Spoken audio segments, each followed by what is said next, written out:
Chapter 1351 Flames of Commandment, Commandment, in clear gold. These words were slowly etched with Noah's index finger as the essence of a vibrant nomological edict permeated throughout. The runic ekriture released waves of power as Noah's voice echoed out in response to it, a contract with the binding power of a malleable greater edict. With it, the issue of trust becomes a thing of the past, as all there is left is for each one of us to achieve what we want, in a calm fashion.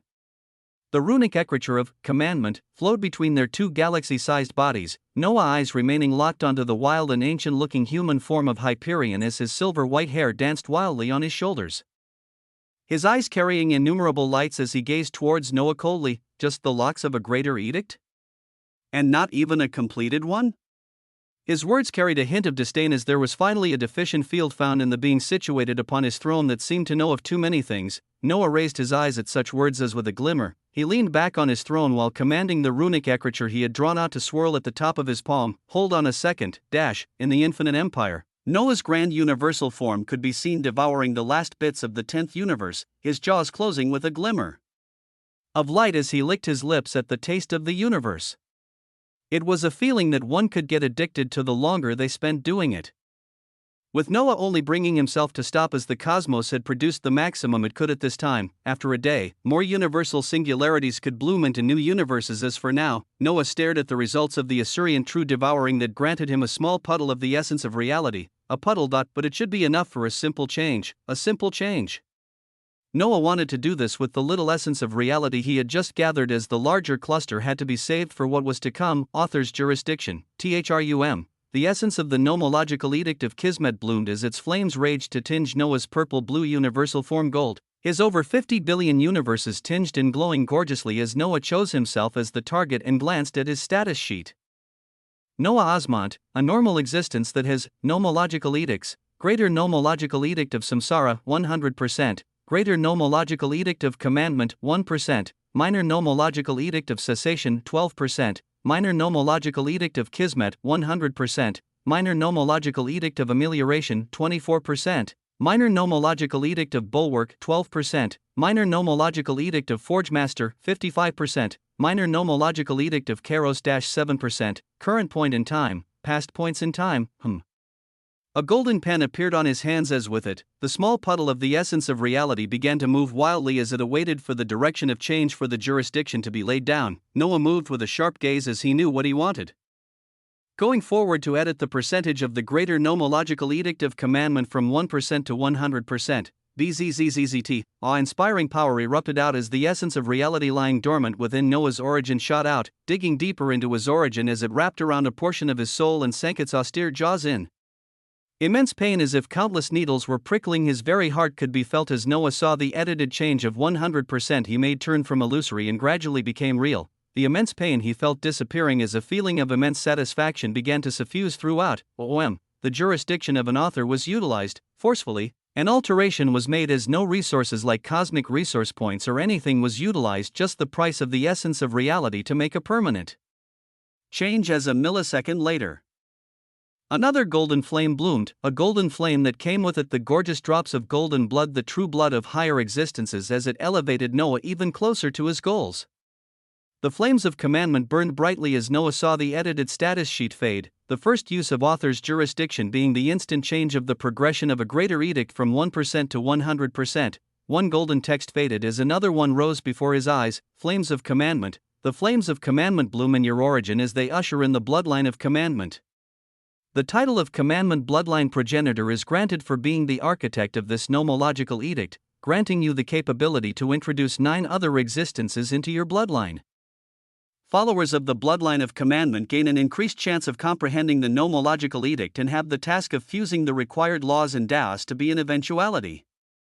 As the architect of this bloodline, you are granted the ability of narrative reality manipulation that can be utilized with the essence of commandment. As the progenitor of the bloodline of commandment, you are granted 500 million% to all parameters, 500 million% to true defense, and 500 million% to true annihilatory damage. All abilities that utilize the essence of commandment also have their resource requirement cut down by half, as you can write as many runic ekritures as your mana can handle. And your origin begins to produce 100 nanoliters of the true blood of a higher existence within your body daily. as simple as that. Reality was altered in a unique fashion as a profound flame was born. Compared to the previously completed edicts, this one granted Noah the largest number of nanoliters of true blood daily, along with its boosts being utterly horrific as they added 500 million to 3 fantastic parameters. Of course, there was also the fact that Noah was not limited to 10 words, as he could do whatever his mana saw as the limit, but all of this was viewed by Noah in passing as far away from the infinite empire where this edict was completed. A change occurred between the figure of the laid-back tyrant upon his throne and the wild archaic human form of an ender of reality. The glimmering runic écriture of commandment began to shine an even greater shade of gold as just a few milliseconds after Noah had said hold on to Hyperion's comments of this edict not even being a complete one. Its flames erupted out in defiance as Hyperion's stellar eyes released a blinding radiance at such a scene. Chapter 1352. Bound by the flames of an edict, there we go. A completed greater edict that should be the highest stage of an edict even achieved by you. We shall simply make guidelines by this edict, Noah voiced out with a light smile as he watched the golden flames of commandment burn brightly, the speechless majestic expression on Hyperion being interesting to look at as this being took a few seconds without speaking after what Noah did. His stellar eyes gazed forward coldly as he seemed to be calculating countless things, his archaic voice only coming out as Noah continued his incessant tapping on his armrest. You truly have a primordial epitaph. His question didn't show his surprise for the edict that was completed in less than a second as he reverted back to the most important issue. Noah looked at this being seriously as he proceeded to stand up from his throne of tyranny, waving his hands and causing it to disappear. As he and Hyperion floated alone in the edges of the ruination sea, I would not waste your time or mine with all of this if it wasn't the case. With a gaze of confidence and power, he spoke out as Hyperion gave a light nod towards him. Thrum. The moment this nod was given, Noah's vast seas of fortune and destiny spread out across his origin, seeded as it expanded even further. On Hyperion's side, his eyes flashed with a gold light as even without gazing towards his seas of destiny, he also felt it expanding for the first time in millions of years as it showed off the possible prospects of the future to come, opening up to other paths that were not possible. But it wasn't just them as this single nod that Hyperion gave sealed the fate and destiny of many beings as the weaving of destiny of their reality itself began to steer into another direction. With the nod, Noah smiled as the golden flames of commandment bloomed from his body, his fingers moving within the ruination sea as he wrote out unique runic écritures that were not for manifesting attacks or for defending but for another purpose entirely. Contract of commandment. The two parties shall work together until both of their systems are constructed successfully. The first commandment was laid out as it was written twice, the words burning with the golden flames of commandment as they pulsed, patiently waiting to be taken in by the respective parties as they carried with them unique waves capable of slight alterations to reality. This was one of the reasons for the forging of commandment, of an edict that dealt with ruling and laws that had to be followed. It was a decree that could be used greatly for contracts between powerful beings. Contract of commandment. Noah Osmond will provide a primordial epitaph and contribute to the research, while Hyperion will provide the required essence of reality to research and complete both systems. Contract of commandment. Betrayal from any side means true death, the loss of all edicts, das, laws, and all memories. Anything else I should add? WAA. Noah spoke out calmly while watching the golden flaming runic écritures that came in two pairs, one for him and one for Hyperion, who gazed at them coldly with his stellar eyes. His own essence waved out in a terrific fashion as he looked at the runic écritures, deeply seeing the unique power they held within as what their will would impose on those that it bound. These bindings will have to enter the depths of one's very own origin. His voice calmly echoed out, yes. Noah's heart was calm as he replied, so then why is your main body not here? Hyperion gazed towards Noah questioningly as he attacked a root problem on the other side, Noah glancing at him calmly as spatial fluctuations waved out beside the primordial ruination clone, another figure that looked just like him appearing, black hair dancing wildly and a devilishly handsome body. It was one of Noah's human bodies that appeared, Hyperion gazing towards it up and down as his eyes even released golden flames to gaze at him deeply before he nodded once more, his figure then moving in a shocking fashion as he grabbed the 3 of the 6 contracts of commandments floating between them, bringing them towards his jaws as he swallowed them in large gulps, quick, efficient, and without an ounce of regret. As opposite to him, Noah did the same. The runic écritures disappeared into his body as they sunk into his very origin, his senses returning feedback to him as Hyperion truly did not even try to stop the contracts of commandment from melding into his origin and soul. binding him to do nothing other than work to achieve a system for both him and the existence before his eyes. Under the flames of a greater edict, two existences were bound together to achieve but a single goal, the construction of a system for the both of them. As one sought to use it as a means to escape the unchangeable destiny of primordial beasts, and the other wished for even greater glory and strength as he sought it through such a path. When everything was done, storms of destiny waved around them madly as two Noahs could be seen with a smile, Hyperion's figure still as cold as ever as his body rumbled with golden smoke to change back into the glorious figure of the draconic elephant primordial beast. "Let's go," with a domineering tone, his figure turned into a streak of light towards the primordial sea behind them, the transparent barrier that had been around it this whole time fading away as Noah followed the glorious image of Hyperion and was able to sink into the sea without any problems. The last time he was within the primordial sea, he was invading. This time around, he was being led into it by its very own emperor as the tides of destiny could truly change too fast. The most powerful primordial beast led the way forward as Noah followed, the grand and lesser primordial beasts looking towards their direction in shock as they would not be the only ones. A tyrant and an ender of reality were bound by a contract as they both moved into the depths of the primordial sea, the product that would come out from their temporary alignment being something that would change the very balance of more than just the reality they were currently in. Chapter 1353, a scene atop the Emperor's Tower, within the vast infinite empire. Inside of the dark universe where the very core of the cosmic filament was hidden, there was a certain galaxy that only privileged beings could enter. This area was what used to be the core area of the spiritual land where Noah experimented in constructing all sorts of architecture from different cultures, with the current architecture in focus being a high-rise skyscraper made of clear reinforced glass where at its very peak there lay an exquisitely designed open-roof jacuzzi that bubbled with golden liquid essence for its spice of water. All around this skyscraper were slightly smaller ones as they formed a futuristic city, with humans and existences of other races occasionally being seen flying about as not a single one came close to the tallest skyscraper that was known as the Emperor's Tower. This Emperor's Tower was vast as its rooftop pool was shaped in a square fashion, with the center of this bubbling jacuzzi having an elevated area that held an abundance of spiritual fruits and drinks shining with a myriad of colors could be seen. Around this elevated area, the flawless curvaceous figures of the few privileged women within the infinite empire could be seen as after they introduced Halcyon and Springforge to the library to further elevate their power, Adelaide and the others decided that a spa treatment should be next to get to know everyone better. It started with enjoying the bubbling jacuzzi that was filled with the essence of destiny as the powerful women were talking about many things. They had their own privacy as they released their blessings freely in the pool, with the figure of Barbados being the most prominent as she sat at the edge with both of her arms outstretched freely. Halcyon and Springforge were nearby talking with Adelaide, Athena, Elena, Anna, and Valentina as they each held royal glasses swimming with purple shining liquid. That covers most of the things to do with this infinite empire. But what about the man himself? You all talk very little about the anomaly that is Noah Osmont. W.A. Springforge spoke out straightforwardly as always as even Halcyon's ears perked up, but it was Barbados's voice that perked up lazily as she floated in the bubbling pool of destiny. Her two bountiful blessings floating on the surface. What else is there to tell about little fish? He seems to always have too many things revolving around him as after one thing, it's always another. Her lazy voice seemed to be tinged with annoyance as the women around smiled in agreement, with Elena being the one to speak out with a fervent gaze.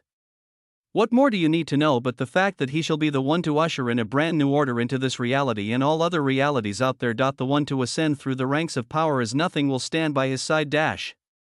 Elena's eyes were fiery as her silver hair shone brightly, Athena's bronze skin appearing as she covered Elena's mouth while speaking out with her eyes rolling. Some of us can get a bit heated up when talking about him, but apart from everything else he keeps a lot of him to himself as getting him to share anything is hard. Her words brought a sense of realism as they made all the women in the surroundings sigh, Anna refilling her drink as she replied with grace, getting any powerful being to share their emotions is hard enough, but how can you get the guy who literally has skills to make himself invincible and is even trying to bend reality to make himself into an unshakable being? How do you tell such a being to be vulnerable? How do you tell him to lower his defenses and share things even deeper aside from his goals? How do you get someone trying to be invulnerable to be open and vulnerable with you?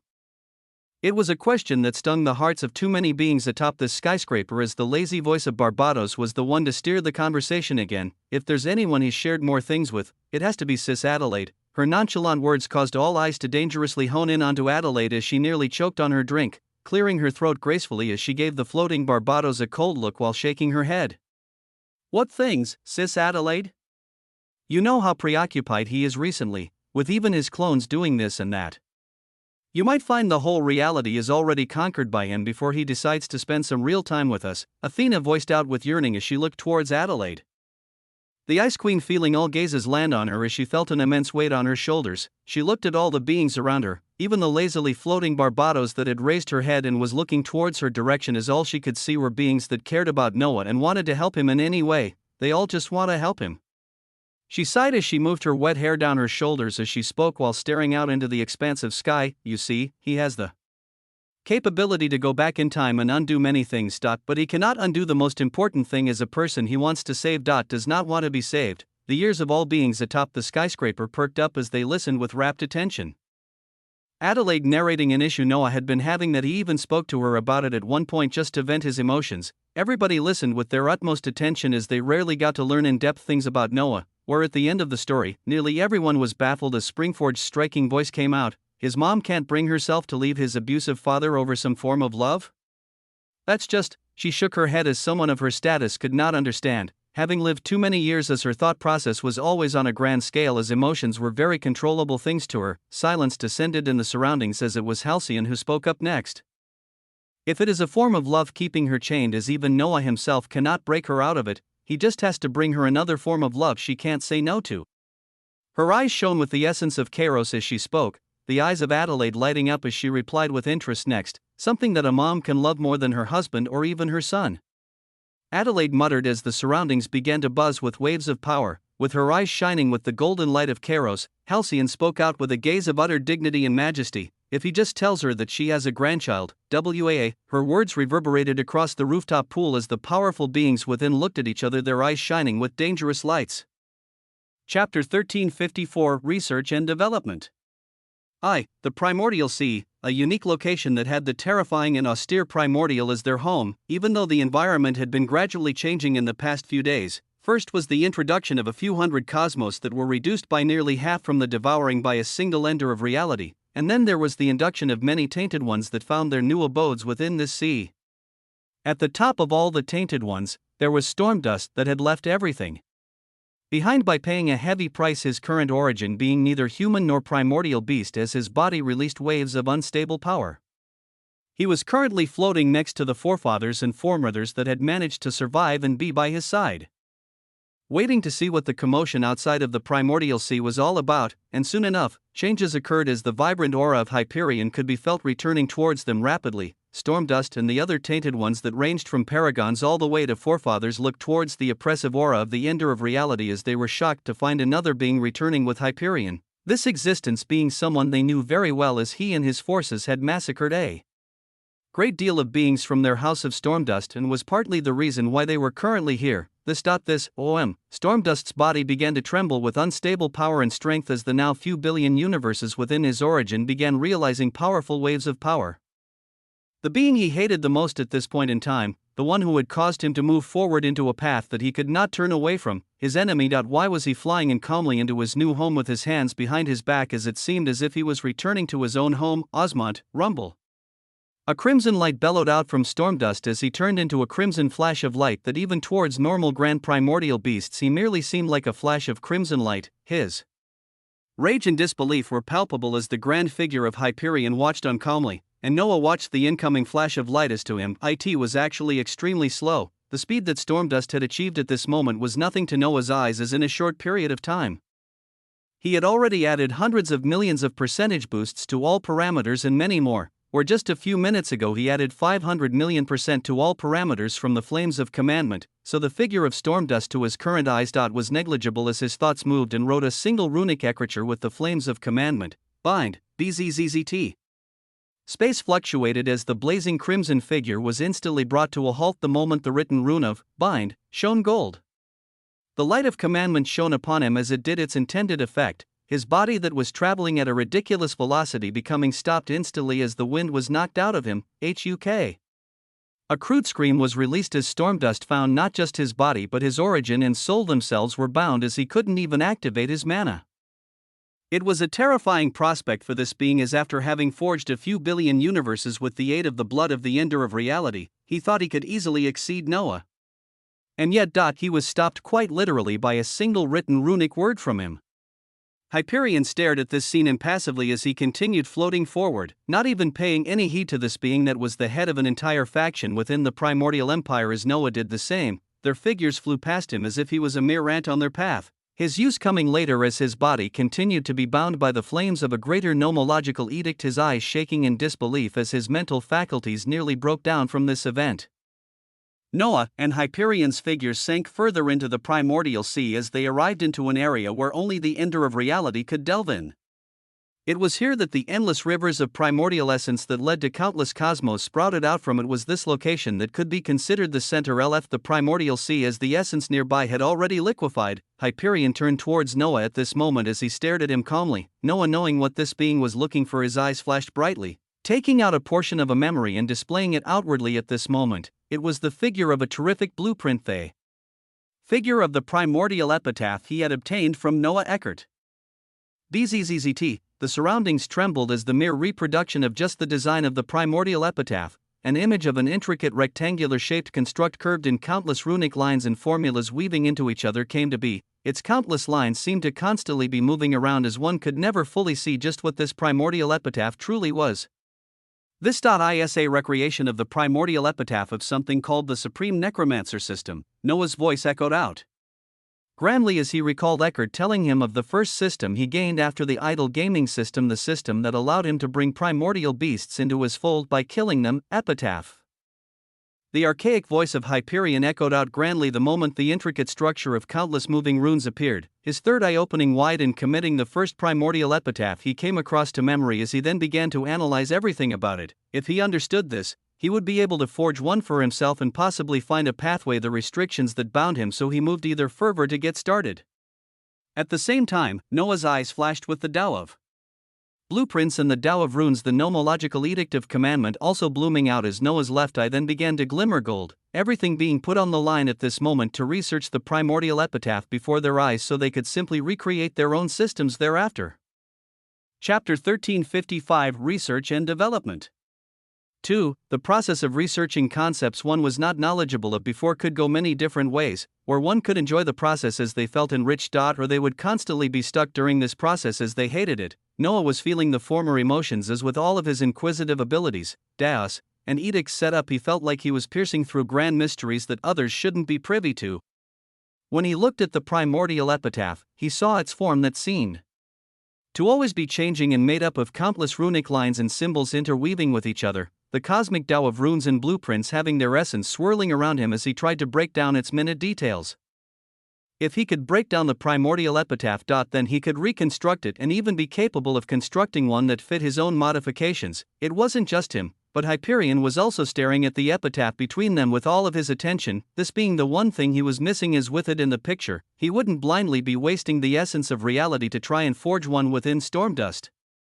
But the construct was something born from primordials, its complexity and breadth were deep, as even though two extremely powerful beings were both trying to break it down and understand it simultaneously, it was still something made by something above them in power. Noah found that when he was close to breaking down the minuscule moving pieces of the constantly moving runic lines of the epitaph, they always weaved and melded together as he was stopped from seeing what they were made of, and he couldn't proceed any further. Hyperion was the same, as even with his analytical primordial eye of the Kaiser that was a stage above a normal primordial eye, he still wasn't getting to the root source of this primordial epitaph. It was at this point that Noah's eyes flashed madly, his gaze turning frosty as the essence of commandment began to leak out wildly from him.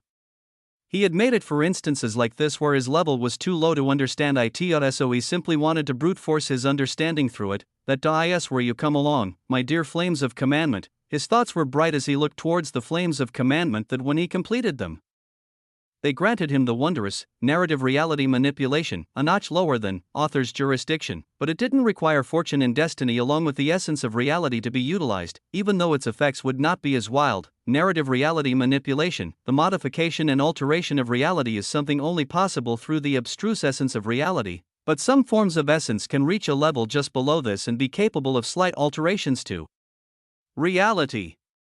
The essence of commandment has reached such a level as the supreme cosmic primordial Tao lies at its base, giving birth to the ability of narrative reality manipulation that allows the user to slightly alter events within 30 seconds in the past up until the present. The changes must occur with the strokes of runic eccriture steeped in the flames of commandment, as if the alteration is too grand, the narration will fail, an ability of wondrous possibilities that had its own limitations due to what it wanted to achieve. But it was something spectacular nonetheless, as Noah called out lightly, narrative reality manipulation, OOM. His body released a glow of shocking power as Hyperion was taken out of focus to raise his brows towards him with annoyance. But Noah ignored this as a golden pen had appeared within his hands, along with a golden page before his eyes that described exactly what was happening 30 seconds before up until the present. His eyes focused as he unique read a narration about himself as he tried to break down the primordial epitaph before his eyes into its smallest ingredients unsuccessfully, his golden pen moving towards the golden page and forcefully changing the narration that spoke of him not being able to achieve what he wanted to do. A passage of what he was doing within the last 40 seconds was altered as a brand new narration appeared before his eyes. Noah found that when he was close to breaking down the minuscule moving pieces of the constantly moving runic lines of the epitaph, they always weaved and melded together as he was stopped from seeing what they were made of, but he could overcome whatever was trying to be hidden from his eyes as ever so slowly. He broke down the vast primordial epitaph piece by piece.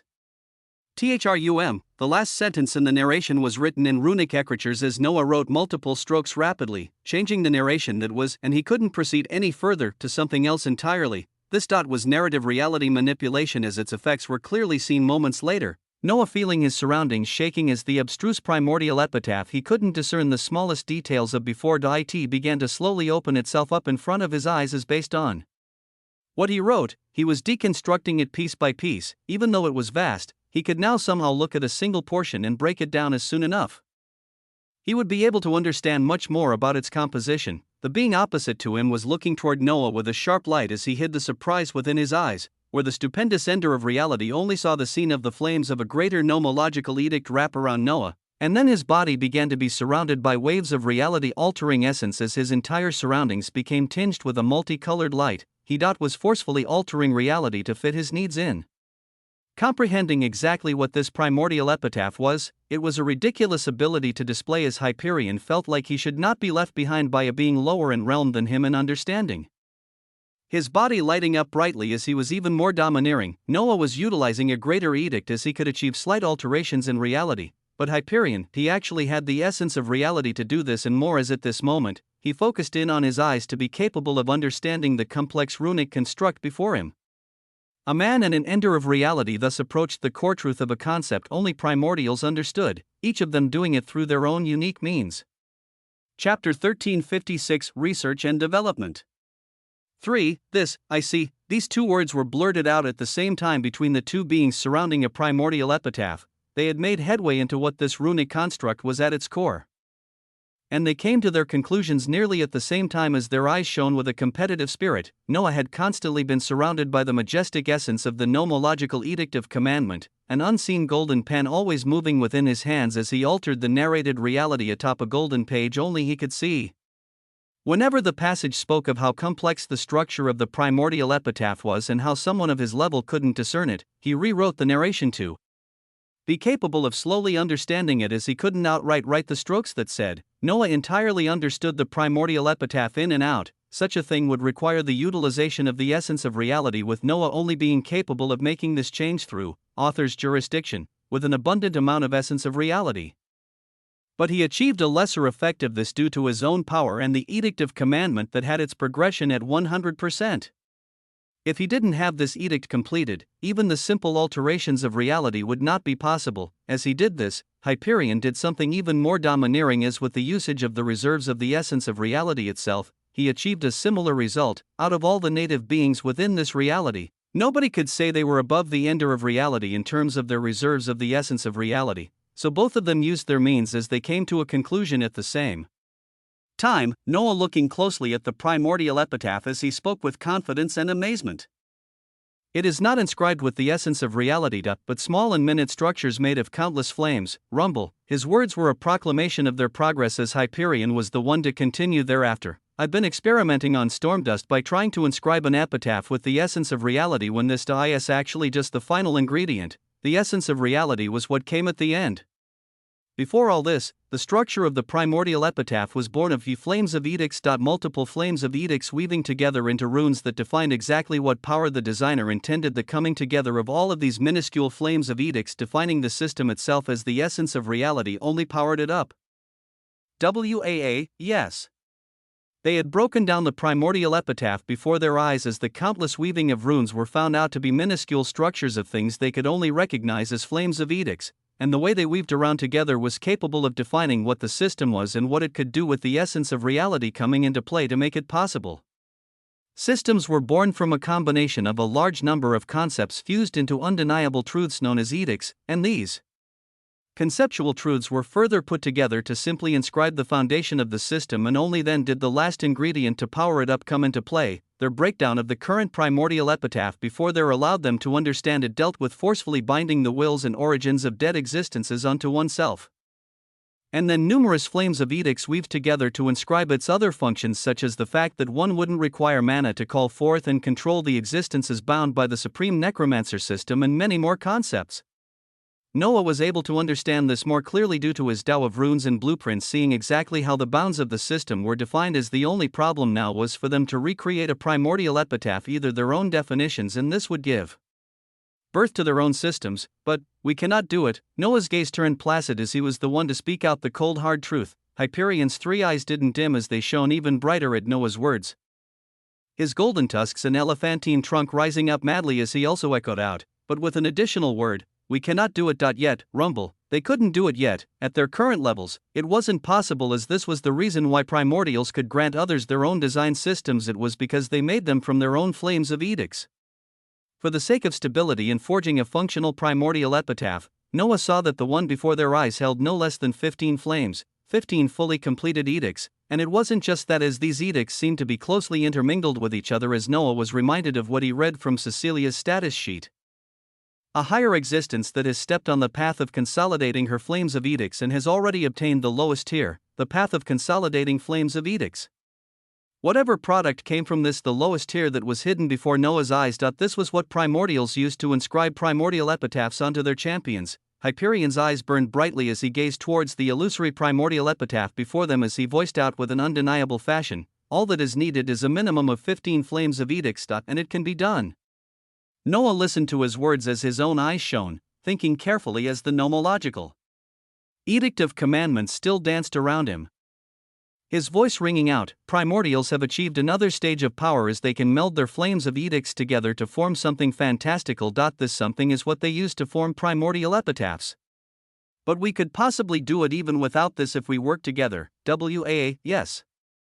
They didn't even know how to achieve the blending of 15 flames of edicts together when all of them were distinctly different and apart, something far more unique than fusing daos or laws into something that combined all of their qualities. Noah's gaze was filled with a domineering light as his body shone with the unique essence of commandment once more, the ability of vault of commandments being utilized by him as he spoke out dominantly. How can one meld together edicts? A shocking question at the root of their problem, apart from the fact that they didn't have the 15 required flames of edicts. But the Vault of Commandment nonetheless gave an answer. When one has achieved the cosmic realm and fully holds the true blood of higher existences within their origin, the minimum number of 15 flames of edicts can be brought together to form a unique authority, a clear answer. An answer that showed off the heavy shackles they had to break before they could achieve their goals. Chapter 1356: Research and Development. 3. This, I see. These two words were blurted out at the same time between the two beings surrounding a primordial epitaph. They had made headway into what this runic construct was at its core, and they came to their conclusions nearly at the same time as their eyes shone with a competitive spirit. Noah had constantly been surrounded by the majestic essence of the nomological edict of commandment, an unseen golden pen always moving within his hands as he altered the narrated reality. Atop a golden page only he could see, whenever the passage spoke of how complex the structure of the primordial epitaph was and how someone of his level couldn't discern it. He rewrote the narration to be capable of slowly understanding it, as he couldn't outright write the strokes that said, Noah entirely understood the primordial epitaph in and out. Such a thing would require the utilization of the essence of reality, with Noah only being capable of making this change through author's jurisdiction, with an abundant amount of essence of reality. But he achieved a lesser effect of this due to his own power and the edict of commandment that had its progression. at 100%. If he didn't have this edict completed, even the simple alterations of reality would not be possible. As he did this, Hyperion did something even more domineering, as with the usage of the reserves of the essence of reality itself. He achieved a similar result. Out of all the native beings within this reality, nobody could say they were above the ender of reality in terms of their reserves of the essence of reality, so both of them used their means as they came to a conclusion at the same time, Noah looking closely at the primordial epitaph as he spoke with confidence and amazement. It is not inscribed with the essence of reality, but small and minute structures made of countless flames. Rumble, his words were a proclamation of their progress, as Hyperion was the one to continue thereafter. I've been experimenting on Stormdust by trying to inscribe an epitaph with the essence of reality when this is actually just the final ingredient. The essence of reality was what came at the end. Before all this, the structure of the primordial epitaph was born of flames of edicts. Multiple flames of edicts weaving together into runes that defined exactly what power the designer intended. The coming together of all of these minuscule flames of edicts defining the system itself as the essence of reality only powered it up. Yes. They had broken down the primordial epitaph before their eyes as the countless weaving of runes were found out to be minuscule structures of things they could only recognize as flames of edicts, and the way they weaved around together was capable of defining what the system was and what it could do, with the essence of reality coming into play to make it possible. Systems were born from a combination of a large number of concepts fused into undeniable truths known as edicts, and these conceptual truths were further put together to simply inscribe the foundation of the system, and only then did the last ingredient to power it up come into play. Their breakdown of the current primordial epitaph before they're allowed them to understand it dealt with forcefully binding the wills and origins of dead existences onto oneself, and then numerous flames of edicts weaved together to inscribe its other functions, such as the fact that one wouldn't require mana to call forth and control the existences bound by the supreme necromancer system, and many more concepts. Noah was able to understand this more clearly due to his Tao of runes and blueprints, seeing exactly how the bounds of the system were defined. As the only problem now was for them to recreate a primordial epitaph, either their own definitions, and this would give birth to their own systems. But we cannot do it. Noah's gaze turned placid as he was the one to speak out the cold hard truth. Hyperion's 3 eyes didn't dim as they shone even brighter at Noah's words, his golden tusks and elephantine trunk rising up madly as he also echoed out, but with an additional word: we cannot do it. Yet, Rumble, they couldn't do it yet. At their current levels, it wasn't possible, as this was the reason why primordials could grant others their own design systems. It was because they made them from their own flames of edicts. For the sake of stability in forging a functional primordial epitaph, Noah saw that the one before their eyes held no less than 15 flames, 15 fully completed edicts, and it wasn't just that, as these edicts seemed to be closely intermingled with each other, as Noah was reminded of what he read from Cecilia's status sheet. A higher existence that has stepped on the path of consolidating her flames of edicts and has already obtained the lowest tier, the path of consolidating flames of edicts. Whatever product came from this, the lowest tier that was hidden before Noah's eyes. This was what primordials used to inscribe primordial epitaphs onto their champions. Hyperion's eyes burned brightly as he gazed towards the illusory primordial epitaph before them, as he voiced out with an undeniable fashion: all that is needed is a minimum of 15 flames of edicts, and it can be done. Noah listened to his words as his own eyes shone, thinking carefully as the nomological edict of commandment still danced around him, his voice ringing out. Primordials have achieved another stage of power as they can meld their flames of edicts together to form something fantastical. This something is what they use to form primordial epitaphs. But we could possibly do it even without this if we work together. Yes. They didn't even know how to achieve the blending of 15 flames of edicts together when all of them were distinctly different and apart, something far more unique than fusing daos or laws into something that combined all of their qualities. Noah's gaze was filled with a domineering light as his body shone with the unique essence of commandment once more, the ability of Vault of Commandments being utilized by him as he spoke out dominantly. How can one meld together edicts? A shocking question at the root of their problem, apart from the fact that they didn't have the 15 required flames of edicts. But the Vault of Commandment nonetheless gave an answer. When one has achieved the cosmic realm and fully holds the true blood of higher existences within their origin, the minimum number of 15 flames of edicts can be brought together to form a unique authority, a clear answer. An answer that showed off the heavy shackles they had to break before they could achieve their goals. Chapter 1357, Marked for Death. Hello, it's been too long since I last shared my thoughts that I don't even know who was out there listening anymore. Too many things change in such a short period of time that those not keeping track can quickly be left behind. But I, the favorite Shadow Guard Knight of the Frozen Queen closest to Master, I will always be ahead of the curve from everyone else, even as everyone is shocked by the fact that dozens of new cosmos were fused into our own in a few days, even as everyone was focused on the happenings of the Primordial Empire and the events there. I have been documenting what mattered. I have been documenting the relationships that make the now proclaimed infinite empire. And of course, the most important thing had to be relationships. You don't believe me?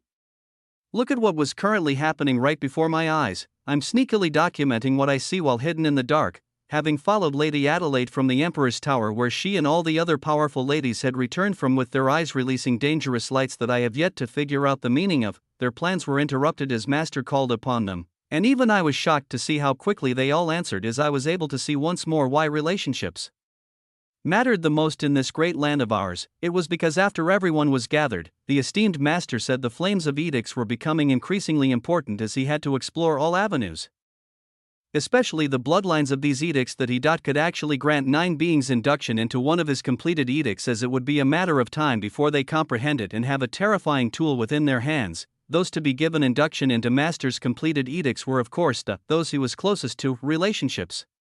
They were what caused the rise of powerhouses within our infinite empire, and one just had to be close to the Master to achieve all they wanted and more. Lady Adelaide and the others were a given, as among the lucky ones were Kazuhiko, that arrogant little penguin, Steel Mikhail, Cthulhu, Oathkeeper. A few of the prominent beings that Lady Adelaide has said still shone with strong destinies were among those chosen.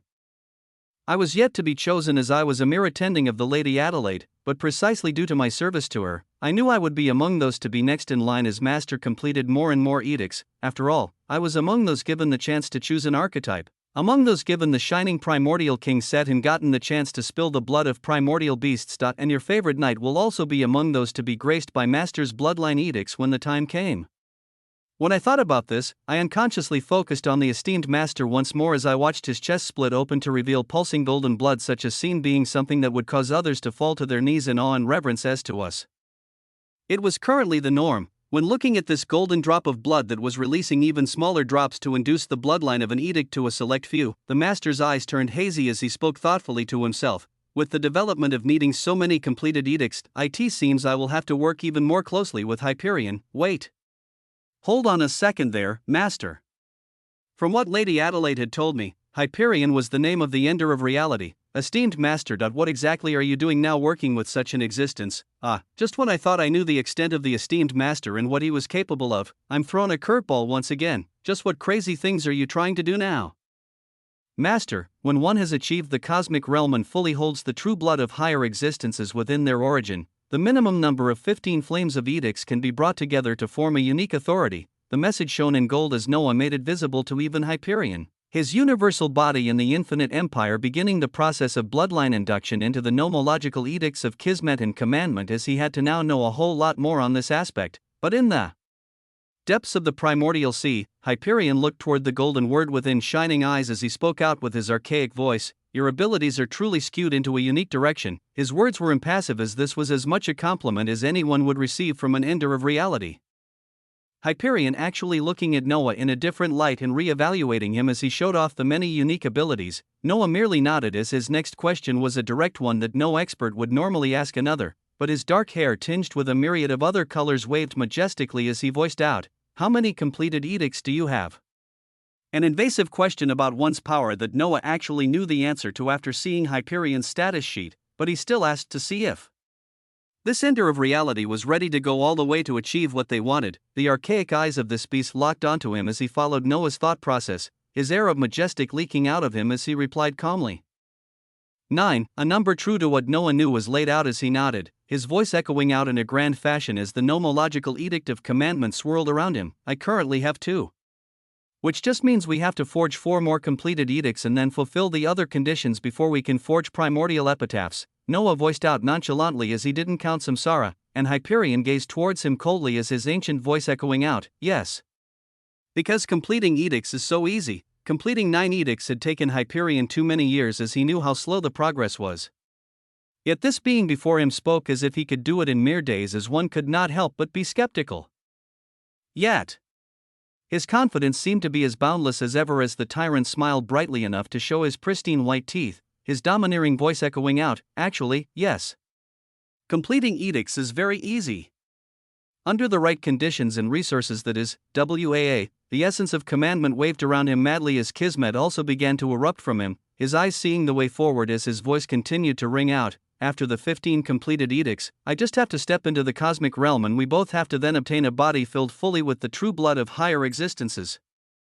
A grand goal was laid out before the two beings as when Noah finished speaking, Hyperion looked at this being thoughtfully as he saw that the tyrant was entirely serious.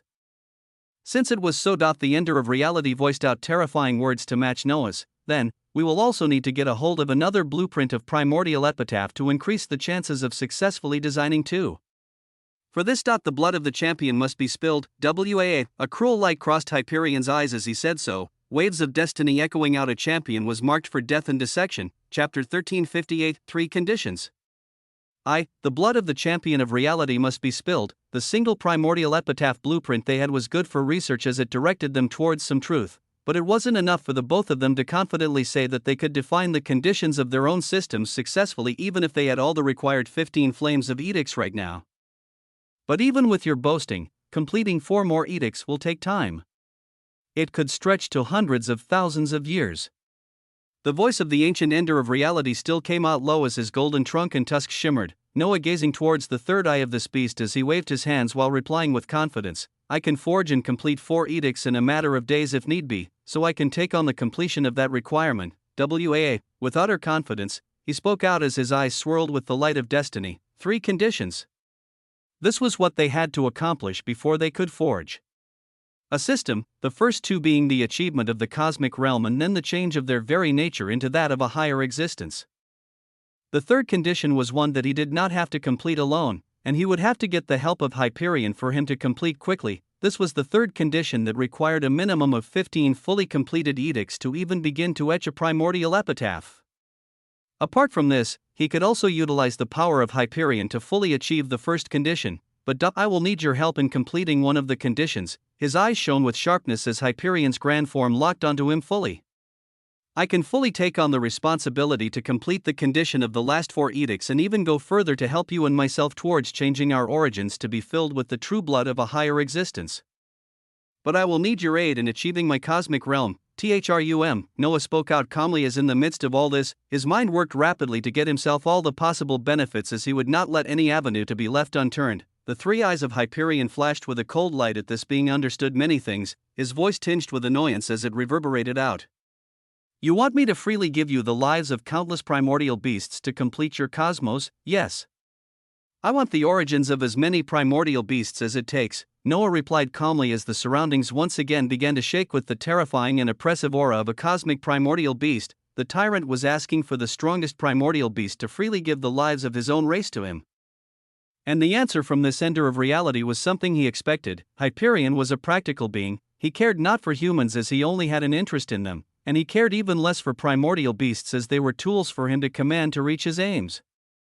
His wish had always been to break out of the shackles of his reality. It had nothing to do with other primordial beasts, nor the humans, dragons, elves, phoenixes, or any of the myriad of races that existed across the cosmos. It was all for Hyperion. So toward Noah's assertion, "Show me the 4 completed edicts apart from the 2 you already have, and I can bathe the entire primordial sea in red to make you achieve the cosmic realm." Rumble, the terrifying words echoed in Noah's mind as if any primordial beasts heard them, they would run away where they stood. But these were exactly the words that Noah wanted to hear as his body brimmed with the essence of commandment. "Then, let us forge even more. Trust, why don't we?" He rolled the word trust out of his mouth as the flames of commandment burned, runic ecritures being etched with a blinding gold light. Contract of commandment. Hyperion will help Noah achieve the cosmic realm with as many primordial beasts as required after the condition of 4 new completed edicts is achieved. The contract burned brightly as it came in a pair, one sinking into Noah as the other. Hyperion swallowed calmly as it bound their origins, glorious. Noah's destiny raged wildly as he truly just guaranteed himself the cosmic realm after satisfying the conditions of 4 new completed edicts. It was a fantastic result from today's action as even with this, there was still much to do. the condition of changing all of one's blood into true blood will be the hardest to achieve, even if I were to spend all of my reserves of the essence of reality. The titanic figure of Hyperion waved his elephantine hands as he played around with the structure of the illusory primordial epitaph. Solutions to this problem not coming freely as it involved something that flames of edicts produced. Daily. If one forged a minor edict, they could obtain 10 nanoliters of true blood daily, and this number was multiplied by 10 for a greater edict. Such amounts were minuscule as even after millions of years, Hyperion was only halfway there to becoming a higher existence with only half of his body being filled with true blood, the true blood of higher existences. The tyrant and ender of reality looked at each other as they arrived at the most crucial issue plaguing them. Noah looked towards Hyperion as he waited to see if this being would come out with any solutions, but he knew that for him it was just a matter of time. A few million years would not matter as he was already halfway there. But Noah did not want to spend a million years waiting for nanoliters of true blood daily. His eyes shone with a sharp light as destiny and fortune continued to undulate powerfully, his eyes becoming covered by layers of gold as he saw solutions intermixed with possibilities. And when it comes to blood, I do have some affinity towards it. Noah recalled his origin of a vampire progenitor as when it came to matters of true blood, many ideas rose for him to choose from. Chapter 1359, 3 Conditions. 2. He was wrong. He would not normally admit it, but Hyperion found himself to have been very wrong about the existence he had only considered interesting. The gaze of confidence and certainty he had when he spoke of profound matters wasn't merely arrogance and not knowing his limits. But they seemed to be entirely true. He didn't lie about the primordial epitaph, he was capable of discerning it when he didn't have the essence of reality, and he bound himself by a contract to be capable of easily and quickly producing 4 completed edicts in a short period of time in exchange for the lives of countless primordial beasts. Like any sane being that knew of the arduous nature of not just completing but just forming edicts, Hyperion was inclined to not believe him. But after the contract and the gaze of this being still shining with utter confidence, he realized he had to admit his wrong perspective and re-evaluate this being once more. Of course, he would never admit he was wrong outwardly and give him the satisfaction. His ego was too high for that already. Even as Hyperion realized he would be working with this human more and more, he still reserved his calculating mind for any possibilities in the future as even the flames of the greater edict of commandment binding his origin were being investigated. Relying on the strength of others would only ever lead to failure. He had seen this too many times. Even if this human is dependable, I still have to rely on myself to achieve what I want. His voice thundered out in his mind as he watched the swirling golden essence around Noah die down, his face contemplative as he spoke out. I should have something to help with the generation of true blood soon. But it's still in its planning phases as it is not concrete yet. Shall we end our little research and development session here for now? His eyes seemed utterly clear and free of worries as if the heavy weight of becoming a higher existence, achieving the cosmic realm, and completing 4 edicts did not lie on his back. The ender of reality looked at this being with sharp eyes as a terrific thought rose in his mind. Why was the human not the one chosen as the champion of reality? A terrific thought that would remain a question in Hyperion's mind. He was quizzical why it was someone like Aegon that at any moment now, he could break the will of, but when he looked at Osmont, he still knew nothing about this being as even when he was a realm above him, Hyperion couldn't say with confidence he could eradicate him if he was an enemy unless he went around decimating all the cosmos within this reality. This being was similar to him as their wills were terrifying enough to be trying to forge their own systems outside the help of primordials. If he was given a system by Cecilia and was already a champion instead of Aegon, maybe Hyperion would have been eradicated long ago, but that is not the current reality. Rumble, his thoughts caused his sea of destiny to churn as his will was reinforced over and over again, speaking out before the so-called research and development session was brought to an end. The bodies of the champion and the primordial above him. They contain an abundant supply of true blood if one can manage to harness it, the true blood contained in the champion and the higher existence Cecilia. The tyrant smiled at such a suggestion from the ender of reality as he replied with shining eyes, it will not be just a declaration of war against Aegon, but against a primordial at the cosmic filament realm. Ho! You even know this? Hyperion raised his eyes yet again at Noah, not just knowing about the primordial above Aegon, but even knowing her realm. I know some things.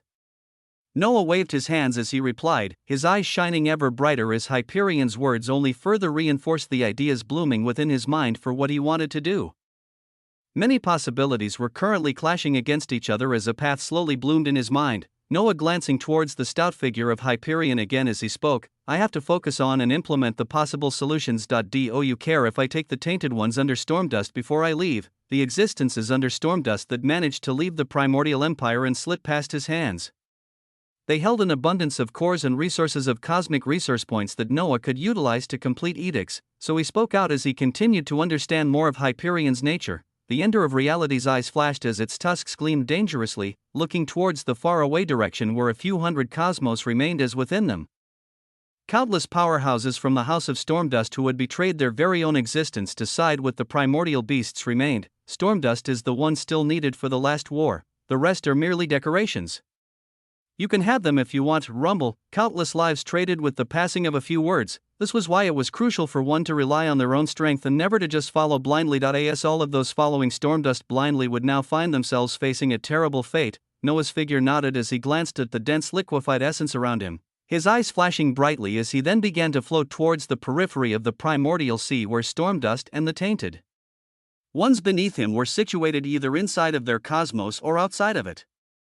He knew what he had to do to achieve a system, and now he just had to go and fulfill the conditions for it as he would begin by spilling the blood of betrayers in the very new homes they thought they would be safe in. Under the gaze of the being they sided with who always thought of them as nothing but extras. At the same time, his universal body looked at the figures of those closest to him in the infinite empire, watching the process of bloodline induction into his completed edicts as his mind was bursting with many ideas for the rapid generation and production of true blood, to quickly become a higher existence. Just exactly how would he cheat his way forward? Chapter 1360, Cruelty. When Noah thought about blood, the first thing that rose in his mind was the Bloodlord skill tree, and then it was the passive abilities dealing with blood that stemmed from his identity as the vampire progenitor. Then of course you had the bloodlines of edicts that generated the true blood itself daily. The focus of Noah having to be in this area as he wondered what would happen if he could produce an edict directly geared towards increasing the generation of true blood along with its own specific DAS. Well, let's see how much will come from these guys for the first experiment. Experimentation. Noah planned to obtain both cosmic resource points and experiment on the subordinates of Stormdust who had sided with primordial beasts. His figure becoming a streak of light as he arrived back at the position where he had left Stormdust bound with a single runic ecrature. This being was still struggling to reawaken his bound origin unsuccessfully, his eyes quite literally spitting flames when they saw Noah as he looked like a maddened existence ready to rip everything apart. Noah paid no attention to him as he gazed towards the nearby cosmos relocated here where he could pick out the auras of many tainted ones and even other subordinates of Stormdust ranging from forefathers all the way down to paragons. In the surroundings of the white sea he floated on, there were also the figures of bountiful primordial beasts, much of them being lesser ones as they stared towards Noah as if he was a deadly enemy. Yet Hyperion's terrific form appeared in the surroundings as he was simply watching on coldly, his mere aura acting as a suppression against all primordial beasts as he made it clear they weren't to move against him. So a unique scene formed where a human being had the Ender of Reality behind him as he gazed at the myriad of creatures within this section of the primordial sea, and his body began to bubble. With immense power as even without moving his fingers, runic ecratures began to form in front of him as the essence of commandment bloomed for all to see. The essence of a greater nomological edict erupted out as it caused many existences to shudder, but none more so than its targets as they were affected the moment the word appeared and shone with splendor. Mass binding, mass binding. He had bound Stormdust with a mere bind, moments ago as now. He did it en masse as he targeted all the tainted ones his aura could cover, and all beings above the levels of paragons to remain with Stormdust. His essence weaved around madly as one mass binding ecrature was enough to wrap up a few 100,000 beings regardless of their levels as their bodies and origin could not move. And Noah's eyes simply flashed as all around him, golden words of power reading, mass binding, appeared over and over again as the numbers of beings he bound reached over 1 million soon enough. The scene came to all of them as a surprise, and many tainted ones that were just beginning to enjoy the feeling of their power were shocked to find that after they were bound by an inexplicable power, the tyrant standing calmly before the Ender of Reality waved his fingers as all those bound floated towards his direction. Stormdust watched the scene in shock and unwillingness as his eyes gazed towards Hyperion's direction, but this cosmic primordial beast didn't even turn towards his direction as if what was happening now was of no consequence. The bundle of bound beings that had reached a few million after Noah bound all those he wished to all came to float in front of him without a single ounce of movement. Stormdust then watching as each of them began to be wrapped by a spatial light as even with all of their struggles, nothing changed. He had lost his ruling of a grand empire. He had lost the love of his life. Now not even the subordinates he had around him were being taken away ruthlessly. Why?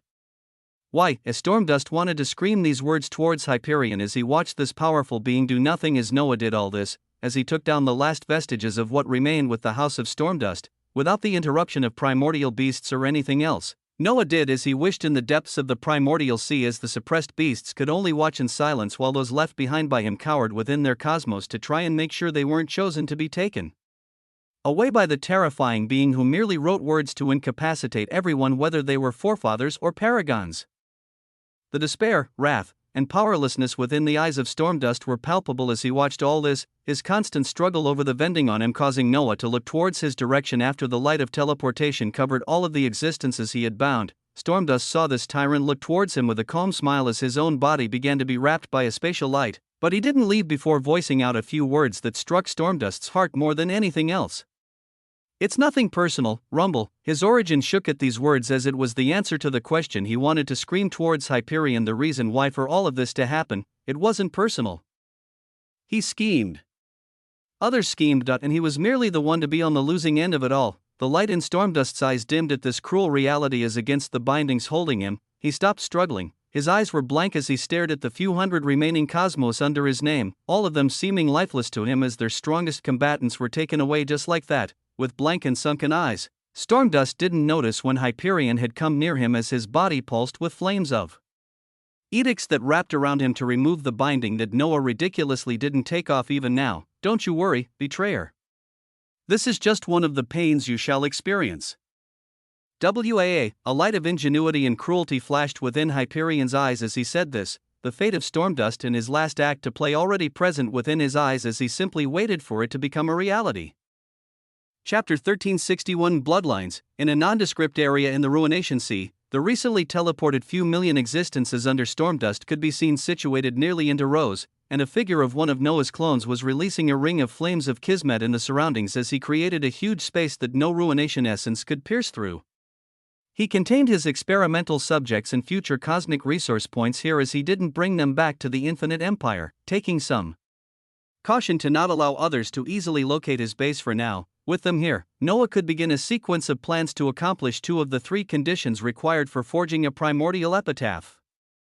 As his clone watched the experimental subjects in this region of the Ruination Sea, his universal body was in the cosmic Holy Land as with a brilliant luster of colors, he spoke out grandly, "Proceed with the design of the cosmic Tao of conversion, the cosmic Tao of regeneration, and the cosmic Tao of bloodlines." Rumble. He fantastically authorized the designs of three cosmic Taos as even after all this, he wasn't done. Elevate the grand Taos of destiny, devouring, oscillation, archetypes, and fealty into cosmic Taos. The moment his words faded, storms of essence erupted out as old Taos at the grand level were elevated to the cosmic level, and the new cosmic Taos of conversion, regeneration, and bloodlines bloomed as the cosmic filament core buzzed with activity to make it all possible. Conversion, regeneration, and bloodlines were of course geared towards the edict Noah wanted to forge that would increase his rate of generation of true blood of higher existences, and the grand Taos elevated were possibilities to be used to form this edict, and also go the fact that their strength could be increased with their rise in rank, and this only went forward to further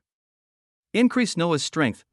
Noah's stellar hair that shone with the light of universes waved around him madly as he didn't wait long before the runic symbols representing the new cosmic Taos of conversion, regeneration, and bloodlines bloomed, his eyes watching them carefully as they sank into his origin as he was able to understand their composition extremely well. Three new cosmic Taos bloomed in his origin as five grand Taos became cosmic ones, Noah feeling this awe-inspiring sense of power coursing through him as he focused on the newly formed Taos. While he did this, his people across the Infinite Empire experienced wild boosts in strength from the elevation of fealty and archetypes, many more intricate designs rising from these Taos that Noah would have to delve in another time. His eyes focused on the first Tao of conversion as it allowed for not just the conversion of some forms of essence into others, but it also allowed one to convert or reconstruct concepts of Taos at a small level along with other concepts.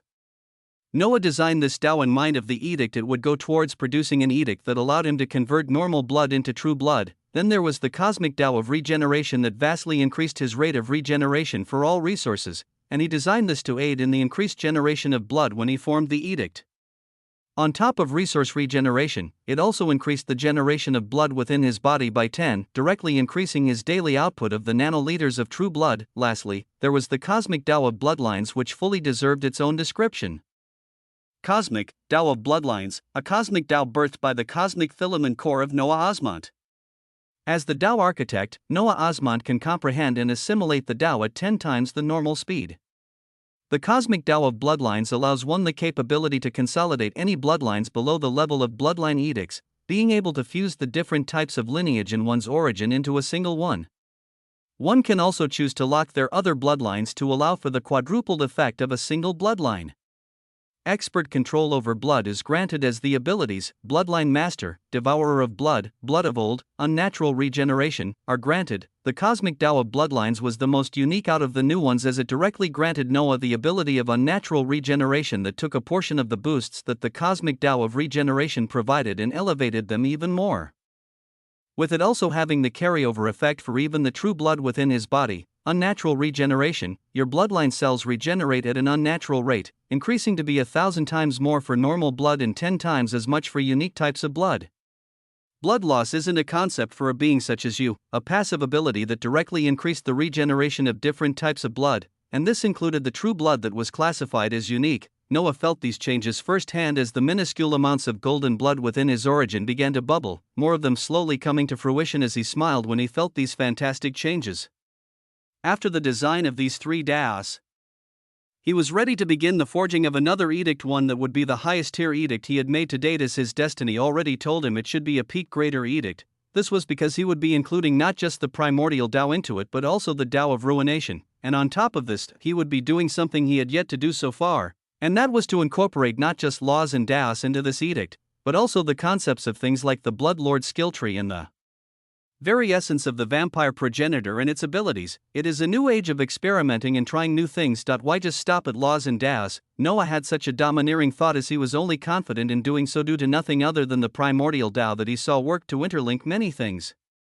If it could interlink laws and Taos to forge a greater edict within seconds, surely it could also handle other concepts like skill trees and bloodlines. Chapter 1362, Insuperable.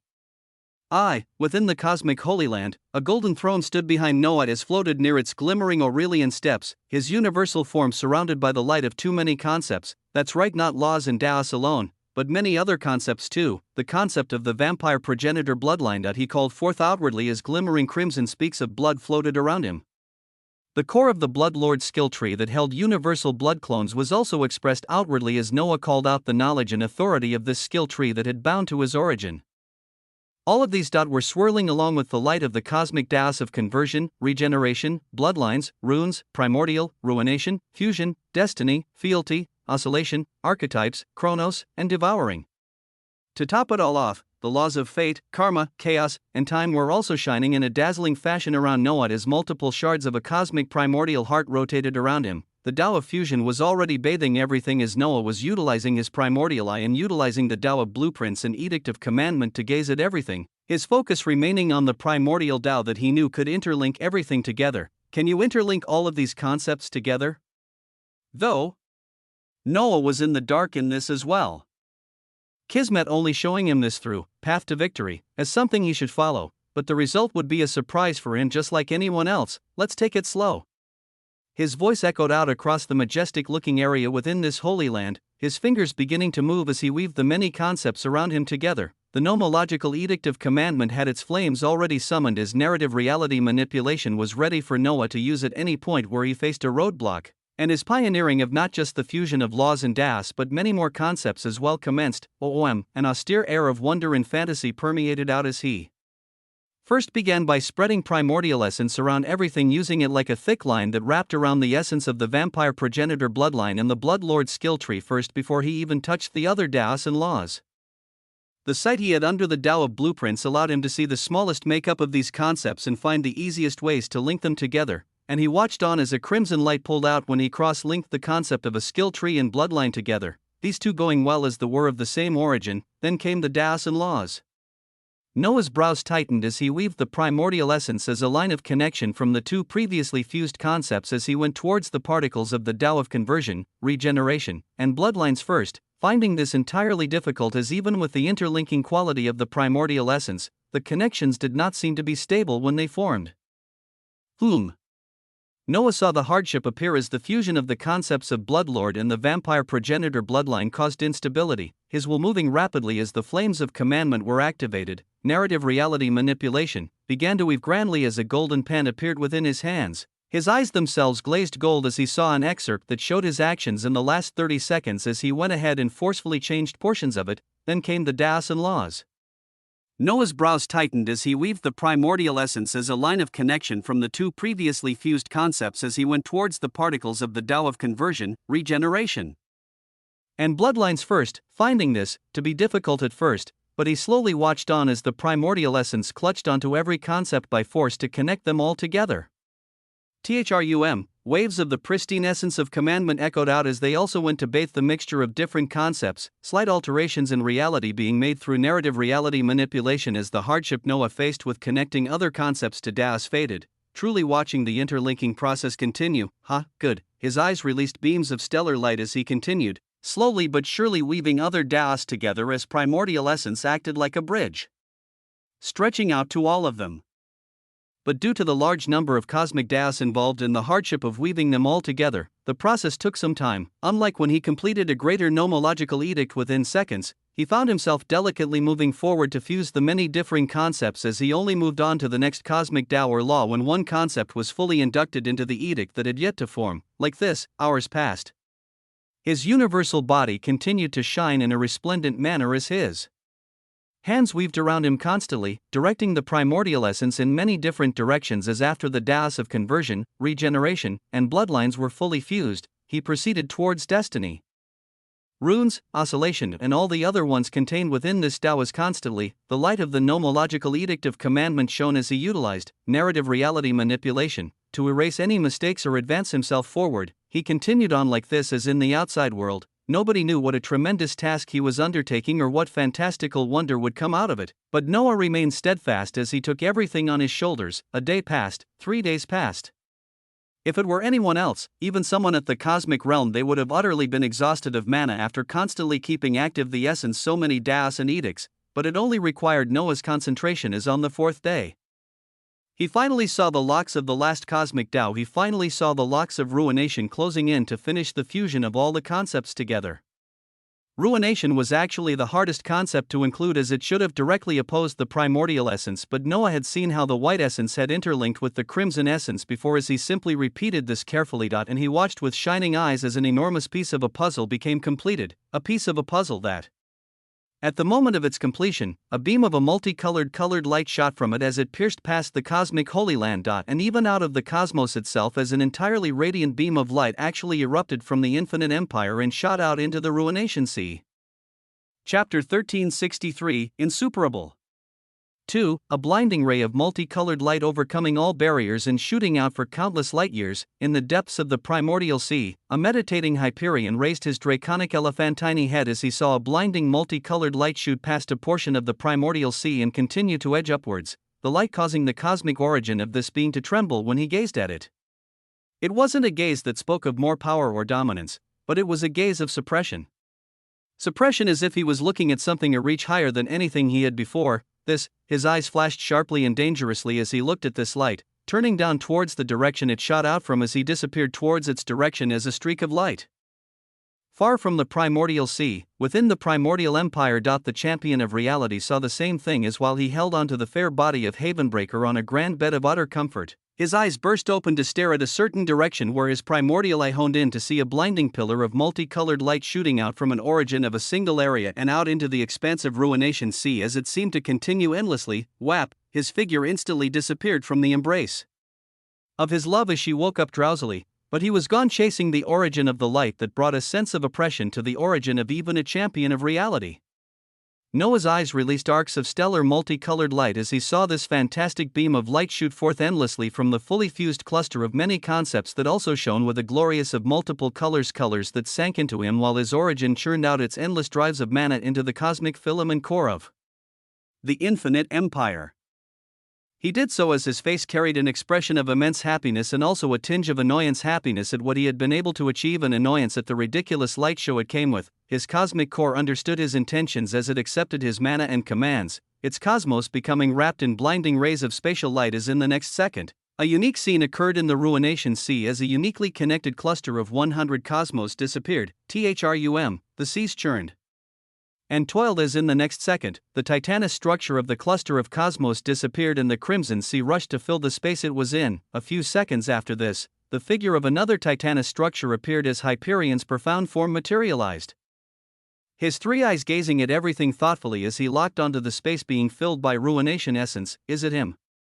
His ancient voice echoed out as it was filled with doubt, his figure becoming wrapped in a spatial light as he disappeared soon after. Another few seconds passed silently as the surrounding ruination sea calmed, and sometimes later, yet another figure appeared, with dark hair waving down gorgeously to his shoulders and his muscular chest etched by countless runic dowlines visible. Aegon appeared as he gazed at the surroundings carefully, but he also found nothing as he left soon after. Both of these beings were drawn in by the birth of something illustrious, the birth of something they could only guess, as it was the product of a being who could forge a greater nomological edict in seconds. And yet it had taken him more than 4 days to complete this product. They wouldn't get to know exactly what it was, as the being who had forged himself was only finding out now, in the recently relocated Infinite Empire, within the cosmic Holy Land. Thump, Noah's body was releasing constant and booming sounds of a heartbeat, but it wasn't his actual heart beating, but it was the beat of a new nomological edict that was binding with his very origin and soul, from the fusion of both the primordial Tao and the Tao of ruination, along with many other cosmic Taos, laws, and 2 other concepts. A product that actually was not a minor or greater ranking edict was formed. It was close to reaching the next tier of edicts, but it also wasn't quite there yet, as it was attached with the affix of quasi. At this reality, Noah's heart and very origin trembled as he saw the rank above greater edicts appear before his eyes, even if what he achieved was merely a quasi form of it and not entirely there. Quasi insuperable, nomological edict of the Sanguine Emperor. Insuperable, after minor and greater edicts, there came insuperable edicts, as this word had a grand meaning. It meant something that was impossible to overcome, something insurmountable to cross or deny. This was insuperable. Noah had only achieved the rank of quasi-insuperable, as even with this, it was a reason for celebration, as even someone like Cecilia, a primordial at the cosmic filament rank, even she had not achieved a quasi-insuperable ranked edict, or much less one at the full rank of insuperable. The nomological edict to be forged in question was termed Sanguine Emperor, the word sanguine relating to blood, as this edict crowned its architect, the Emperor of Blood. Noah's heart settled as he allowed his eyes to gaze upon the glorious edict that was meant to propel him rapidly towards the status of a higher existence. Quasi-insuperable, nomological edict of the Sanguine Emperor, A nomological edict is a form of undeniable truth and authority that is birthed from the combination of laws and Taos, and it cannot be circumvented or stopped by anything, with the only possibility of deniability lying with another edict. The nomological edict of the Sanguine Emperor is further elevated as it stands at the rank of quasi-insuperable, touching on the boundary of ancient and undeniable authorities privy to select beings. The edict is birthed from the combination of the cosmic Taos of primordial, ruination, fusion, destiny, conversion, regeneration, bloodlines, chronos, fealty, oscillation, archetypes, and devouring. The user is granted the title of the Sanguine Emperor, as when it comes to the control and manipulation of blood, they are unrivaled within the same realm of power. With the inclusion of unique Taos to bring it to fruition, this quasi-insuperable edict allows for its essence to transmogrify normal consumed blood and other unique resources into true blood. Under its essence, the user undergoes a qualitative and quantitative change in their blood, as they are granted a base increase of 500,000% to all parameters and 500 million% to health regeneration. Your blood is the ultimate panacea, as consumption of it by others will produce many different effects. Complete progression of this edict will allow one to even be capable of exerting control over the blood of existence as a higher realm than them, among other boosts. The abilities, blood transmogrification, sanguinity, blood of old, and bloodborne, are granted. Along with this, any nomological edict grants its user a smoother pathway towards reality, granting them an increase in the speed of their realm progression by 10 million%, an increase of 20 million% to all parameters, and increases the chances of fusions of other laws and Taos by 10% for the production of other nomological edicts. Current fusion of the laws and daos for the nomological edict of the Sanguine Emperor, 1%, the product of his 4 days of hard work lay before existence is one with a solution of him being able to reach the stage of a higher existence in a short period of time, chapter 1364, Sanguine Emperor. What the hell could that have been? In the novice universe, the great old Nazageth in the form of a terrifying star the size of a galaxy spoke out, the figure of Oathkeeper clad in gold light beside him glancing at the fading pillar of multicolored light that stretched from the cosmic Holy Land in shock and disbelief. This was because Oathkeeper was among the very few 18 existences that had been granted one of the bloodline edicts from Noah. Oathkeeper being given the bloodline of Kismet, as he had already begun to sense the fusion of laws and daos that went into it as he arrived at the step of glimpsing the edict itself with the help of the Tao of fusion, and he was close to fusing it as he was gradually becoming familiar with the aura of an edict. Precisely because of this reason, Oathkeeper was in tune with the feeling of a fresh edict as he thought he had touched upon a grand and regal path of the highest stature finally, and yet this whole view was blown out of the water the moment he saw that multicolored pillar of light. The budding essence of Kismet that had barely formed within his origin had trembled and quivered when this light appeared. Seeming like a mere child cowering frightfully at the appearance of something entire levels above it as it showed off its dominance over everything else, this dot was the stage he was touching on. The multicolored light he and all others in the infinite empire SAW'd was the stage that Noah was touching on. How are you doing this? How can this be? Oathkeeper could not help but utter a question towards this being that he still had not fully understood, and he was one of the many existences still wondering about Noah and becoming surprised at the actions he undertook. He wasn't alone, as 2 other beings who were actually proficient in edicts felt the same thing, Halcyon and Springforge gazing towards Noah's misty golden throne and the cosmic Holy Land in utter shock at the oppressive aura of an edict being released as towards their shocked faces and demeanors. The beings near them were conversing calmly with each other while looking at them. Barbados played with the essence of commandment that had already begun to bloom within her after being granted its bloodline, voicing out with a mischievous smile towards a proud-looking Elena beside her. When do you think they'll get used to the crazy things little fish does and take things like this as an everyday occurrence? Barbados was among the many who had come to gradually be used to shocking scenes like this, Elena's eyes looking towards the misty golden throne in the cosmic Holy Land as she replied with fervor, at least 3 weeks. By that time they should probably witness the great progenitor achieving another realm of power or even stand above the corpse of the champion of reality. Dangerous words leaked from her mouth as Barbados laughed devilishly beside her, a combination of a skill tree, the concept of a bloodline, multiple laws, and a full assortment of cosmic daos granted him a quasi-insuperable nomological edict. Its mere presence alone was astounding, allowing him to convert consumed normal blood into true blood. This was what the tainted ones and other existences that Noah had bound in a region of the Ruination Sea were for. They were for him to obtain cosmic resource points and shards of a cosmic core, yes, but he also wanted them for their blood as he prepared for this edict. Now, its stellar details laid before his eyes as he could feel his own universal blood boiling, becoming increasingly heavy with power and authority as he gazed at the first ability that came with this skill and the first ability that he would be utilizing with subjects ready, blood transmogrification. The Sanguine Emperor is not just an edict, but a title granted to a being proficient in the manipulation of true blood.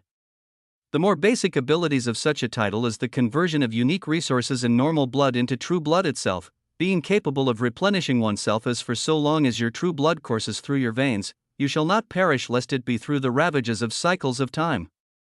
Different resources can grant different percentages of true blood, with immensely large amounts of each resource being required as only an existence at the cosmic filament realm could afford them.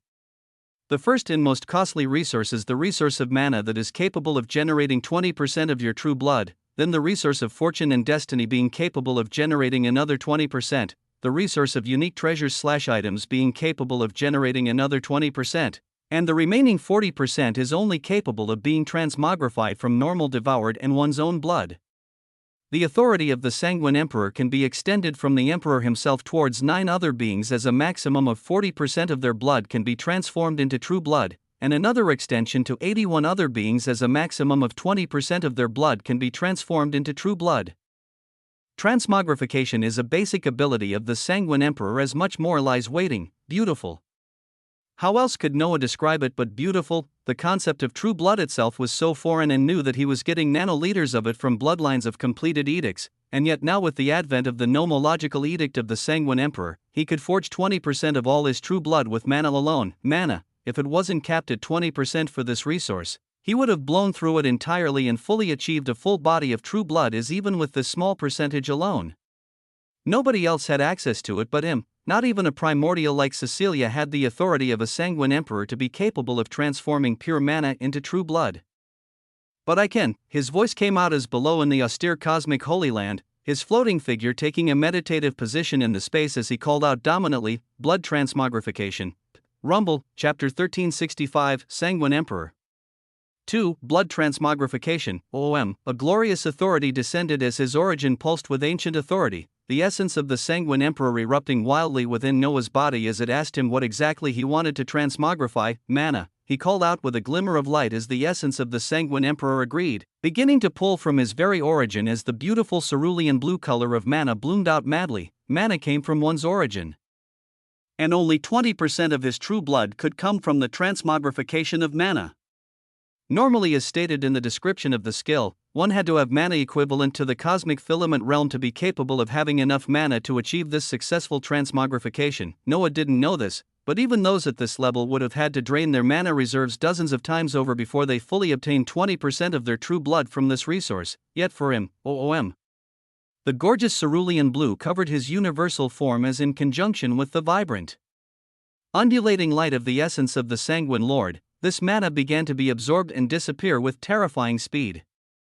It was swallowed by the essence of the Sanguine Emperor as moments later, Noah saw this verdant essence begin to leak out droplets of golden blood, true blood. He truly watched the conversion of the resource of mana into something else entirely, the essence of the Sanguine Emperor bellowing like a hungry beast as it demanded more and more. And Noah provided an endless amount of it as golden blood began to freely permeate within his origin, blood that he obtained as nanoliters before. Now droplets of milliliters were constantly being formed as his purple-blue universal form began to be painted with a hue of gold outwardly. OM, the air of majesty only rose until it reached a crescendo as due to the fact that the resource of mana was endless.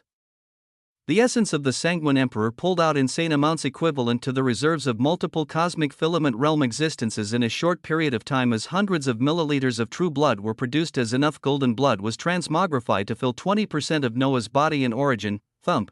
The essence of the Sanguine Emperor stilled and calmed. A raging river of true blood showed off its majesty within Noah's body as he felt boundless strength coursing through him, where even though it didn't show him the quantification of just how much percentage boosts he had achieved, he felt like it was more than getting even a 500 million% to all parameters from edicts just from the small 20% of true blood now coursing through him. His body now began releasing a glow of gold that would make anyone around him feel an oppressive force that would make anyone feel as if they were lesser beings compared to him. It was a glow he had only seen on a primordial as it made others look at them as unreachable beings on a high pedestal. Yet Noah was approaching that pedestal with firm steps as even after doing the fantastical action of the transmogrification of pure mana into the true blood of a higher existence, his eyes released beams of dominating light as he spoke out commandingly. Then, fortune and destiny, rumble. The essence of the Sanguine Emperor was relentless as after it had its fill of mana and produced resplendent reserves of true blood that caused Noah's very origin to scream in joy. The next resource was fortune and destiny. This resource had bathed his origin as he had a stupendous amount of it that even the champion of reality and the ender of reality could not compare. The essence of the Sanguine Emperor pulling onto the reserves of this essence as well as it began to change into golden dewdrops of true blood, even though this resource wasn't endless. Noah was an anomaly that even champions or enders of reality could not compare to in terms of destiny. That the essence of the Sanguine Emperor found it had more than enough to devour and transmogrify, Noah sensing over 80% of all of his current reserves being taken away before hundreds of milliliters of true blood were produced to fill up another portion of his body in origin. With the magisterial golden blood flowing through him, he was like an ancient creature from primordial times born from the highest of lineages, and he now seemed to be reawakening this lost lineage as the glow of gold he released seemed natural to him. As the blood within him pumped and coursed through his heart and the rest of his body, he felt a feeling of invincibility where as long as drops of this golden blood remained, he would not perish. 40%, this was what he had managed to achieve. In a short few seconds, something that neared the progress of even the ender of reality that had lived for millions of years. Good. Sensing the viscous and profound goblets of golden blood flowing through him, Noah turned his gaze towards the direction where his clone was overseeing a few million looked existences, a spatial light covering his universal body as he sought to head to this location at this time. The resource of mana and fortune destiny were now utilized to grant him 40% true blood within his body, what remained now being the resource of unique treasures or items that might be the only thing giving him slight trouble. And the remaining portion was him needing to devour normal blood and a portion of his own blood for it to be changed to true blood. He felt this balance to be half and half. As to complete this condition, he changed locations from the cosmic Holy Land and into the nondescript area of Ruination Sea where millions of blood bags awaited for him. In the milliseconds that he shuttled through the gold of space, his vibrant mind couldn't help but gaze onto another ability from this quasi-insuperable edict of the Sanguine Emperor. Apart from the blood transmogrification that he had been using, it was the ability that held the simple name of Blood of Old, Blood of Old. The blood of the Sanguine Emperor has achieved a level of potency and purity that even average primordials have a hard time grasping. As the edict architect holding the authority of such blood, you gain full control of your blood and bloodlines as you can fully fuse all bloodlines into one, with exception of bloodline edicts which require full completion of the edict of the Sanguine Emperor. Those with sufficient strength and sufficient flames of edicts have to connect them together to form different tiers of that depend on the connected edicts, but the Sanguine Emperor can achieve not just a connection but the seamless fusion of the bloodline of the edicts, as with their connection, their flames will follow. The fusion of bloodlines is intricate and full of mysteries. As if they are weak, they will merely be assimilated into the bloodline of the Sanguine Emperor. If the fused bloodlines are strong enough to stand on their own, a new bloodline shall bloom within your origin. Yet another ability that bloomed with shocking possibilities was there for him to utilize. This one edged towards something that even a primordial like Cecilia would gaze at with envy. This was merely a portion of the quasi-insuperable nomological edict of the Sanguine Emperor. Chapter 1366 Sanguine Emperor 3. Blood of Old. Its contents were filled with information that made one wonder about many things, with Noah being the one thinking about its many possibilities the most. The capability to fuse his bloodlines together was unique enough, but the description of this ability stated that when he completed the nomological edict of the Sanguine Emperor, he could even seamlessly fuse the bloodlines of edicts to achieve the indecipherable achievement that only primordials held, the connection of 15 flames of edicts brought about an authority that Noah only knew the primordial Cecilia to have at this moment, but he could fuse the bloodlines of his edicts to bring about an even more powerful effect than she could ever hope to achieve under the abilities of this quasi-insuperable nomological edict. Who? Noah breathed out calmly to calm his beating heart that now pumped rivers of golden blood, the true blood within him uniquely being the one reeling in excitement as the thought of bloodlines. He had appeared in the random location of the Ruination Sea where his clone was watching over the few million tainted ones and most powerful existences under the House of Stormdust, his appearance causing these beings that were still bound by the essence of commandment to turn their auras towards him in a show of shock and terror. This was because the moment Noah arrived, the Ruination Seas that had been churning chaotically stopped. They calmed down and became entirely serene, as unlike Hyperion, who was halfway through becoming a higher existence, or the primordial Cecilia. Noah was not hiding the aura and grace brought about by his reserves of true blood. It caused the minds of these bound existences to go numb as their auras could not look at Noah any longer than a millisecond, finding themselves forcefully averting their gazes as they couldn't even bring themselves to glance towards him. Yet Noah wasn't fully paying attention to them, as the concept of fusion of bloodlines from the ability of Blood of Old could not escape his mind as his eyes released bright pearls of ingenuity. What if? His thoughts moved as while he floated in the calmed Ruination Sea, his body began to release waves of the essence of commandment as he utilized the ability that allowed him to ask many questions, Vault of Commandment. Can I copy the bloodlines of other existences into my origin to carry out fusions of bloodlines with the blood of old? WAA, a question that circled in his mind the moment that he read over the description of this skill, and the essence of commandment buzzed around him with stellar light before golden words appeared before his eyes as an answer. The capability of bloodline extraction will be unlocked with the completion of the nomological edict of the Sanguine Emperor, allowing you to extract the bloodlines of others unto yourself, as the limitless possibilities of bloodlines and their fusions will arrive. THRUM, golden words that were enough to cause the surroundings to shake as Noah's destiny and fortune nearly exploded outwards at this mere knowledge. With the completion of the quasi-insuperable edict, he wouldn't just unlock the capability to fuse the bloodline of edicts but also the ability that would allow him to extract bloodlines for him to play with. This was the first thought that rose in Noah's mind when he read Blood of Old, and his thoughts were affirmed now as he looked forward to the things that might come in the future. his thoughts were revolving not just on the bloodlines of exotic beings like dragons or phoenixes, or even the bloodlines of a few other fantastical races. What he thought of was the bloodlines of terrors like Cthulhu or others from the Chthonian universe, primordial beasts, and of course, the bloodline of the race of primordials. But even those are of lesser importance. His eyes shone as he spoke, closing his eyes to picture the image of an existence bobbing up and down in the infinite empire near one of his bodies, the blue slime, the bloodline of the race of the universal emperor slimes that held the racial ability of universal devouring, that granted one everything from the target they devoured. Could he get his hands on this as well, and what would happen if he combined the bloodline of the universal emperor slime with that of primordial beasts or primordial? Or Cthulhu? Or, the mere thoughts of all these ideas caused Noah's fortune and destiny to bubble with hunger and greed, his essence of kismet erupting out around him in a glow of gold, and he couldn't bring his essences to settle down. The oppressive aura he was releasing had unconsciously become even heavier as it caused a few 100,000 nearby tainted ones to fade with shaken minds, Noah's buzzing thoughts being reeled in as he closed his eyes and combed the surging golden blood within his body. The surroundings calmed. Noah opened his eyes again as they only released a flash of golden light, his face filled with resoluteness as he vowed to achieve what was merely fantasy at this moment. But before he did this, he still had to take everything step by step. He still had to obtain the resources to elevate the nomological edict of the Sanguine Emperor to completion. The only question was whether its requirements would be the same as minor and greater edicts or because of its much higher level. The same amount of cosmic resource points would not be enough. But Noah would only find out by proceeding forward as his stellar eyes locked onto the few million existences bound before him, tainted ones and other existences filled with terrible karmic lines who followed the steps of Stormdust to betray their very origins. Noah's psyche had advanced so far in the past months that when he looked at them, whether for good or bad, he only saw them as those set for death at this point in time. His mind was serene as within his origin, 1,000,000 splendiferous universes began to burn, the essence of the cosmic Tao of loot permeated outwards as its stupendous effects of increased loot quantity and rarity became active.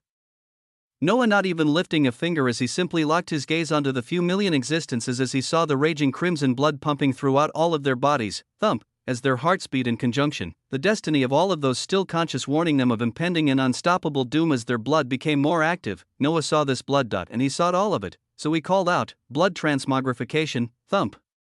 The hearts of a few million existences resounded out one last time as thereafter a shower of blood erupted in the crimson ruination sea. Chapter 1367, Sanguine Emperor. For, a cast of a skill, and existences ranging from paragons all the way to forefathers that had begun fusing laws and Daos erupted into rivers of blood. It was a truly gory scene as their defenses and origins were utterly helpless under the call of the Sanguine Empire, their very blood betraying them as it heeded his call and erupted from them almost in a gleeful manner. As if they would find a better home towards the one beckoning towards the Sanguine Emperor, Noah floated calmly in the now calm ruination seas as he observed the scene of a few million beings turning into rivers of blood that rushed towards him, his very skin opening subsurface pores as billions of universes glimmered on it, all of these droves of blood rushing into him through the surfaces of his body as they rushed towards his origin where the essence of the Sanguine Emperor was, hungrily waiting to transmogrify the impatient blood. It came in crimson in color as milliseconds later, hundreds of milliliters of true blood shining a gorgeous gold came out. The rivers of blood of millions of powerful existences continued to surge into him endlessly as they thinned up from the ruination sea, Noah's bright eyes watching as only when less than 5% of this blood was remaining did he achieve another 20% of true blood within his body, 20% from mana, 20% from destiny and fortune, and 40% from blood, a portion of it his own, and a portion of it devoured from others. Since he had just completed the devouring of others, he now willed the essence of the Sanguine Emperor to turn onto his own blood, the viscous blood still coursing through his universal body that wasn't true blood, a resource that he could regenerate a great deal of through the cosmic Tao of regeneration. Bzzzt, his origin once more moved as after decimating millions of existences into mere blood, his own blood now boiled and was forcefully transformed into something else. Meanwhile, the other fruits of his labor were shown as the millions of splendiferous universes stopped burning within his origin, golden prompts of loot rising before his eyes, 3,242,413 galactic filament cores obtained. Ding! The effects of the cosmic Tao of loot are applied, 1,621,206,500 universal filament cores obtained, 3,592 universal filament cores obtained. Ding! The effects of the cosmic Tao of Lut are applied. 1,796,000 resplendent shards of a cosmic core obtained. 299 runic Tao line enhancers obtained. Ding! The effects of the cosmic Tao of Lut are applied. 149,500 transcendental runic Tao line enhancers obtained. 189 billion skill points obtained. Ding! The effects of the cosmic Tao of Lut are applied. 189 cosmic resource points obtained. The glorious light of Lut shone upon him in a grand fashion as galactic filament cores became universal filament cores, 1.5 billion of them, as that is after duplication. It would grant one upwards of 6 billion universes on this alone. Then there were the resplendent shards of a cosmic core that after duplication would be an addition of close to 35 billion universes, getting Noah infinitely close to the 100 billion required of him, as all that would be left was to turn them all into splendiferous universes and step into the cosmic realm. But, no. Noah thoroughly denied this idea, as he was already promised the cosmic realm for as long as he completed 4 more edicts. The flames of commandment assured this. All of the loot that Noah had just gained and much of the loot that he still had in his reserves, would actually be the first time that he didn't use them for their intended purpose of birthing universes, as he needed them for the last 20% of his true blood. Rumble. With this thought, his raging origin that was always shining with multicolored light calmed down as much of his old blood was transmogrified into true blood, Noah checking his body to feel it coursing nearly entirely with true blood, as in the span of mere minutes since he obtained the quasi-insuperable nomological edict of the Sanguine Emperor.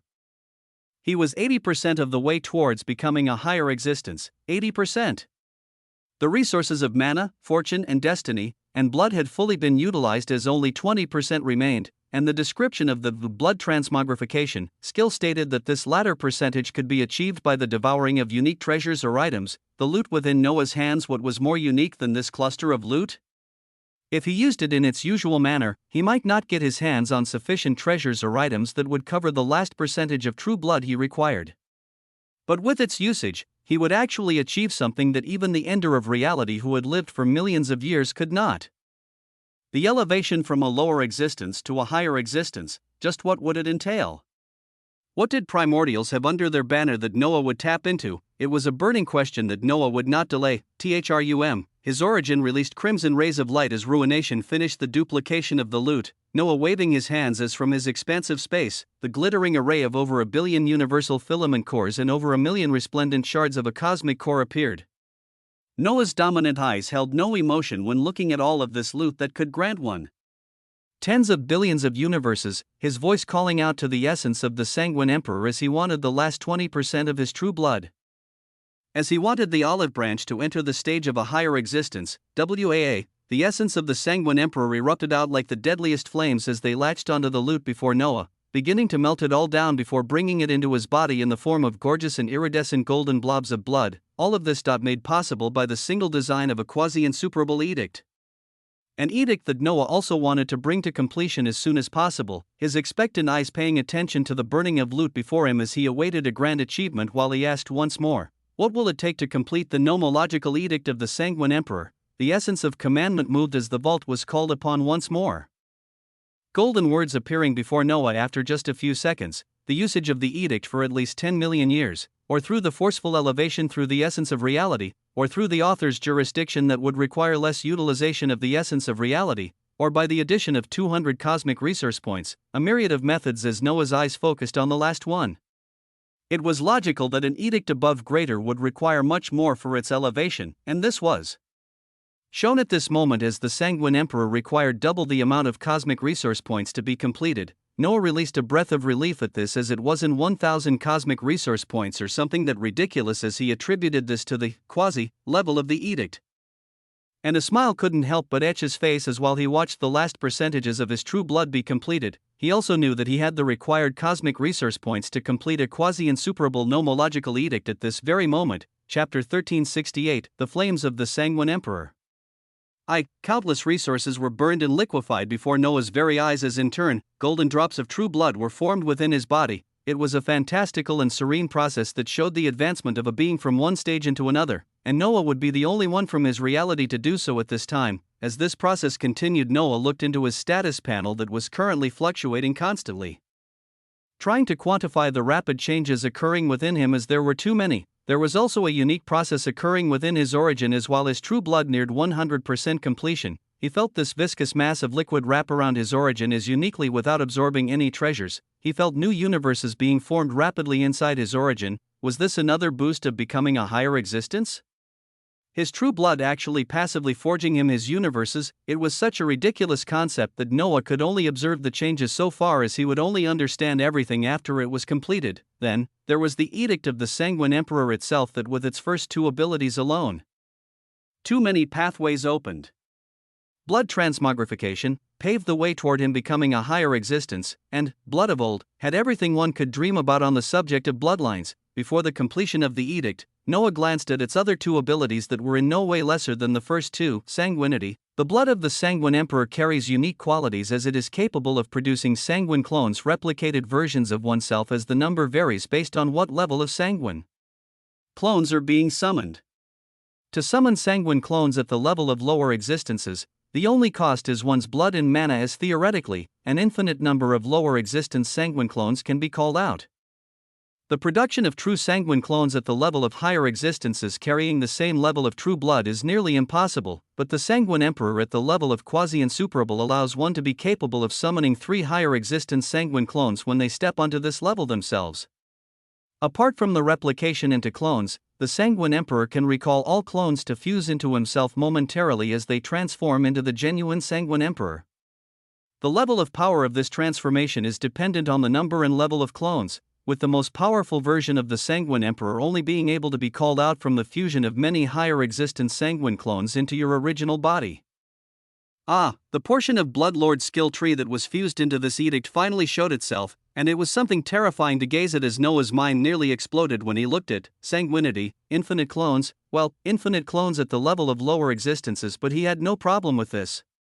He didn't know how large the gap of power would be from a lower existence to a higher one or how that translated with the realms of power, but this theoretical aspect of infinity could not be looked down upon. At the same time, only 3 sanguine clones at the level of higher existences were granted to him. And he also didn't have enough information to measure any of this yet, as he had yet to step into this stage himself. But the future that lay before him, it was too bright to even wonder, as before he could do anything else, his eyes found themselves going towards Bloodborne. Bloodborne, the blood of the Sanguine Emperor, is his strongest tool as it can be used to attack and defend. The blood gaining the capability of being layered with multiple daos or edicts, as any damage dealt by your blood is increased by 1 billion% true annihilatory damage. Any defensive abilities cast with the usage of your blood gain a 1 billion% true soul and physical defense. Born of blood, death by blood, and power through blood. These 3 principles surround the Bloodborne, as he is capable of devouring the blood of others to recover health and mana, and extending his influence by making Bloodborne heralds that he can choose to extend specific bloodlines into. Only the common and rare bloodlines that the Sanguine Emperor holds can be extended into Bloodborne heralds, as with enough effort, one could have an entire reality under their feet with Bloodborne heralds spread throughout. The aspect of the vampire progenitor, supported by the fusion of all other concepts Noah had thrown into this quasi-insuperable nomological edict, showed itself once more as he was speechless. He finally saw the appearance of 1 billion in percentage as his strongest attack and defensive tools were through blood. Furthermore, he could turn others into followers similar to the vampire progenitor, as the possibilities on this aspect were further opened up.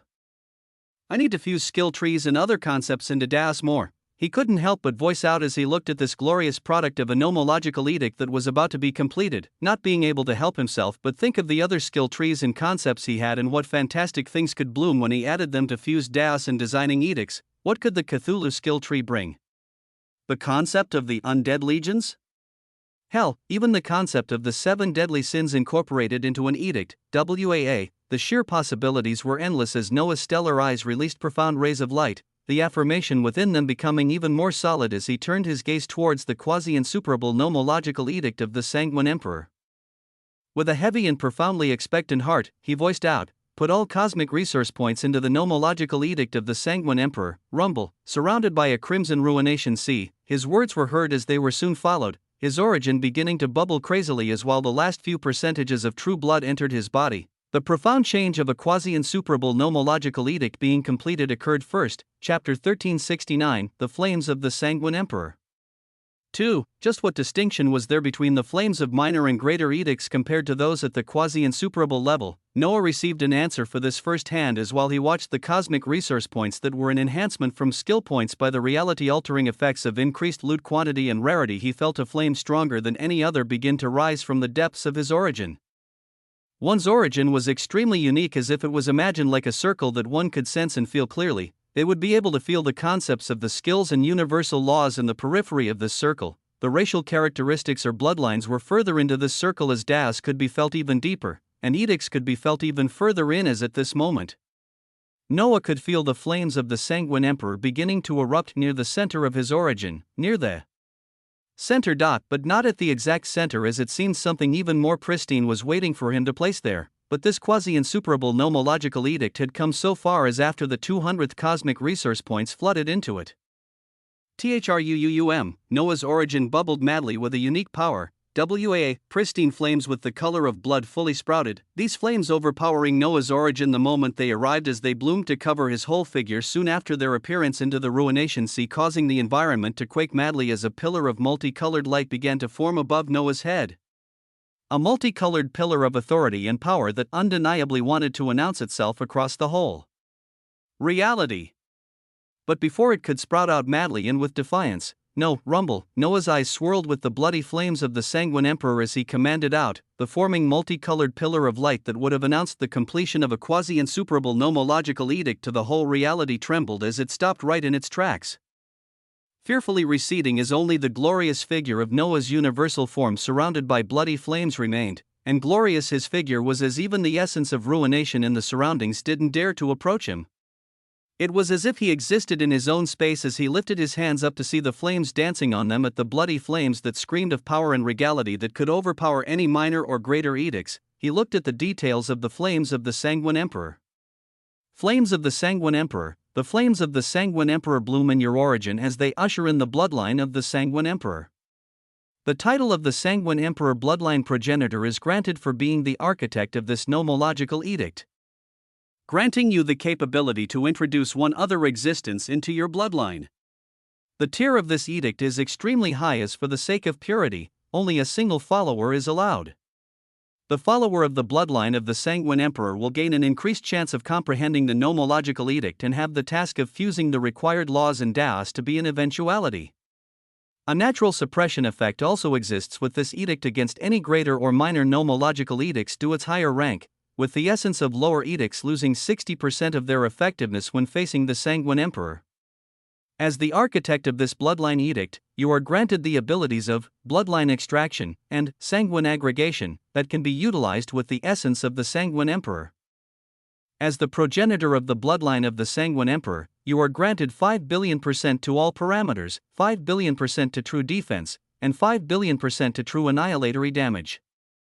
All abilities that utilize the essence of the sanguine emperor also have their resource requirement cut down by half, and your origin begins to produce 100 milliliters of the true blood of a higher existence within your body daily. Utter magnificence bloomed before his eyes as what was promised before could be seen, along with even more surprises. The flames of the sanguine emperor were of such a higher rank that with them, one held a natural suppression against all other edicts, the loss of 60% effectiveness of all lower-ranked edicts. This was a terrifying concept by itself alone, as it showed just how horrific the truly powerful existences who could design edicts like these or even a genuine insuperable edict were. If quasi-insuperable was also so domineering enough to suppress all lower edicts by 60%, did one suppress them entirely by 100% if they achieved an insuperable nomological edict? It was an unanswered question that Noah didn't know how long it would be before he found out. But apart from all this, there was the sight of multiple percentages that synonymously had 5 billion% next to key concepts, 5 billion in percentage increases for multiple factors, the most important one being all parameters, WAA. It was why at the completion of this edict, Noah felt his strength break out multiple levels higher, as he found himself questioning whether he would have achieved such a high level of boosts that he could even match someone at the higher cosmic realm. That was how powerful he currently felt. His speed, vitality, strength. Many other factors were enhanced so crazily that he ached to test what all these percentages truly meant for him. Then, of course, there was the fact that instead of nanoliters, the flames of the Sanguine Emperor granted milliliters of true blood. 100 of them daily. At that is, while Noah was lost in his thoughts, he didn't realize that the conversion of resplendent shards of a cosmic core and a myriad of other loot was nearing its end. The change of all of his blood into true blood was nearly complete, as it had an insignificant percentage remaining, and the moment Noah achieved the flames of the Sanguine Emperor as its 100 milliliters of daily blood bloomed out. He actually achieved 100% conversion of true blood in this manner. He had met the requirement to become a higher existence. The moment this occurred, Noah felt the stellar universal heart within him beat one last time as he raised his hands to find his universal skin being deconstructed into golden particles of utter majesty. Following that, his entire origin released a golden wave of light as his entire body was vaporized, a vast and endless golden sea beginning to spread. In its place, Chapter 1370, Higher Existence. His entire body that was made up of billions of universes entirely vaporized itself, as what was left behind was a vibrant golden sea. Not just his body, but his very origin that lay at his core had been extinguished into nothingness, as one would think they were facing certain death. But it was not so. His soul was perfused throughout the sea of golden blood that had begun to expand crazily, as it contained everything about himself: his identity, abilities, laws, deaths, edicts. Even the flames of his edicts could be seen stretched out across the golden sea as only concepts remained while he himself faded away. The cosmic treasure ruination floated mesmerizingly in the fantastically expanding golden sea, as apart from all of this, even more terrifying changes occurred in other locations. Within the infinite empire, Noah's clones that were spread throughout were disappearing into dust, as it caused a great shock to spread on anyone he was around. In the Forgemaster's universe, Steel Mikhail was with one of Noah's clones as he watched a huge tower shield he especially requested be forged, but his heart shook as he found the Noah he was standing to turn into gray dust in the next second. In the Novice universe, the blue slime was comfortably situated atop the head of one of Noah's clones, as in the next second, it felt weightlessness as the being it was on also turned to dust. Through the infinite empire, scenes like this occurred for all of Noah's clones, as it brought a huge shock to all those who were around him, their minds not even connecting to the possibility of death, as it was something that seemed so far away from Noah. And before this shocking thought could permeate any further, a resounding mechanical voice rang out in the minds of everyone that was affected by the recent actions: "He is okay." The cosmic filament core that still felt the unbreakable connection between it and Noah's soul spoke out, settling the hearts and surprise of all those affected. As if we go even further, it wasn't just Noah's clones that disappeared. In the ruination realm, one of Noah's three main bodies disappeared, as whatever origin and soul was contained within it. It was shuttled through space and back to the nondescript location in the ruination sea where a golden sea of true blood was expanding. In the Novice universe, the other original human body of Noah also disappeared as he was watching the progress of those granted the bloodline of edicts. All the collection of his soul and every concept that made it, whether it be skills or trait unique to this body, it also disappeared in a flash of light to rejoin the mass of expanding true blood in the faraway region. All his bodies and clones perished as they were connected to the same origin, and this origin was about to undergo a tremendous and unshakable change as everything was recalled into the mass of true blood. All the concepts that made Noah were contained within his soul that was stretched out across the bundle of the golden sea, everything about him still being there as when it was all collected. The golden sea crazily stretched out in 4 different directions for millions of light years, and then they began to contract back as when the golden pass was pulling into itself. The surrounding itself seemed to be getting squeezed and pulled. Space fluctuated unstable as the ruination sea bent and twisted in a unique space-time phenomenon. Noah's budding consciousness that was watching this in shock, finding that when the golden sea of true blood contracted and squeezed the surrounding space, it eventually became torn as from 4 different directions. Reality itself tore apart. Reality tore apart as from its tears, pearls of multicolored essence of reality stretched out to sink into the golden sea of blood as it went to its very center, where it began to shine with utter resplendence. The magisterial essence of reality itself released rays of light in the center of his true blood as from this light his new origin began to manifest. Going from a lower existence to a higher existence actually had such a process where one's very origin, it, was molded by the essence of reality. Furthermore, this process was even more unique to Noah as his 3 bodies had all of their qualities brought into the golden sea of true blood, where the end product of it would be a single origin of a higher existence. As for what changes this would bring, what gains or losses Noah would have he had yet to find out. Hundreds of millions of splendiferous universes began to bloom as they formed a new origin, each of them shining a multicolored brilliance as since Noah was in existence, with the universal race that had its origin be its actual body. His consciousness began to see the process as this body became reforged by the fantastical essence of reality. Why were primordials so powerful?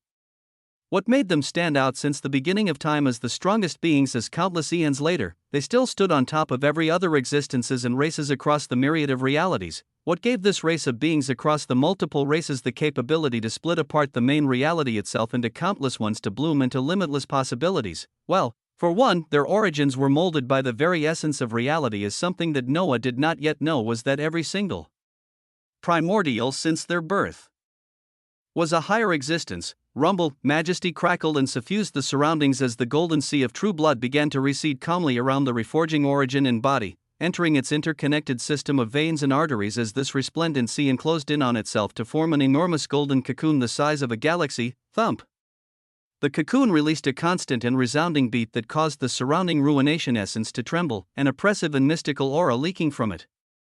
With every thump, as every now and then, pearls of the essence of reality sank into it to complete its transformation. Thump! Eventually, the cracks in reality faded as the golden cocoon continued to pulse before within seconds. Everything became calm and silent. The waves of ruination sea resumed their activities while staying away from this location, creating a region of blackness that even the essence of pandemonium would fear. In this region, only a golden cocoon remained. Chapter 1371, Higher Existence. 2. The weaving of destiny was extremely abstruse, as very few could ever truly get a hold of it, but the most important existences within a reality could almost always sense when an event that would have irrevocable changes to their lives occurred. At this moment in time, the major players within a certain reality felt these changes, but they could not do anything about it.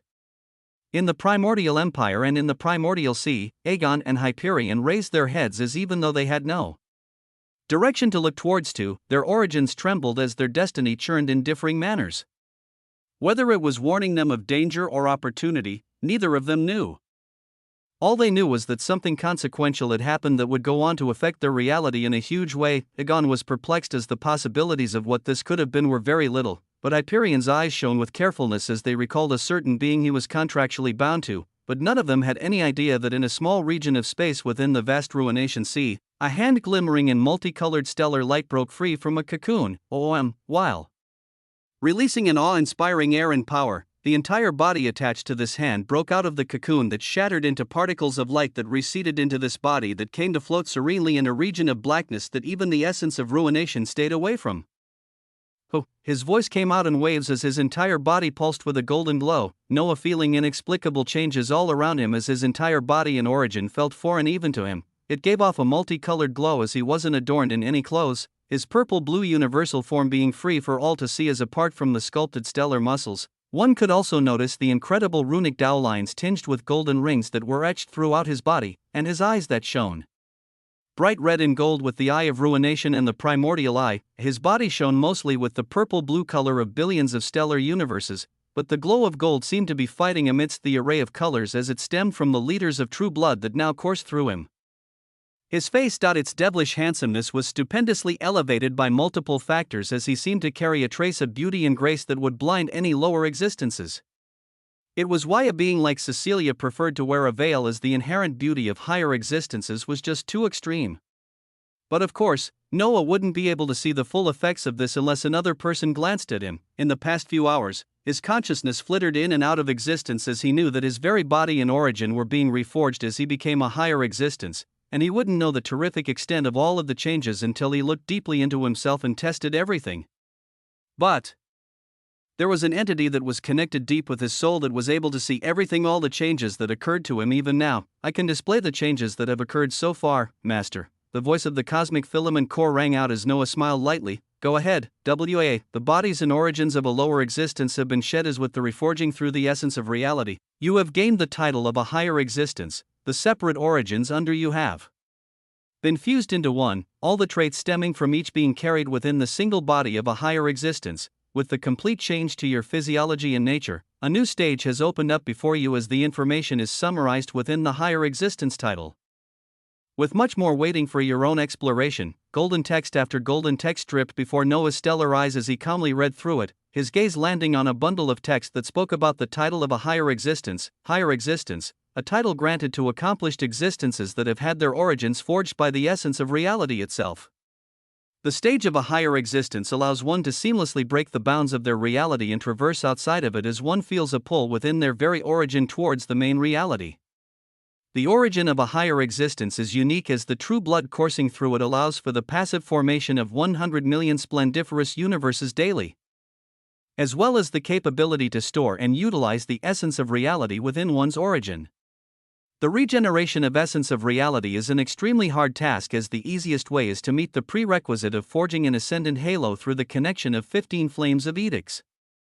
A formed ascendant halo can allow the formation of a connection to a reality under unique conditions and requirements that, as long as they are met, one can continue to gain a slow rate of regeneration of the essence of reality. Other ways to regenerate the essence of reality may exist as they await your exploration. With the origin of a higher existence, one can easily design their own lesser and grand das, as they are also proficient in designing cosmic das. And the fusion of these das and laws into edicts can be done with much more ease, as the primordial eye is naturally granted. As a higher existence, all those below you can only gaze at your grandeur as you release a natural aura of ascendancy that grants you immunity from any laws, lesser das, and grand das that lower existences utilize against you. The effectiveness of cosmic das being utilized against you from lower existences is also reduced by 90%, as the effectiveness of nomological edicts of the minor rank is reduced by 50%. A passive immunity of 20% against true annihilatory soul and physical damage is also granted against lower and higher existences. The elevation as a higher existence also allows for the recalibration of all of your quantified statuses, vitality, strength, and focus, into a singular status value termed ascendancy value, with the inflation from the focus value due to the infinite mana trait not being accounted for. The ascendancy value of a higher existence accounts for their base damage, defensive, and all other parameters, as it can be raised by the elevation in realm, completed das and edicts, and even more greatly elevated through the formation of ascendancy halos through flames of edicts. Current ascendancy value 0.75 OM. The glorious achievement of a higher existence and what it represented was right before Noah's eyes, as there were too many things to unpack. But everything else aside, the two words that were always encrypted this whole time when it came to what 15 flames of edicts formed were finally clear before Noah's eyes. The titular words of Ascendancy Halo fully enamored Noah's eyes at this moment. Chapter 1372, Higher Existence. 3. Within a reality, a single existence surpassed all others in achieving a vastly different stage of existence, but the destiny of others within this reality also contributed to the constant weaving of events, as something crucial actually occurred around the same time, within the vast primordial sea. Hyperion's draconic elephantine form vibrated with power as he called upon the true blood within him that he had forged for millions of years with the help of multiple flames of edicts. He held 9 edicts, as with the 2 on the being who had a bidding contract by the flames of a greater nomological edict, along with 4 he promised to achieve in a short period of time. They would be able to achieve the 15 required flames of edicts that primordials used to forge systems. It is either this path to help me break out of the shackles of my reality, or the achievement of becoming a higher existence. His eyes flashed sharply as he thought of his ultimate aim of his freedom that was so hard to achieve, as he was born from this reality and promised to die with it. Would achieving the stage of a higher existence help with this? Would forging a system also be an answer? Hyperion was not entirely sure, as the least he could do was continue to try. So his origin continued to call upon the true blood and essence of reality within him to further refine his cosmos and elevate another edict towards completion. Trusting on his power more than anything else, as he would never fully put his trust on even the existence with the seemingly boundless destiny like Noah Osmont. Around the same time, a certain connection he held began to buzz with activity as his primordial eye of the Kaiser opened with a burst of light and gazed upwards, past the pristine white sea and past the crimson sea that lay behind it, gazing all the way past the fabric of reality itself as he followed the connection of his very bloodline towards the other end that connected to an entirely different location. Since it was a connection of bloodline, it was naturally another ender of reality, or something even more terrifying on the other side. Can you hear me, little ender? Your impatience may have paid off, as I have a proposition for you. Rumble. Hyperion's eyes flashed with a light of anger and cruelty at the tone of this being, his eyes swirling with power as he contained himself and replied coldly, What proposition would that be? During a recent scuffle, we came across a quasi-primordial relic from some inept primal titans. It's not the primordial relic I promised you, but it is a quasi-primordial relic that uniquely has a feature capable of achieving the goal of your responsibility. The archaic voice of another ender of reality echoed out in Hyperion's mind as his eyes couldn't help but drip with disappointment. This was why one could not depend on any others to achieve their aims, even if they claimed to have been in the same position as you as they achieved the freedom you sought. But Hyperion was a practical being, he was getting his hands dirty for them, and they were granting him something in return. He could not complain, so he maintained his calm as he replied passively, "And how is it uniquely fitting what we are doing in this reality? This quasi-primordial relic only has two functions, and those are to temporarily bring the realm of an existence in the cosmic filament rank down to the cosmic rank and also act as a binding treasure. With the primordial Cecilia as the target, I trust you will then be able to take her down? This will be the first task that fully allows you entrance into our glorious lineage." A fantastical pathway lay open for Hyperion to take as his calm eyes filled with ancientness and distrust listened to these honeyed words as he sent his approval. "A quasi-primordial relic it shall be then, good. Be ready, OOM." The moment these words ended, the connection of bloodline that Hyperion knew all too well began to expand rapidly, his origin sensing horrendously powerful spatial essence being sent down this connection as it carried with it an actual object, an object being sent across realities. As this process occurred, Hyperion's primordial eye of the Kaiser shone with immense brilliance as it released a terrifying but silent light that traveled up the connection that a quasi-primordial relic was being sent down on. His vibrant primordial eye of the Kaiser released this silent essence powerfully as it even began to bleed golden blood, but Hyperion continued doing his actions even as he felt the object he was being sent pierce into his primordial sea and begin to descend above him in a grand fashion. THRUUM. Its descent came with an awe-inspiring air as when Hyperion raised his three eyes, he saw a fantastical and archaic bell-shaped treasure floating gloriously before him, the Ionic Bell of the Unguarded. Forged by the primal titans that only rival primordials in their abilities of forging, this quasi-primordial relic is enough to bring down the realm of a cosmic filament existence for a whole hour and even has binding properties for any of those in this rank. During that time, do not disappoint, the words seemed akin to an elder talking to a junior, but Hyperion's hiddenly wrathful face maintained his impassivity as he only grunted his affirmation, his essence going on to wrap around the Ionic Bell of the Unguarded to start studying it. The connection to him then began to close and weaken, but the primordial eye of the Kaiser that had been bleeding golden blood still managed to sneak an abundant amount of essence up the connection as even with the pain and sacrifice that Hyperion had endured, he would only manage to pry into the closed-off connection for a few seconds, but these few seconds would be enough to affirm exactly which type of beings he was aligning himself with. The seconds would be enough to decide the tides of destiny. Chapter 1373, Higher Existence. For, with his primordial eye of the Kaiser bleeding bloody gold, Hyperion listened, as cruel as ever. With the connection broken as Hyperion should not have been able to hear anything from the other party, his bleeding eye still continued to gaze upwards as he actually caught glimpses of words occurring near the same being that had just granted him the quasi-primordial relic, and the voice echoing out seemed to actually be from another being. The one and only tyrant beast Pixis. Why would you send an interesting upcoming ender of reality like that to his death? You know it is impossible for a lower existence to ever kill a higher existence. The voice released an archaic intonation as it seemed to come from an extremely old existence, Hyperion hearing it as his eyes blazed further with rage and wrath while still maintaining his stature of dignity and power, continuing to listen in further. Impossible, yes. But this little ender is unique as he is halfway through becoming a higher existence and has already collected 9 flames of edicts. Even with a negligible ascendancy value, it should still be capable of wounding and heavily injuring a primordial brought down into the same realm. The ancient voice of the ender of reality Hyperion knew echoed out in an arrogant fashion as the connection he was peering through was nearly about to collapse. Killing a single primordial is akin to killing millions of them. They hunt down all those marked ones that have killed their kind as too many enders of realities have met their doom in this manner. Once this primordial is heavily injured and is traversing realities to recuperate, we shall be there to finish off the job as the marked ones will not be s. We will get to enjoy the benefits while being free of any of the dangers so long as we move correctly. As cruel as ever, Pixis. Very well, then I shall partake in swallowing the rare origin of a primordial. Good dash, bzzzt, just like that. The essence he had managed to silently slip past and listen in on the surroundings of the connection cut off. his surroundings were utterly silent as his body released waves of power, his three eyes locked onto the ionic bell of the unguarded, as the words of Pixis rang out in his mind over and over again, "Good rumble." His ancient voice was tinged with disappointment and wrath as he gazed out into the vast primordial sea and all the existences within it.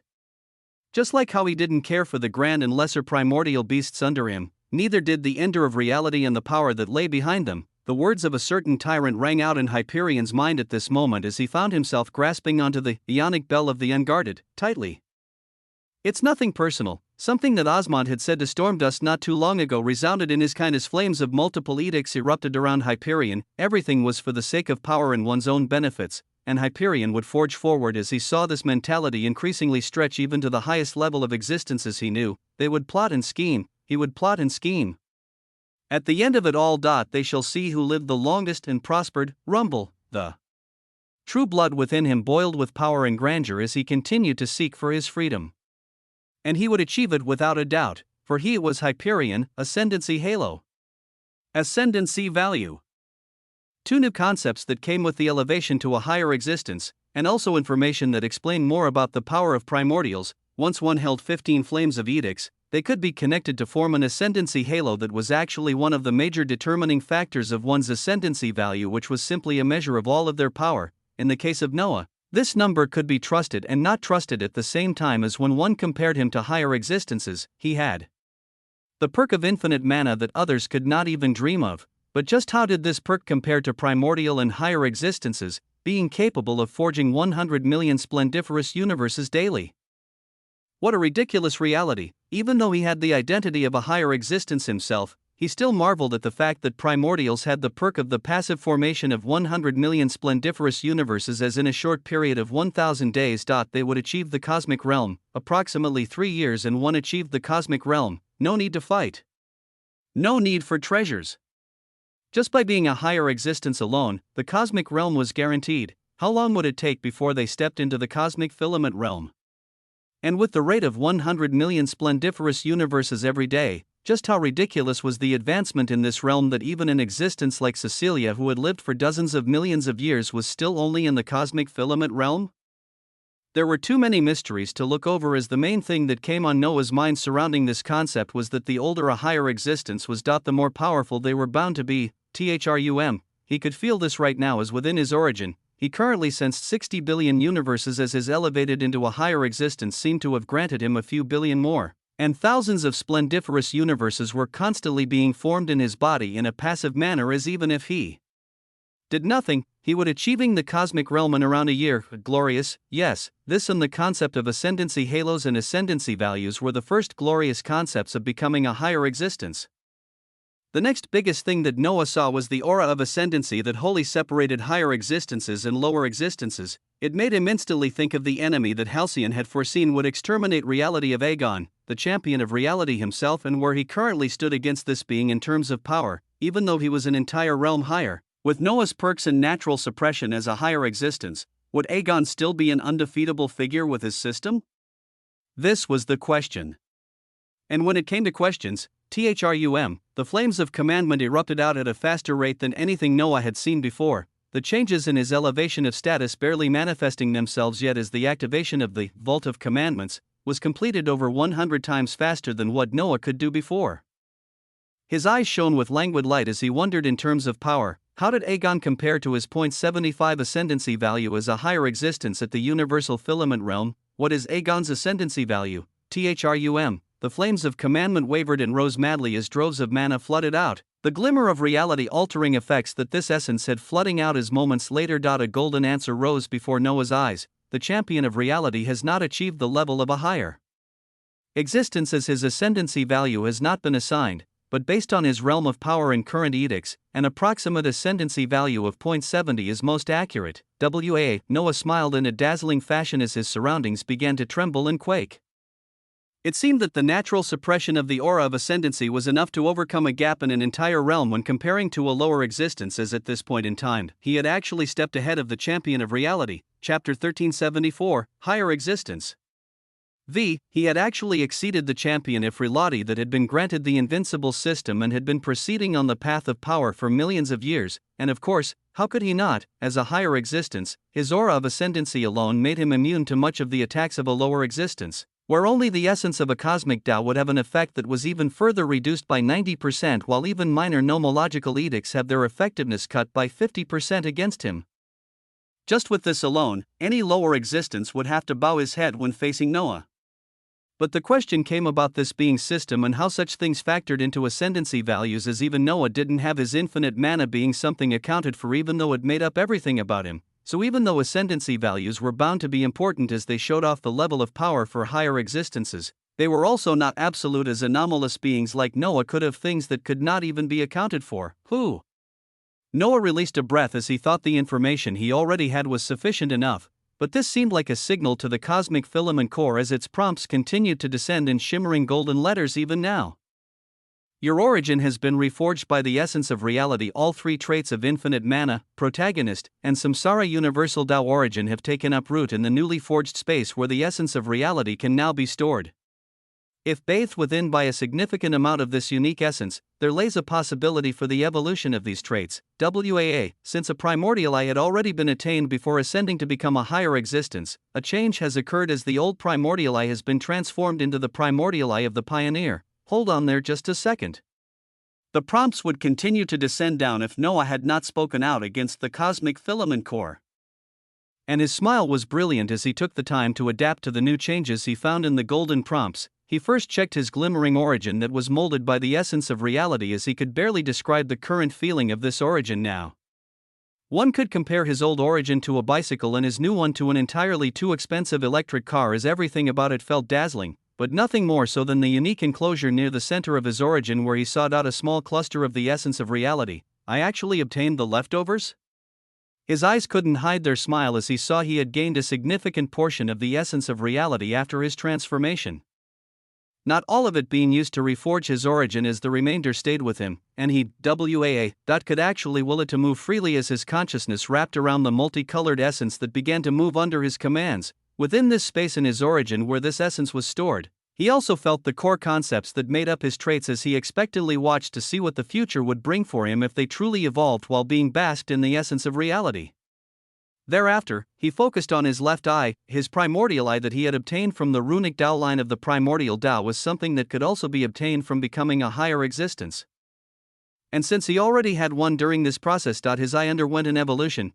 His stellar eyes changed color quickly, as while his eye of ruination remained crimson with its rings, his primordial eye's iris had changed from the stacked triangles, as the iris on it now had two golden wings etched onto it in a dazzling fashion. As Noah focused on it, this brilliant eye released waves of golden light as its name came to him, the primordial eye of the pioneer, and existence. That paved the way forward before any others. The one to explore areas that others do not normally explore. Uniquely enough, Noah would not be the only one to gain the eye of the pioneer, as there were actually other existences like Hyperion, Noah Eckert, and even Aegon that would achieve it if they also became higher existences. But how different are you exactly? His words triggered a flash of light as brilliant new golden words appeared before his eyes. Primordial eye of the pioneer. The title of a pioneer is granted to the one that leads others by example. The primordial eye of the pioneer grants its holder the capability to see all constructs in their natural forms and be capable of distinguishing their composition and origin, including the essence of laws, daos, and edicts. With the affix of pioneer, edicts can now be analyzed and broken down into individual components, as they can then be restructured in different ways to grant you the authority as the architect of an edict, even if you weren't the first to stumble upon it. The holder of the primordial eye of the pioneer is also capable of all the analytical and covert abilities of a normal primordial, as in addition to this, they can be utilized to momentarily grant one the wings of the pioneer, that allow for 5 billion% movement, attack, and cast speed. A wondrous new primordial eye that, apart from the analytical abilities of his old one, this one stupendously gave him the perks of being able to break down the edicts of other beings and then simply fuse them in a slightly different way to form these same edicts as if they were his own. Apart from this, he also gained a percentage increase of attack, cast, and movement speed that rivaled the percentage he received from the boosts of his only quasi-insuperable nomological edict with the mere usage of this eye. The boons Noah gained from attaining the stage of a higher existence not being little. Chapter 1375, higher existence. 6. Alright.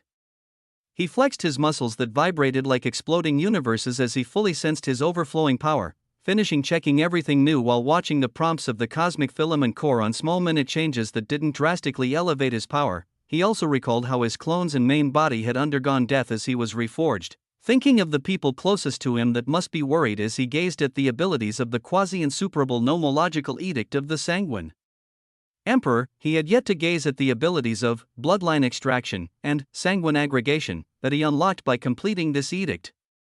But his eyes were currently focused on sanguinity, that allowed for 3 true sanguine clones at the level of a higher existence and an unlimited number of clones at the level of a lower existence. Let's have the true sanguine clones at the level of higher existences first. THRUM. His mana moved in his origin as with his ridiculous rate of mana usage efficiency and conduction with his newly forged origin. He saw that everything occurred the span of 1/10 of a millisecond as his mana and true blood surged in synchrony, and an instant later. A brilliant glow of light surged that produced from it an existence exactly like him, a body releasing the same glow and power, a body no different than his current body, as it couldn't even truly be called a clone.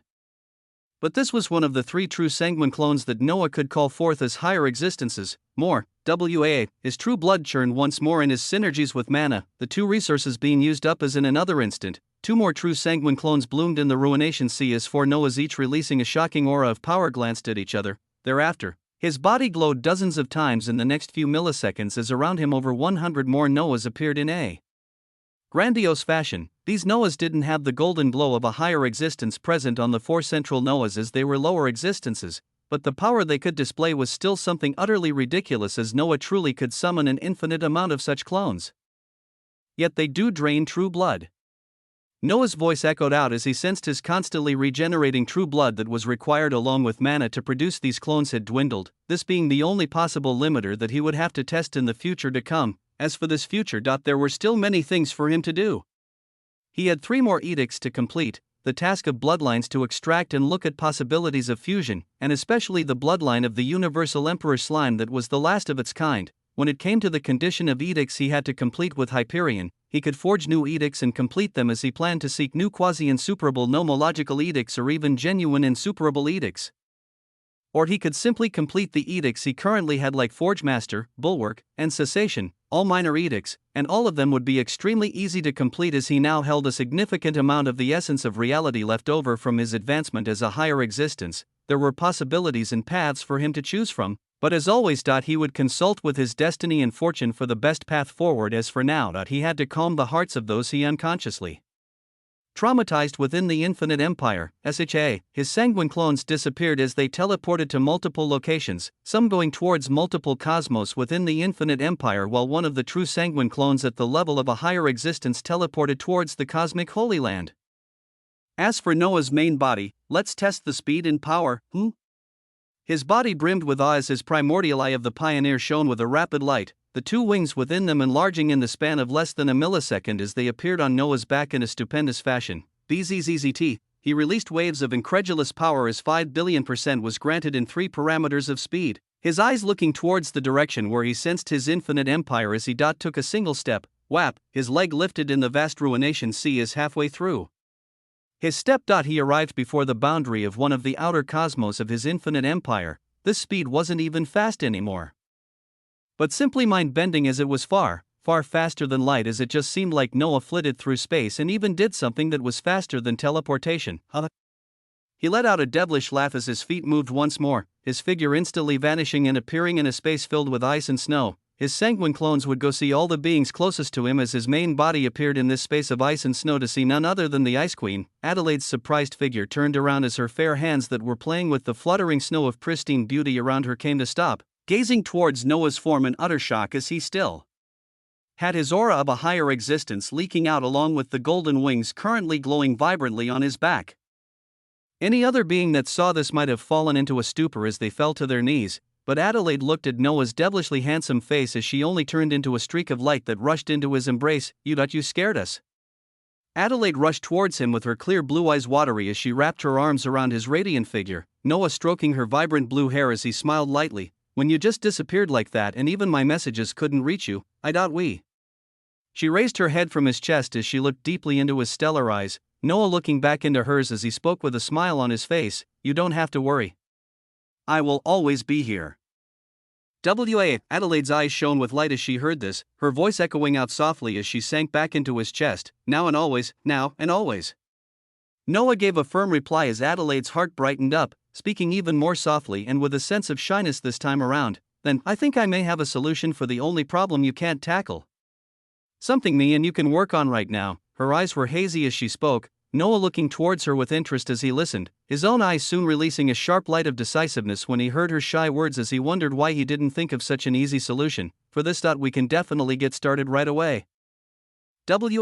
His main body began to take on an important task with the Ice Queen as his other sanguine clones spread out across the infinite empire, the three at the level of higher existences looking at the many things Noah still had to do as they also began on their tasks. On the menu were the abilities from the flames of the Sanguine Emperor, the generation of true blood for his companions and the extraction of bloodlines, as well as the completion of edicts so that he could cheese his way towards the cosmic realm. Chapter 1376, Bloodline Extraction.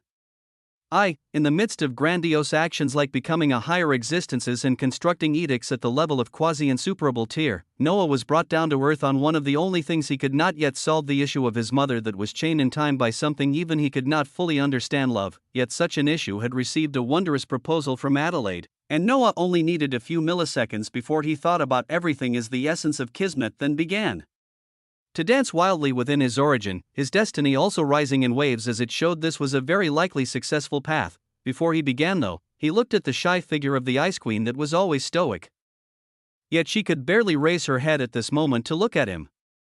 He smiled as he spoke out calmly towards this wonderful existence, "Before we start, why don't I advance you towards another stage of existence first?" Yes, under the ability of bloodline transmogrification that stemmed from the nomological edict of the Sanguine Emperor, Noah could extend his authority towards 9 other beings as a maximum of 40% of their blood can be transformed into true blood, and another extension to 81 other beings as a maximum of 20% of their blood can be transformed into true blood. The first existence that would be granted this honor would be none other than Adelaide. She looked towards him with utter trust in her eyes as she nodded. Noah's heart calming as his essence called upon the authority of the Sanguine Emperor. His hand rose up as it became tinged with a crystalline color of golden true blood, almost turning transparent as it went towards Adelaide's chest and actually sunk in as if his hand was incorporeal. His hand sunk into her chest as he went toward to grab onto her very origin, something so entirely dangerous that if he did anything wrong, the origin of the target could be heavily damaged or ruined. Yet Adelaide was entirely free of worry as she lay all her trust on this being, feeling his hands cradling her origin as a tyrannical authority wrapped around it and began to pulse with constant hums. The hums were fantastical and awe-inducing, where they increased in repetition more and more as golden blood began to leak from Noah's hands and wrap around the origin, inducing it to begin forming true blood of its own as Adelaide's blood began to tremble and boil until golden dewdrops of true blood began to naturally form within her. Bloodline transmogrification. The induction of the true blood of another existence that was an authority only brought about by the quasi-insuperable nomological edict of the Sanguine Emperor. It was a process that took time as while Noah completed it carefully with Adelaide, his other bodies went to see Barbados, Elena, Valentina, Anna, and many others who had been with his clones prior. And one of his true sanguine clones was in the cosmic Holy Land as he glanced at the 2 abilities obtained after he completed the nomological edict of the Sanguine Emperor and received its flames. Bloodline extraction. The undeniable will of the Sanguine Emperor can call upon the bloodlines of willing or defeated enemies to extract their core bloodline essence. The Sanguine Emperor will take this core bloodline essence onto himself as he can replicate the bloodline onto himself, with differing fates waiting for those who had their bloodline essence extracted. The fate of true death can be granted as the entire bloodline is extracted from an enemy, or the fate of transformation into a bloodborne herald can be granted onto an ally as their extracted bloodline essence will recover within days. All extracted bloodlines harmoniously live in the origin of the Sanguine Emperor as they will be distinguished into different tiers of common, uncommon, rare, ultra-rare, supreme, or venerable bloodlines. A possibility to combine different bloodlines into one exists with the ability of sanguine aggregation, bloodline extraction, a stupendous ability with the astounding possibility of allowing Noah to stack onto himself as many bloodlines as he could get his hands on. From the bloodline races he knew and came across to bloodlines he would come across when he explored the vast realities and what they held within them. He had the chance to put them all under him as they would even be classified from common to uncommon to rare, and ultimately from ultra-rare to supreme bloodlines and even venerable bloodlines. What are the tiers of my current bloodlines anyways? Such a thought entered his mind as he gazed into his exceedingly long status panel filled with too many details, gazing at the bloodlines he had already collected as his eyes shone with surprise at their tiers: bloodlines, human common, vampire progenitor common, universal Tao origin uncommon, kismet uncommon, samsara rare, commandment rare, sanguine emperor rare. Noah's eyes shone sharply as he didn't fully agree with the classification that he was looking at. His bloodline of a human and vampire both received a common rating, as even the universal Tao origin race and the bloodline of Kismet that stemmed from a minor edict were only labeled uncommon. Most of all, the quasi-insuperable nomological edict that granted the bloodline of the Sanguine Emperor was still ranked rare, alongside Commandment and Samsara. Noah had at least expected Sanguine Emperor to be ultra-rare, but he was proved wrong at this moment and led to believe that maybe only genuine insuperable edicts would reach this title. Even if it is rare, it should still be a matter of classification, as the Sanguine Emperor definitely ranks above Samsara and Commandment. Noah analyzed what he saw with sharp eyes as he planned for the future, trying to imagine just what sorts of bloodlines apart from those stemming from nomological edicts would be ranked ultra-rare or supreme. Just what existence in the vast realities could possibly have such bloodlines, and what terrific wonder would they contain within their bodies? This question alone caused Noah's origin to vibrate as his senses of a higher existence pointed him towards the vastness outside of this reality, his heart excited for the infinite things that he knew nothing of and wanted to explore in the unknown. Chapter 1377. Bloodline Extraction. 2. Noah's burning gaze of longing for the unknown left the tiers of bloodlines as he looked at the last ability that came with the flames of the Sanguine Emperor, the ability that brought everything together, and one that would actually allow him to forge higher tier bloodlines. Sanguine aggregation. Across the countless realities, the number of races and bloodlines are too many to count as those that can be considered significant or few. The ability of sanguine aggregation allows the Sanguine Emperor to seek the bloodlines unknown to others, as it allows for one to aggregate the bloodlines they have come across into something new, the product always being unknown and depending on the tiers of bloodlines selected for aggregation. The essence of reality is required alongside the essence of the Sanguine Emperor to successfully combine different bloodlines, and the possibility to unlock ancient bloodlines lost in history. One of the core uses of sanguine aggregation is the combination of the bloodlines of edicts and action, that is a more powerful method of bringing together the flames of edicts to form into an ascendancy halo. The aggregation of 15 bloodline edicts will grant a completed ascendancy halo, as with this method, a chance to attain a higher ranking halo is made possible even though the determinants of the tier are based on the ranks of the edicts combined. Sanguine aggregation, a method that Noah had opened a grand path through that was not too common, and Noah didn't think that even someone like Cecilia could have a method like this under her sleeve. With it, he wasn't just allowed to fuse bloodlines into terrifying possibilities, but he could utilize it to fuse his flames of edicts and obtain something that mainly higher existences and beings from extremely powerful races like primordials had a chance of obtaining an ascendancy halo. His origin buzzed at the mere thought of this concept, as Noah wanted to get his hands on such a thing already, but patience. He breathed out calmly as he repeated in his mind he had to be methodical and patient in what he did, as he still missed many conditions and could not make any mistakes from this point onward. So after looking over bloodline extraction and sanguine aggregation, there was only one thing for this body of Noah to do, as spatial waves emanated from him and reached out into another universe. Whap! The figure of the bouncing blue slime appeared on the right side of the golden throne within the cosmic Holy Land, bouncing up and down excitedly from seeing one of Noah's true sanguine clones. Hey little guy. Noah took in this bubbly and unique existence into his hands as he sent his thoughts forward on what he wanted to do, and even though the blue slime jumped up and down in agreement, Noah still wanted to grant this summon something in exchange for undergoing the process of bloodline extraction. We'll go ahead and induce the formation of true blood within you right after, while you will be the first to become a bloodborne herald. Yes. If they were allies, Noah could turn them into bloodline heralds under the bloodline of the Sanguine Emperor, especially those that he extracted and copied the bloodlines of. Let's do it. The vibrant voice of the blue slime echoed out as Noah nodded, placing the creature within his palm as he closed his eyes and called out slowly, bloodline extraction, THRUM, the bloodline of the universal emperor slime that could devour anything and obtain it. Noah wanted it under him as his body shone with a crimson gold light that went to bathe the blue slime, the authority of the Sanguine Emperor calling for the dense bloodline to come out in the open so that Noah could replicate it. A glorious show of light began as this process fully ensued, And this was something that also took time, similar to how Noah was also simultaneously using bloodline transmogrification to induce the formation of true blood within Adelaide. Noah was tackling multiple things at once as he still moved calmly amidst what would be a chaotic environment. Or even as he induced the formation of true blood with one body and extracted a bloodline with another body. Yet another one of his true sanguine clones was undertaking another glorious task. In another area of the vast cosmic Holy Land, one of the true sanguine clones sat with the few remaining shards of a cosmic primordial heart as his task. Was the design of other edicts within his hands. A golden book could be seen as Noah looked over passages of his own future with reader's foresight. This stupendous ability and path to victory, under the nomological edict of Kismet, showing him that he would benefit much more in the future if he designed more high-tier edicts at the level of greater and quasi-insuperable that he then brought to completion. He could simply complete Cessation, Bulwark, and Forge Master, but these were merely minor edicts, as when the time came for him to forge his first ascendancy halo. His destiny was screaming out to him that the flames of Das he used would be extremely important. The higher the level, the better, so the next task that Noah was simultaneously tackling was, let's see what we can do with the Cthulhu skill tree and the 7 deadly sins along with a combination of laws and Das, shall we?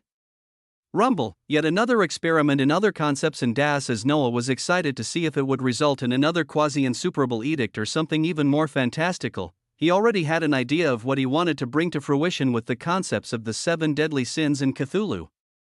And they would all have to be tied in by a concept that had yet to be designed, a concept of a cosmic Tao that far surpassed normal ones as it reached the ranks of the supreme cosmic Taoist primordial and ruination. With his body of a higher existence releasing waves of golden light, Noah spoke out grandly, "Start the design of the supreme cosmic Tao of Armageddon, OOM. A supreme cosmic Tao with the terrifying purpose of catastrophically ending everything." This was Armageddon, and it would be Noah's first supreme cosmic Tao while on the path to forging an even more ridiculous nomological edict. Chapter 1378, Seeking Apocalypse.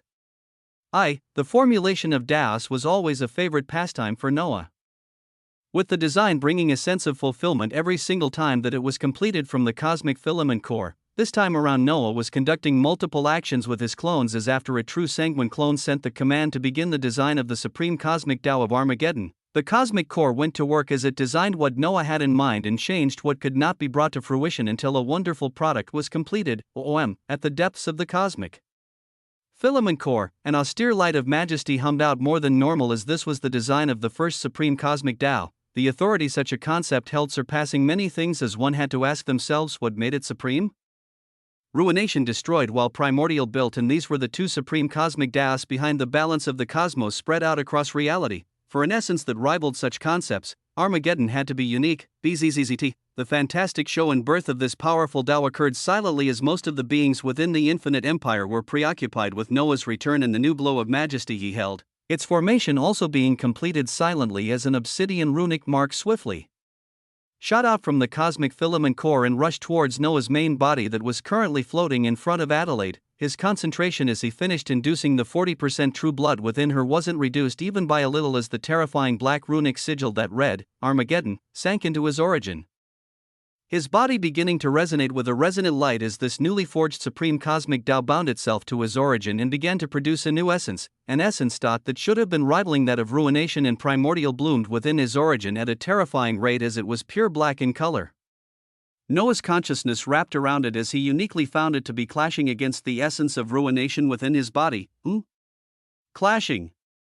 Armageddon was actually opposed to ruination, as the root of these Taos may seem similar, and Noah had based what he understood about ruination to ultimately forge Armageddon for the purposes of the edict he wanted to forge next. To see their distinction, he could only let the flow of information of this edict be collated by the cosmic filament core, as his eyes very quickly saw the golden text box that showed the details of this wondrous new Tao, cosmic Tao of Armageddon, a supreme cosmic Tao birthed by the cosmic filament core of Noah Osmont.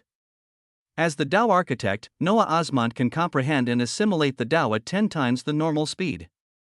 Armageddon is a uniquely evolving Tao that will be elevated the more that it completes and experiences what it stands for. Armageddon. The nature of its essence is unique, as it holds the potential of destructive and devouring qualities that can even exceed ruination. Any action that causes Armageddon to the scale of a world, galaxy, universe, or cosmos will allow different percentage boosts to be granted on top of the refinement of the essence of Armageddon to a greater stage. The essence of Armageddon is capable of commanding all universal law's essence and the essence of surrounding lesser and grand Taoist to contribute in the Armageddon, with the user being capable of selecting different types of Armageddons to descend down as the essence of this edict will forcefully command other essences to achieve it. Full assimilation of this cosmic Tao allows one to be capable of increasing the rate of their realm progression by being a harbinger of Armageddon. As Noah read through its functions as he designed them, he had already finished fully comprehending it as its assimilation was following in the next few seconds, this essence becoming even wilder within his origin as it cried out madly while trying to compete with ruination. Noah had designed it in such a way that it wouldn't just be able to command other Taoists and laws to be able to achieve its aims, but it was an evolving Tao that could reach an unknown stage depending on just how many Armageddons he was able to experience. As his thoughts moved, he silently bound the Tao to his samsara universal Tao origin as it would never be lost when deconstructed and reconstructed, and he then assimilated the newly forged Tao as its authority appeared before him in golden letters. Noah read through it while nodding as the values were as expected, similar to ruination and the primordial Taoist as thereafter. His voice echoed out commandingly, "Let the light of conquest shine on Armageddon." As he finished stimulating the true blood within Adelaide and removed his hand from her chest, his body became bathed in the white light of conquest that went to surge into Armageddon, causing the authority of the Tao to be empowered as its newly revised authority appeared before his eyes. Authority of the assimilator of the cosmic Tao of Armageddon, empowered, an authority that only appears around those who have fully comprehended and assimilated the cosmic Tao of Armageddon. It has been empowered by the cosmic essence of conquest as its rank is further elevated. It grants 200,000% increased Armageddon damage, 200,000% health and mana regeneration, 200,000% cast and attack speed. During times of Armageddon, the user is capable of displaying 6 times his normal strength. The essence of Armageddon rejects ruination as it will not allow this essence to reconstruct it, and the authority of Armageddon allows this Tao to deconstruct itself and only be reconstructed by primordial essence. Successful deconstruction and reconstruction into runic Tao lines will bring forth the possibility of the Eye of Armageddon. The authority of the supreme cosmic Tao of Armageddon was unique as Noah very clearly saw its conflict with ruination that he based it from. But the Tao was domineering enough as it could reconstruct itself. Something even more fantastical was that similar to the other 2 supreme cosmic Taos, Armageddon's runic Tao lines also provided an Eye of Power, this time allowing for Noah to be able to get his hands on the Eye of Armageddon. Chapter 1379, Seeking Apocalypse. 2. An Eye of Power. There were many unique methods for one to get their hands on such unique concepts, but Noah had stumbled on the deconstruction and reconstruction of supreme cosmic Taos to be capable of doing this on top of obtaining a primordial eye through becoming a higher existence. This time around, it was the Tao of Armageddon as Noah gave the command for it to deconstruct itself right away. The primordial Tao ready to reconstruct it soon after. The Tao was already bound to his samsara Tao origin as it would never fade from him even after all this process, and he watched it be broken down as ruination didn't do the deconstructing for the first time ever, primordial essence stepping in to put it back together as an obsidian runic Tao line gradually formed before his eyes. The moment of its completion, it shot out like a snake into Noah's eyes as a unique phenomenon occurred. The Eye of Ruination sinking back into Noah's eye socket in an unnatural manner as the runic Tao line of Armageddon began to swirl gloriously within Noah's socket, yet another eye beginning to form at this time. Uniquely, Noah's forehead didn't split apart or anything similar to Hyperion, with him simply gaining another eye that he felt he could switch and interchange whenever he wished to do so. An aura of might and resplendence was released as the eye finished forming, the crimson Eye of Ruination being temporarily replaced as a new obsidian-colored eye appeared. Its iris was eerily blank with 3 prominent black circular dots constantly rotating within it, essence threatening to burst from it as its details appeared before Noah's eyes. Runic Tao line of Armageddon, Eye of Armageddon, a flash of the eye, and Armageddon descends.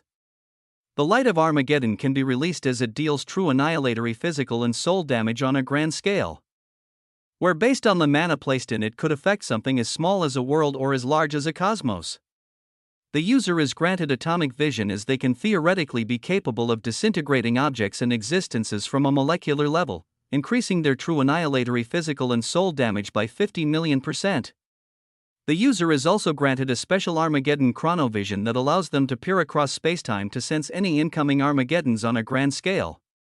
Lastly, it grants 20 million% increased Armageddon damage, 20 million% health and mana regeneration, and 20 million% cast and attack speed, with these values open to change depending on how many Armageddons are experienced and how grand they are. All parameters, the portions of the newly designed Tao of Armageddon lay before him as Noah had seen its empowered authority and its runic Tao line that granted him another Eye of Power. The Eye of Armageddon brought unique aspects and abilities for Noah to explore. But what he really wanted to do at this moment was take the features of Armageddon he had brought out and fuse them onto other Daos and concepts to bring forth another edict. This task was returned to one of the true sanguine clones, as Noah's main body focused on what was before him, looking at the figure of Adelaide that had become even more vibrant and beautiful as her body surged with 40% true blood. Kismet and Kairos swirled around Noah to try and pierce through the layers of destiny as he wondered.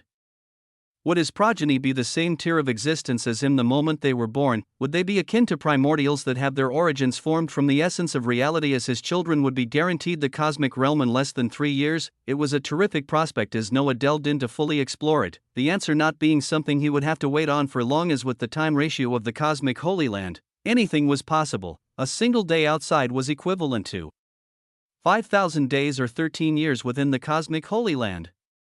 So whether the conception of Noah's progeny would take as much time as it took for other races or even longer, much of this would be buffered by the time ratio, as it could take a single cosmic day for him to gain a progeny, or a ridiculous amount of days that translated to years in the cosmic Holy Land, depending on just how fantastical everything would be. His main body fully started this task as a shy Adelaide was taken into Noah's arms, while his clones continued their other tasks as in another region. Noah was holding a scintillating cerulean river of blood that came from the blue slime.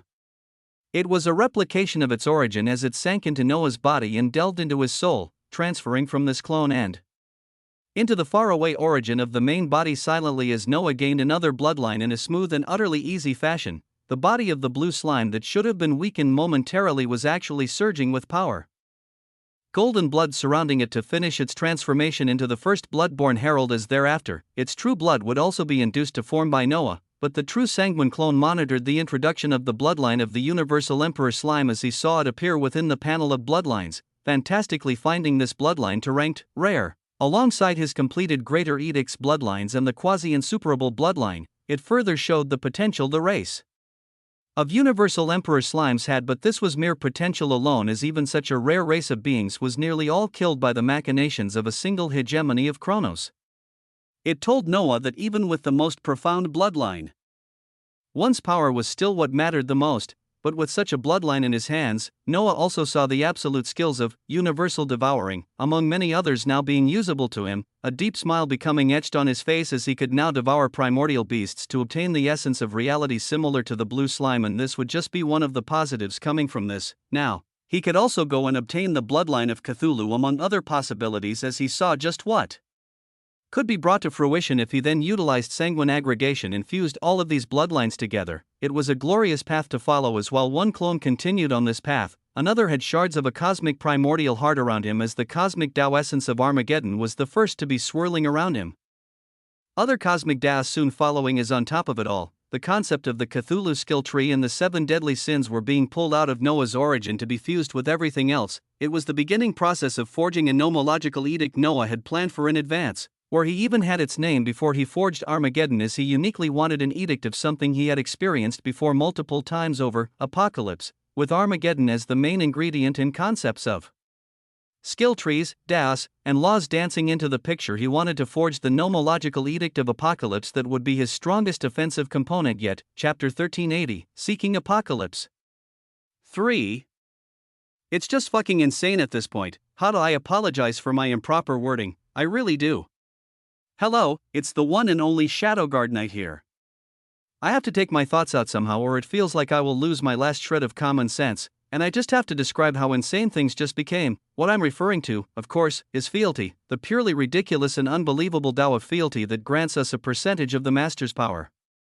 Such a thing was already ridiculous enough as it is, with most of us being given strength equivalent to Tao Lords, and it became even more ridiculous when the Master continued to rise through power as he left behind any comparable scales for me to even refer to.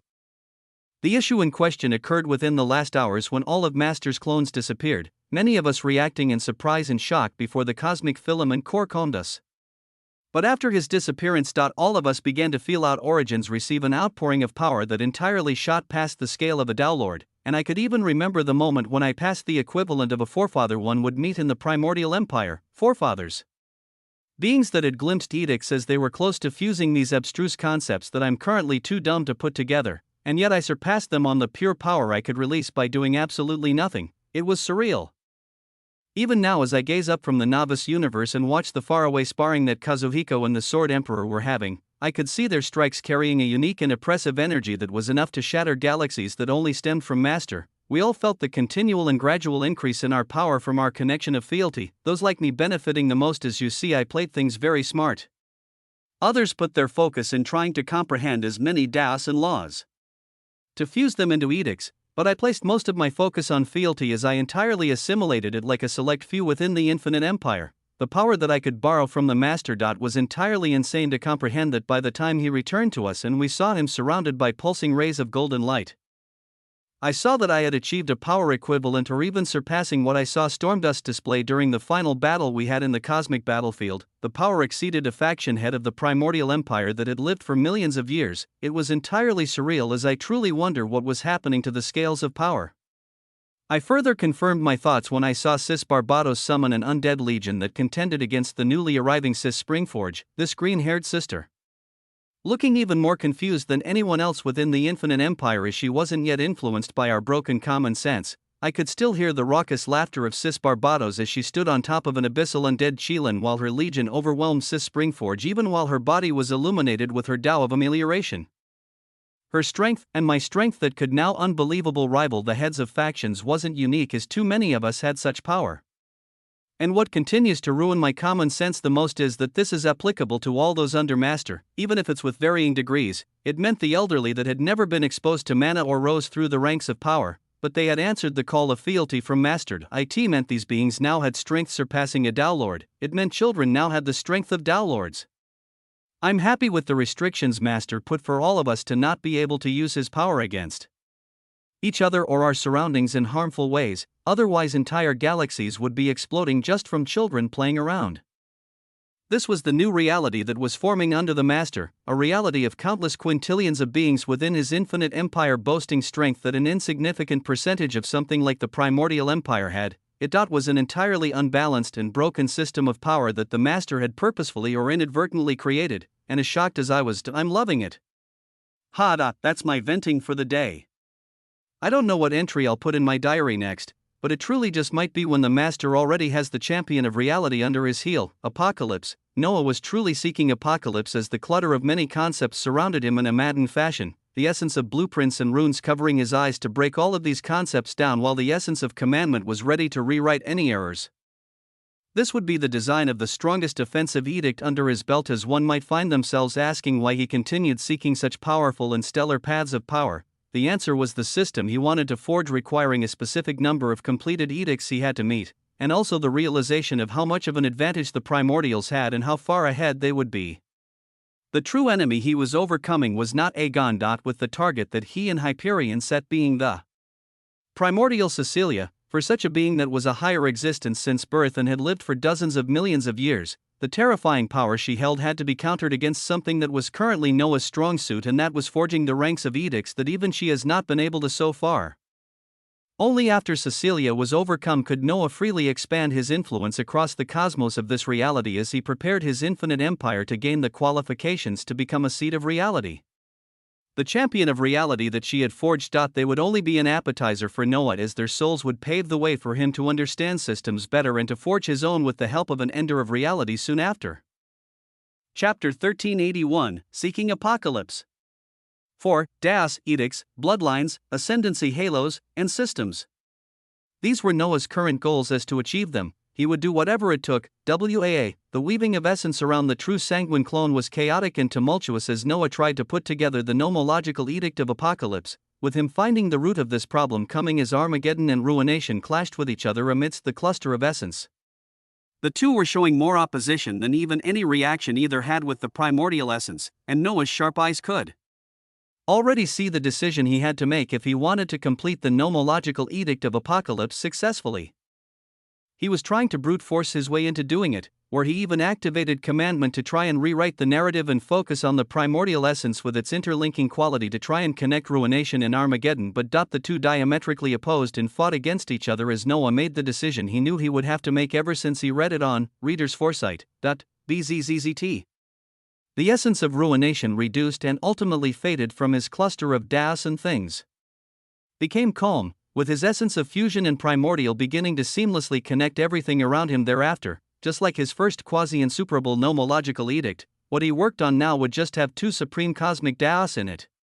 His goal was to ultimately be capable of the inclusion of 3 or 4 supreme cosmic daos into a single edict, as he saw it, that was finally enough to achieve the rank of insuperable. But this seemed a distance away from him at this moment. His surroundings continued to weave into different colors as the fusion of many concepts continued underway, the second time being smoother and faster than the first as Noah was getting more and more proficient in utilizing the interlinking quality of the primordial Tao essence and commandment to rewrite any small issues constantly, gradually. Apocalypse was coming to fruition. Time passed as Noah's true sanguine clone did this. And a distance away from the clone, his main body had just achieved another accomplishment as a few months passed due to the time ratio since he began trying for something fantastical with Adelaide. He was delving into a field that was very new to him, as even with all of his strength, it gave him a sense of apprehension for what was to come, as even Adelaide was able to notice this. The guy looking down on champions and primordials is actually nervous about this, Adelaide's sonorous voice echoed as she lay within Noah's arms, the two of them staring into the aurora of golden light above them within the cosmic Holy Land as Adelaide held onto her stomach protectively. A few months. This was the length of time Noah and Adelaide tried until a few weeks ago. His destiny told him of a positive result as a fantastical reaction began to weave within Adelaide's body. He turned towards this woman that had 40% true blood coursing through her, as she should have more than enough abundant life force and essence to bring anything to fruition. But he was still worried as he rose up and waved his hands to cause the appearance of primordial hearts. I'll cook more of these for you. We also have to make sure you're getting enough of the spiritual herbs and fruits. His eyes released brilliance as Adelaide rolled her eyes. But she went with his words nonetheless, as Noah's progeny would be exposed to the most ridiculous universal treasures and materials that all others would envy, primordial hearts, the herbs and fruits within the infinite empire that were filled with the essence of cosmic Daos. These would be the nutrient of his progeny, as the only thing Noah was worried about was the amount of time it would take for them to come out. With Kismet and Kairos, he could already tell it would take a long time, or if Adelaide wasn't in the cosmic Holy Land with its time ratio of 5000 to 1, he would be waiting for an entirely long period of time before anything occurred. And as always, he wasn't wrong, as while a cosmic day passed outside of the Holy Land 5,000 days, or 13 years passed within the Holy Land, as Adelaide only had a slight bump. The period was utterly mind-boggling, as it made one expectant on exactly what might come out at the end of it all. The river of time continued to edge forward as 3 cosmic days passed, Noah's true sanguine clone finally bringing together the last set of concepts of skill trees, laws, and Das as a blinding obsidian pillar of light finished forming before his eyes. It buzzed with righteous and vile strength at the same time as it wanted to form a pillar of light to announce its presence, but the will of the sanguine emperor descended down to oppress of this light, as the forming apocalypse was wondrously showing the same qualities of another quasi-insuperable nomological edict, fuse. Noah domineeringly bellowed as any remaining unfused essences of concepts clasped tightly around each other, space itself shaking and trembling as this obsidian river of concepts shot into Noah and traversed across the connections of his soul to reach his main body. His body that then vibrated with an awe-inspiring sense of power as yet another fantastical concept appeared before his eyes. Truly, it was another quasi-insuperable nomological edict. The nomological edict of apocalypse, quasi-insuperable, evolvable, nomological edict of the apocalypse. A nomological edict is a form of undeniable truth and authority that is birthed from the combination of laws and Daos, and it cannot be circumvented or stopped by anything, with the only possibility of deniability lying with another edict. The nomological edict of apocalypse is further elevated as it stands at the rank of quasi-insuperable, touching on the boundary of ancient and undeniable authority privy to select beings. The edict is birthed from the combination of the Daos of primordial, Armageddon, conquest, fusion, destiny, bloodlines, runes, chronos, destruction, summoning, fealty, and devouring, along with the laws of chaos, death, ether, and fire. The concepts of the Cthulhu skill tree and the 7 deadly sins are also included to complete this quasi-insuperable nomological edict. Due to the influence of the aspect of Armageddon, this nomological edict has uniquely gained the possibility of evolution through the experiences of apocalypses. Whether from the apocalypse of genuine universes and cosmos or the apocalypse of the origins of beings at such ranks, there lies a possibility in elevating the nomological edict of apocalypse from the rank of quasi-insuperable and onto another stage. The user is granted the title of the Seeker of Apocalypse as the authority to bind an entire area into a domain of apocalypse is granted. Within the domain of apocalypse, the user gains 10 billion% to all parameters as they gain the capability to utilize the abilities of Herald of Ragnarok, Outer Eldritch Corruption, Wrath of the Cardinal Sins, and Tell Us. If a higher existence falls within the domain of apocalypse, the Seeker of Apocalypse has the right to obtain their ascendancy halos that can be utilized to elevate the strength and tier of their own halos. Along with this, any nomological edict grants its user a smoother pathway towards reality, granting them an increase in the speed of their realm progression by 10,000,000%, an increase of 20 million% to all parameters, and increases the chances of fusions of other laws in DAOs by 10% for the production of other nomological edicts. Current fusion of the laws in DAOs for the nomological edict of apocalypse, 1%, an evolving edict rose in a stellar fashion before Noah's eyes, chapter 1382, an evolvable edict. An evolvable edict. This was something utterly unique as Noah hoped that from the many clusters of concepts infused into the nomological edict of apocalypse, the concept from Armageddon that allowed for evolution, the more that one experienced such a thing would occur. And it truly came to be at this moment as Noah could possibly elevate the rank of apocalypse in the future. He just had to experience the apocalypse of many existences in the high ranks of universal and cosmic and even higher ranking beings, or just the apocalypse of these stellar bodies themselves. To bring all of this together was the domain of apocalypse. The domain that he could call down to cover something as small as a world or even larger than a cosmos, as all things designated as enemies within it would be facing an apocalypse. Within this domain, the abilities of Herald of Ragnarok, Outer Eldritch Corruption, Wrath of the Cardinal Sins, and Tell Us were what came into play to really cause this nomological edict to shine. Apart from the 10 billion% boost from the description of apocalypse, one might think the edict to be relatively normal or weak aside from the aspect that it was evolvable, but the true power of this edict lay within the 4 skills it contained. And all of this was before Noah entirely completed it and unlocked the bloodline of apocalypse. Let's see, what do the skills hold?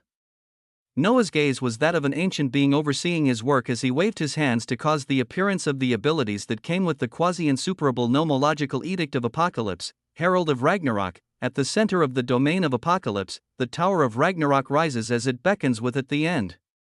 The core essence of apocalypse is clustered around the Tower of Ragnarok as the Seeker of Apocalypse can sit at the highest peak to watch the unfolding end before him.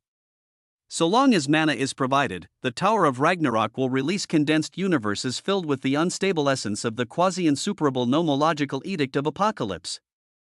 Along with this, space will become ruptured every passing second in the surrounding region of the Tower of Ragnarok, creating for an environment of utter destruction as from within the ruptured space. The unique essence pandemonium that comes from destroyed realities will bloom within the domain of apocalypse.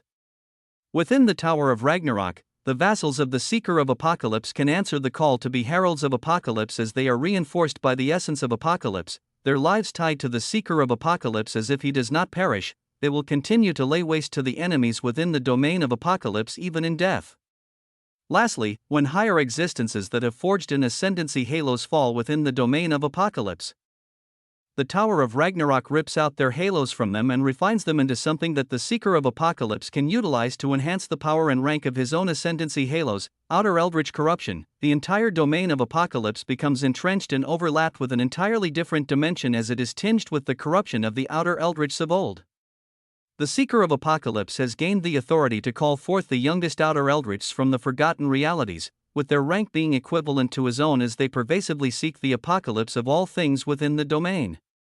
The aura of the Eldritch Corruption alone makes all enemies take 5,000,000,000% increased true annihilatory physical and soul damage, and the debuffs from the Age of Madness and Insanity series are constantly applied to all enemies, an ability that heavily sparked Noah's interest rose up as he had to take a closer look at it. From the influence of the Cthulhu skill tree, there came the ability of Outer Eldritch Corruption, that actually did something so horrendous as to make the domain of apocalypse Noah could call out to be a region of an entirely different dimension, and not just a different dimension, but one from something Noah had never heard of before, the forgotten realities.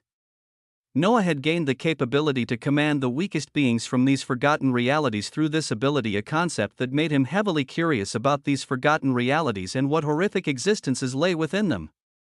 In the near future, his eyes shone with the light of curiosity as he pushed it down for now, going on to linger on the ability of Herald of Ragnarok, as well, a unique ability that would be the core of Noah strengthening himself in the future with its unique ability to refine the ascendancy halos of higher existences, but it was also something that allowed for the revolting essence of pandemonium that one could find at the edges of destroyed realities, just these two abilities mixed together already created for a terrifying apocalypse as they changed a region into an entirely different dimension of death, while a resounding tower of Ragnarok that constantly released attacks and even deployed Noah's vassals rose. The fantastical nature of these abilities made Noah look forward to when he utilized this domain of apocalypse. His gaze going towards the wrath of the cardinal sins next. Wrath of the cardinal sins. The entire boundary of the domain of apocalypse is filled with the unique wall of cardinal terrors that constantly forms and releases an infinite number of variations of the 7 deadly sins so long as mana is provided. The wall of cardinal terrors acts as a barrier that does not allow any enemies to escape, its power leeching off of the essence present from the forgotten realities called forth by the outer eldritch corruption ability. As when enough time passes, the convergence of these two unique essences will come together to produce cardinal eldritch sins. The more time that passes after the setup of the domain of apocalypse, the more terrifying the effects of all abilities become, as apocalypse is all but guaranteed after the passing of a certain time. A mixture of both the 7 deadly sins and the concept of Cthulhu appeared as wondrously. It showed that Noah's enemies would be all but doomed the more time they spent within his domain of apocalypse. Chapter 1383, An Evolvable Edict. 2. The previous 3 abilities under the nomological edict of apocalypse were fantastical enough, but there was still one more that was under the unique name of telos. Telos had the definition of end or purpose, with this term leaning more towards the definition of the end as Noah glanced at its details. Telos, within the domain of apocalypse. The seeker of apocalypse can temporarily imitate the identity and form of telos, an outer eldritch terror that is rumored to have caused the collapse of more realities than any single primordial beast. A higher existence steeped in the horrors of apocalypse, Telos can freely utilize the essence of pandemonium born from destroyed realities, as he is a true enemy against any higher existences. In this form, all parameters are elevated by 20 billion% as mana usage for all abilities and skills is cut down by 90%. Beautiful.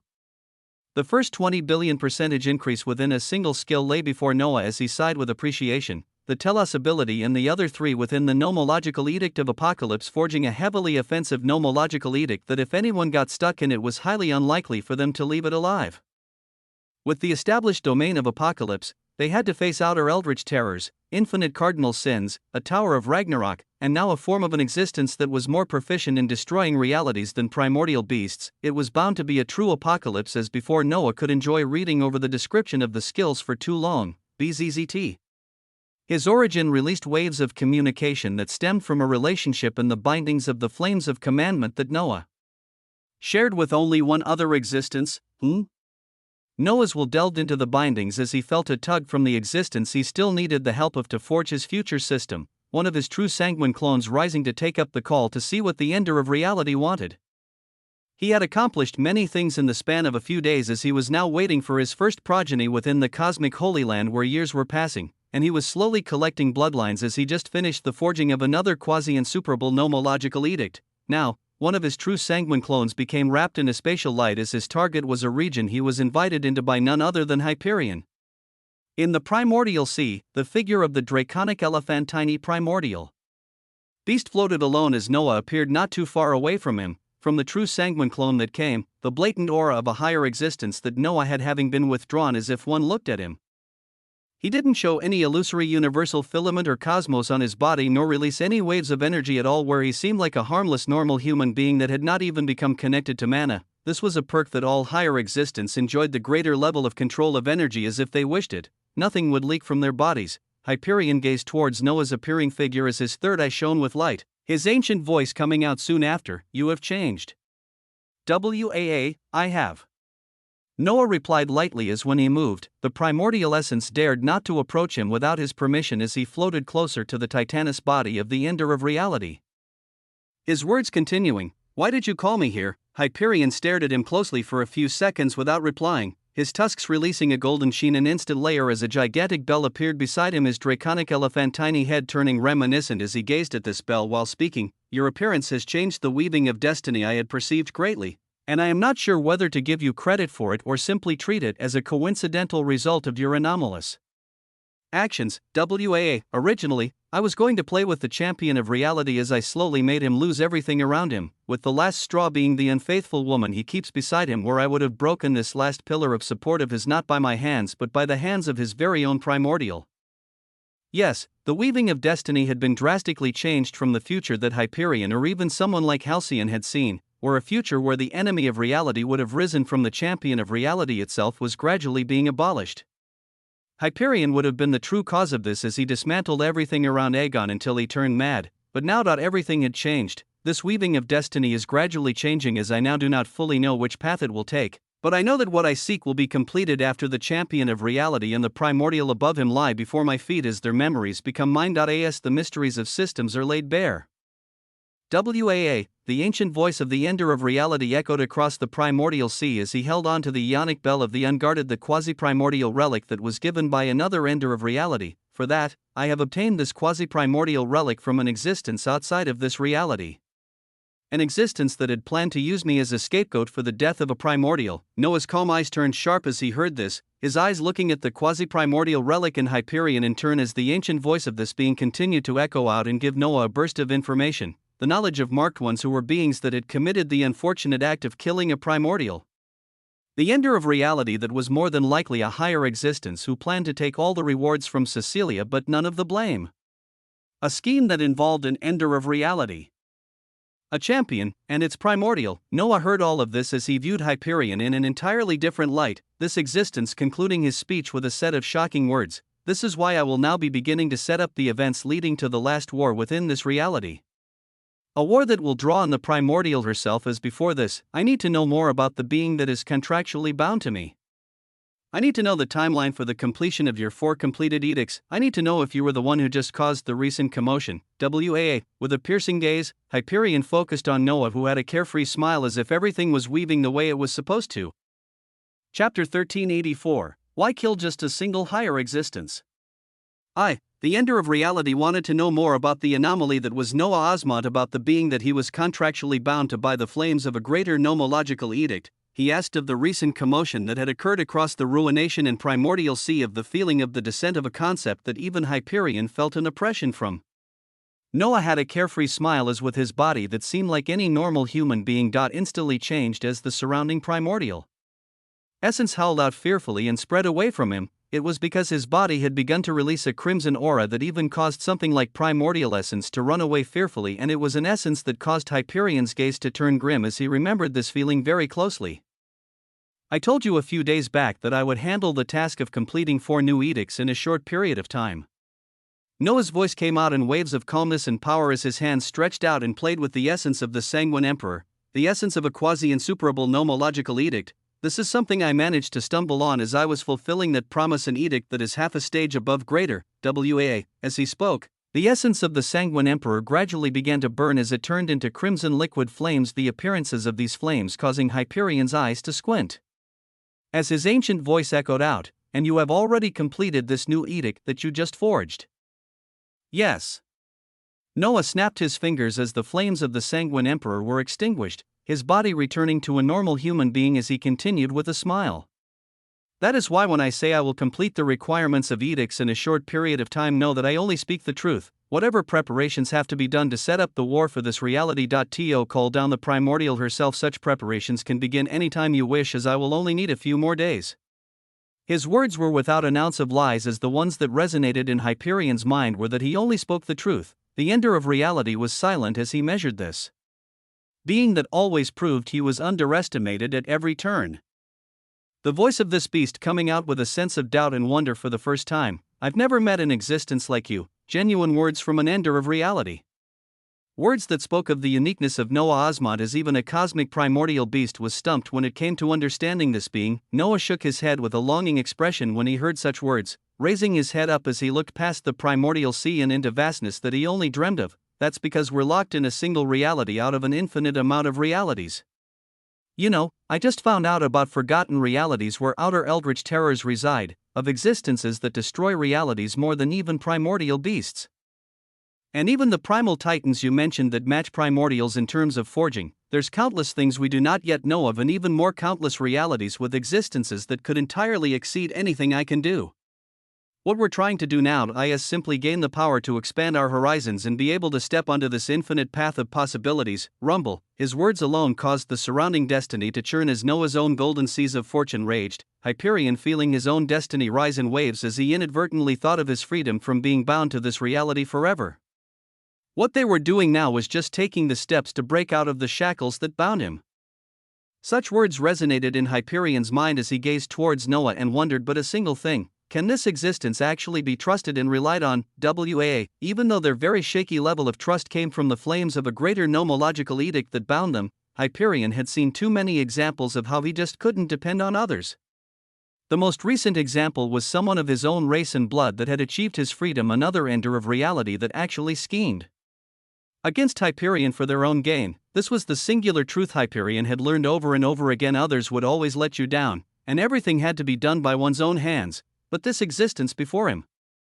Hyperion came to an impasse as he could do nothing but gaze at his golden seas of destiny.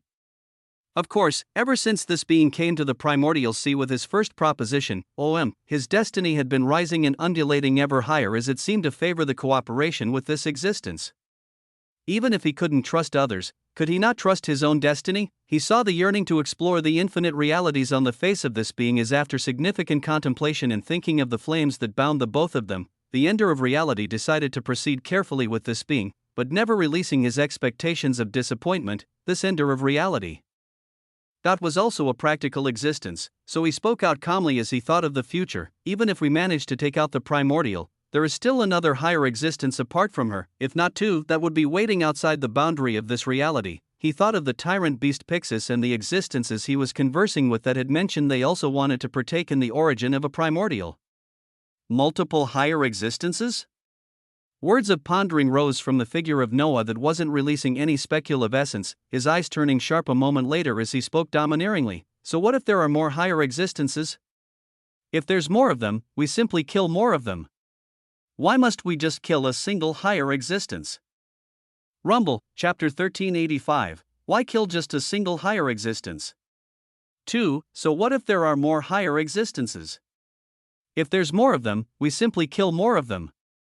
Why must we just kill a single higher existence? Rumble. As he spoke, Noah's body released waves of golden light as his true blood surged crazily within his body, his eyes releasing a light of calm golden bloodlust that wanted to consume everything, gloriously gold blood as it tinged the white sea that was fearfully spreading away from Noah gold.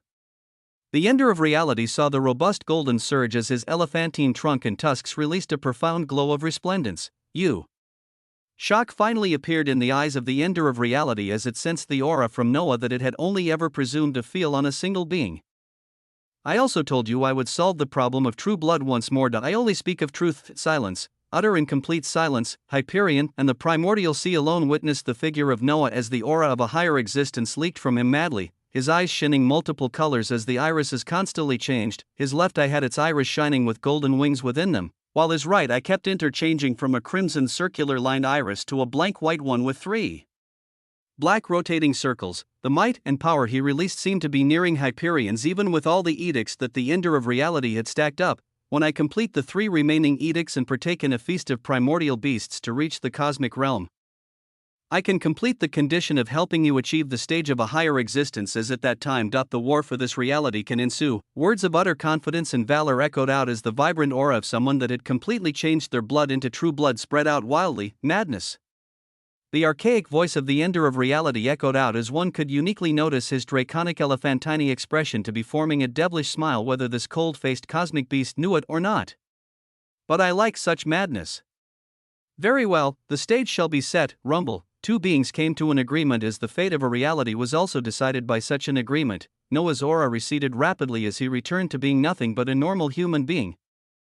And he watched the glorious scene of the elephantine trunk of Hyperion rise up as it blew out in an apocalyptic manner. Ulu, a blazing sound akin to a blaring horn reverberated out as it was a command to the countless primordial beasts within the primordial sea for these existences to mobilize as they prepared for the last war. The primordial sea churned as powerful existences began to move. Meanwhile, the single solitary figure of a crimson-haired stormdust could be seen watching all of this unfold, his eyes blank as the will of this being was nearly ground down and shredded. The echoes of the single horn blown from the golden trunks of the ender of reality reverberated extremely far. Stretching across the ruination sea as the waves of changing destiny they caused reached a powerhouse within a cluster of cosmos far away.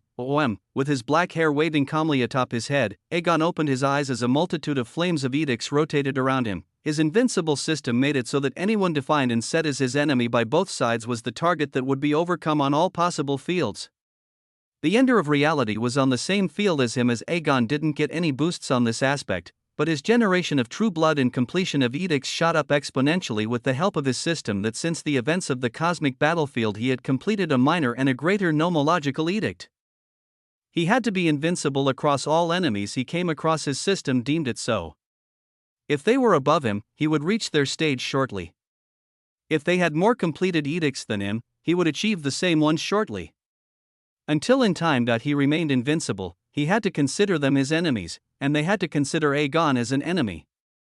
A simple condition that he fulfilled with the strongest existence that was an ender of reality. Aegon saw nobody else as a worthy enemy as this would be the most colossal loss of his entire life, if his pride wasn't too high to consider the unique existence known as Noah Osmond as his enemy, if his invincible system had fulfilled the conditions and made this being as the target.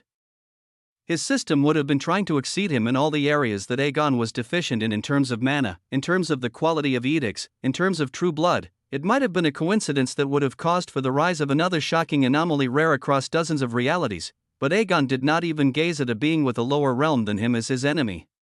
And Noah did not consider the champion of reality as his enemy either, as this reality would never come to pass. The weaving of destiny was like so filled with countless possibilities right in front of one's eyes, but always so far away. Seeing the dancing flames of edicts before him, Aegon rose up as his eyes were filled with immense confidence and power. Let it all come to an end, let me put this entire reality under me as mere beasts will never be able to scheme before me again. With righteous fervor and power his dowline swirled on his skin as he rose to prepare for his glorious ascension. For the champion of reality to fulfill his destiny as he oversaw all the cosmos within this reality, the cosmic primordial beast threatening it lying dead before his beast, as any other beasts that rose thereafter would face the same fate. Chapter 1386, The Flames of Apocalypse. The epic of the champion of reality was yet to be finished. He moved with his own destiny as he sought to complete his story, while others moved with their own destinies to seek their paths. As for who would come out to be the victor at the end of it all, only the chaotic weaving of destiny would tell. Noah saw the brilliant will of the ender of reality showing within its eyes as he smiled lightly, counting the many things he had to do as this existence began the preparations for the war that would draw on the primordial Cecilia, the war for reality. Such words resonated in his mind vibrantly as he thought about their target amidst all of this, as he thought about the higher existence overseeing a champion and the higher existences lying in wait scheming against Hyperion and in relation himself as well. They do not wish to become marked ones from killing a primordial. What would happen if such a title fell upon me, a marked one, an existence hunted down for daring to raise their hands against primordials, a title that even enders of reality that had achieved the stage of higher existences feared?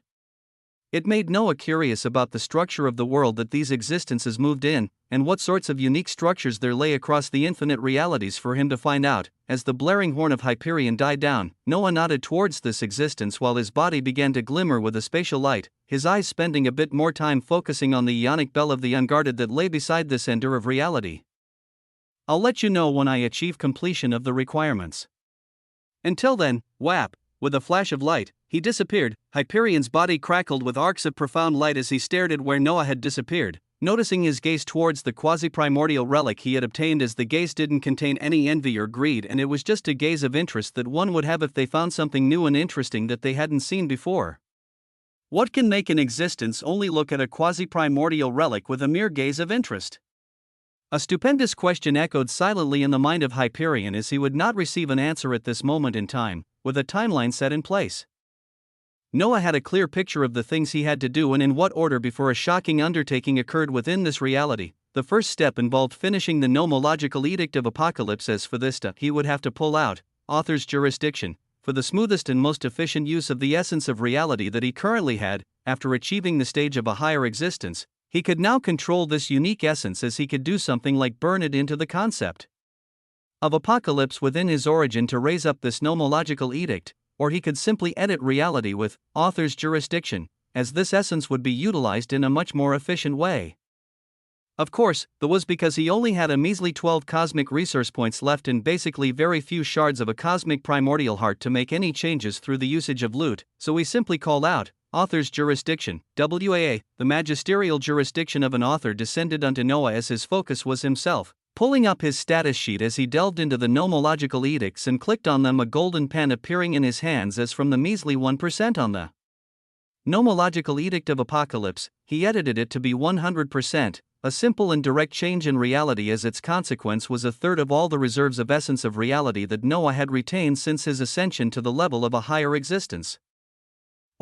His body became intertwined by a myriad of colors as the most unique essence he had surged within him, bathing his core and directly altering the reality of his completion of a quasi-insuperable nomological edict, as Noah's main body was the first to feel the changes within his origin. Exceedingly black and baleful obsidian flames sprouted out as they nearly dyed his universal form entirely black, these flames roaring out with madness and fervor for destruction as they actually began to cause a reaction within Noah's blood that he was very familiar with. The reaction was that of a new type of blood blooming within him of a bloodline.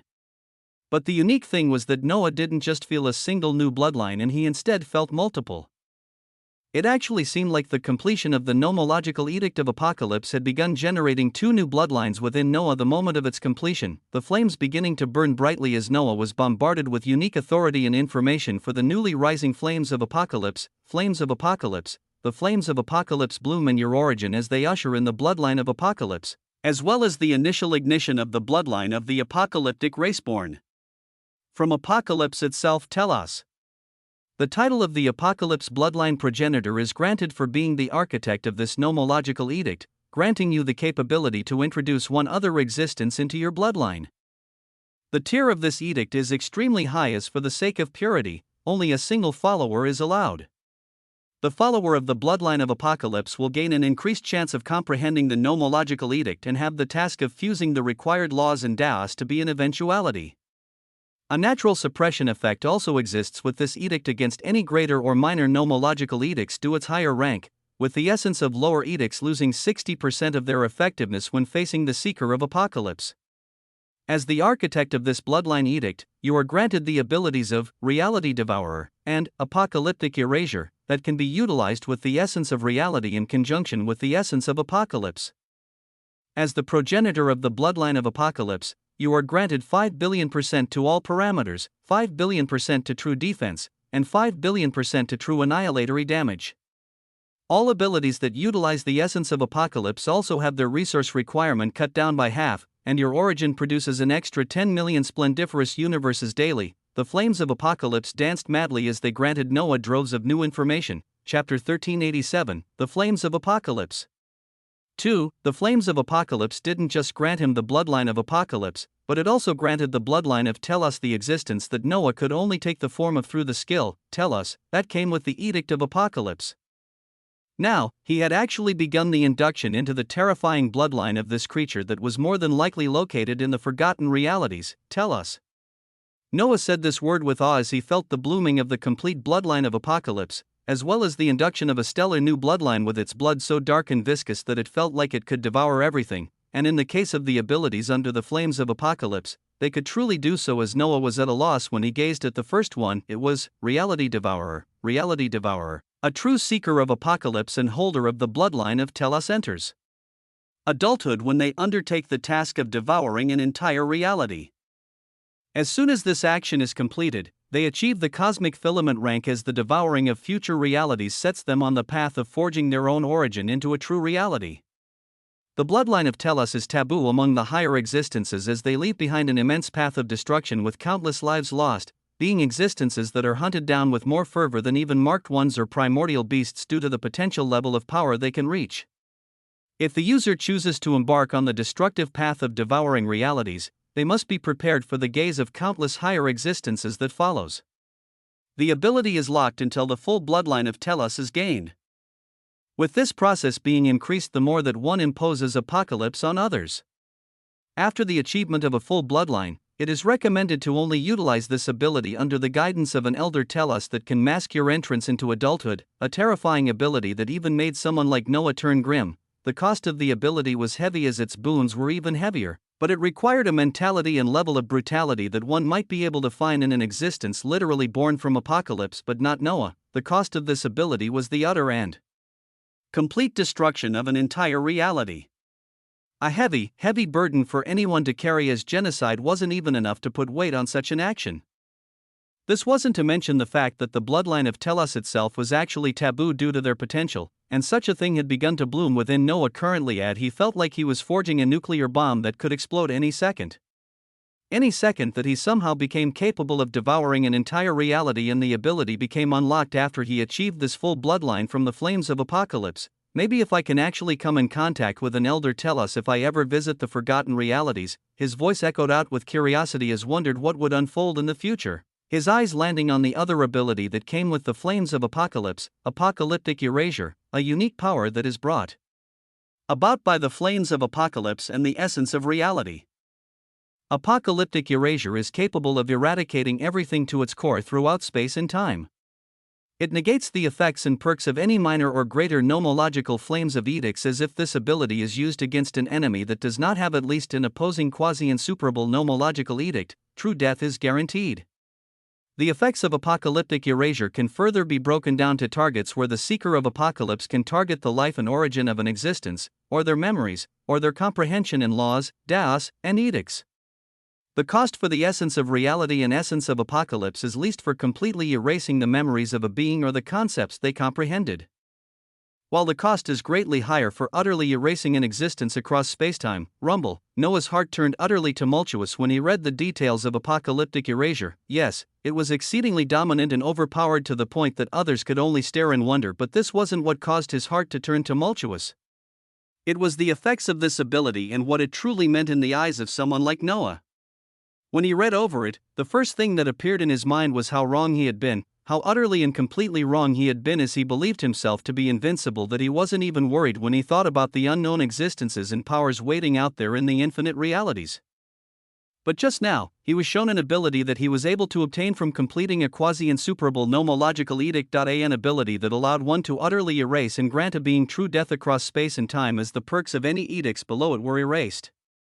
It meant that the ability from the nomological edict of samsara that allowed Noah to secure his life to a reality was turned useless if he ever faced an enemy with an edict like this, or edicts of even higher level that the truly powerful beings out there in the lands he hasn't even explored had. The perk of the flames of samsara that allowed him to escape true annihilation of origin and soul once it was also negated, as it was something that stemmed from a greater nomological edict. A being's strongest walls and protections that they believed would allow them to keep their lives no matter what. They could all be torn down with the cast of a single ability from a being that had comprehended a unique concept from an edict that they could not even fathom. What other ranks of edicts are out there that can negate everything one thinks is absolute protection? Yes. The reality of the possible abilities that those capable of forging quasi-insuperable nomological edict or even insuperable edicts dawned on Noah, as it made him feel utterly defenseless. Unless I can find even more absolute ways to protect myself, rumble. Such a thought rose and burned within his soul as he was smashed with a realization that nothing was permanent. Abilities that he believed to be an absolute defense for his life could be overcome by others. But what he had to do was continue building defenses in a way that would ensure his survival even in the face of possible abilities like apocalyptic erasure. Apocalyptic erasure. After the initial shock of what this ability truly represented, Noah then saw it for its uses as his eyes released radiant rays of baleful light. Chapter 1388, Humbled, an ability that made the champion of reality void and null. This was the other aspect that Noah focused on after the realization of just how easy it was for truly powerful beings to destroy those lesser than them. It was a humbling experience for him, who had just been breaking past one boundary of power after another, as he almost had a feeling of invincibility. But he did not wish to take the path that a certain champion was taking. He did not wish to have the mindset of someone like Aegon that was now actually the third strongest within this reality, unless Aegon had a quasi-insuperable nomological edict that could actually counter the flames of apocalypse. Noah could erase this being throughout the spacetime continuum as long as he paid the sufficient price in the essence of reality and the essence of apocalypse. The primordial Cecilia. If the status sheet of this existence was to be believed, then Noah already had an ultimate weapon that could actually erase her. The only problem was the cost. How different was the cost to pay to erase a champion of reality? And how different would the cost be for a primordial? This was something Noah had to find out about before he made any moves. As it now turned out, the ability granted by the flames of apocalypse would be one, if not the most crucial piece for the battle to come. This reality also made Noah change his plans as for the remaining 2 edicts that he needed complete before he joined the currently brewing war for reality. One of the edicts to be forged had to be one that prevented his death even across the space and time. In the case, he faced an existence with a similar concept as the apocalyptic erasure, stemming from the flames of apocalypse. And it is not just me now, in the infinite empire.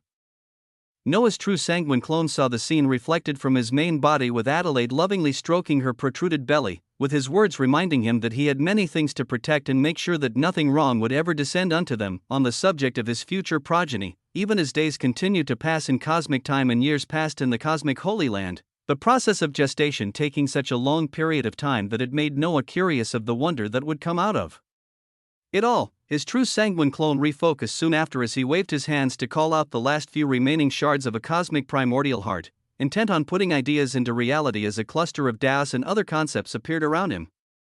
Along with the essence of samsara, Noah had the primordial eye of the pioneer as he could gaze at other beings' edicts and break them down into its counterparts for him to reforge the edict as if it was his own. And Noah wanted to do this for samsara as he reforged it into an edict at the level of quasi-insuperable. The inclusion of ruination and design of a few cosmic and grand Daos should be more than sufficient to produce a result capable of protecting one across even space and time. WAA. His thoughts were as vibrant as always as his true sanguine clone began on this task. Within the primordial empire, the cluster of cosmos making up this vast location termed as the bastion of reality was busy with activity as the many cosmos remaining within were all hoisting the banners of the House of Havenbreaker. The House of Stormdust had long since perished since his betrayal, as anything left behind was absorbed into Havenbreaker, and then the remaining powerhouses in cosmos from the House of Springforge also came under the banner of Havenbreaker as immense power fell into the hands of a single golden-haired woman. At this moment, Havenbreaker herself was floating atop the cosmic battlefield as she watched the sparring of many Dowlords and forefathers that were preparing to defend the bastion of reality after the warning from Aegon that the last war was coming. They were all prepared to the fullest as the reserves of primordial hearts and all other treasures were released for them to consume. And they now honed their power as on each of their bodies. The golden robes or combat suits that held the mark of Havenbreaker could be seen, all of it under my feet. Havenbreaker's eyes shone with immense power as one could see endless hunger and green within them, and she was slowly achieving her wishes as she was now second only to Aegon as he gave her the influence of the whole primordial cosmos. Even though she floated atop the cosmic battlefield, her primordial light of authority could sense all of the cosmos under her as she felt akin to being the ruler of these clusters of cosmos herself.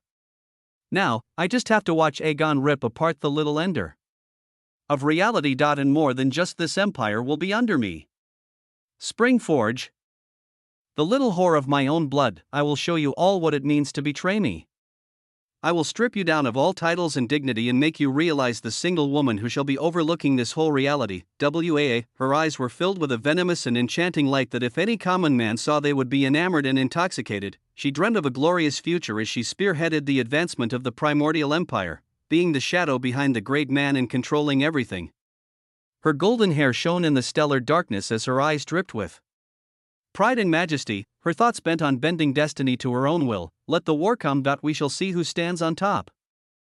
Rumble, the echoes of destiny weaved as her words reverberated out, the primordial empire entering a heightened state of activity as they prepared to carry out their jobs as the protectors of reality. Chapter 1389, What is True and What is False?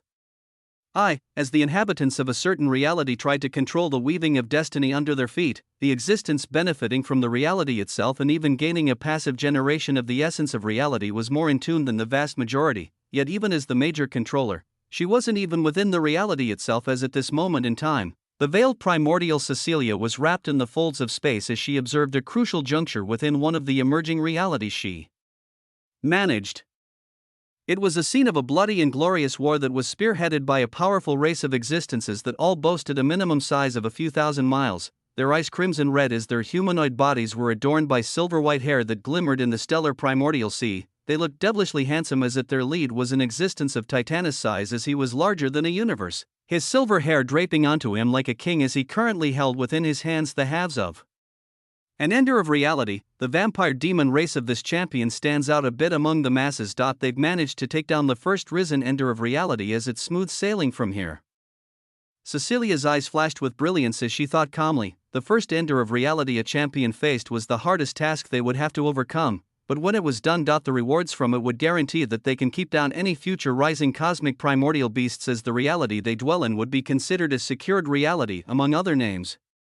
A reality that wasn't under a threat of being destroyed by the common means of primordial beasts. Cecilia watched the birth of such a reality at this moment from the hands of one of her champions, BZZZT. The space around her fluctuated as she went from being hidden to stepping out into the open, her body releasing the unique aura of a higher existence as it caused the countless millions of vampire demons that had participated in the final war against the primordial beasts to raise their eyes towards her in awe.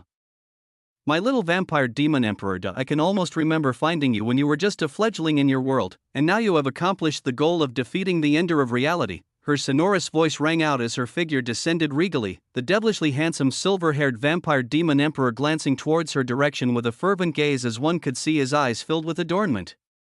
Cecilia smiled sweetly under her veil as she had seen this look too many times a look of these lesser existences becoming intoxicated by her mere presence alone as they imagined she was the ultimate prize in their conquest and protection of their reality. You are just little animals I rear to oversee my farms. What lost creatures you are. Her thoughts were hidden as she floated down and used her gloved hands to raise the chin of the vampire demon emperor the size of a universe, this motion seemingly being everything this existence wanted as her voice echoed out in a different fashion from her thoughts.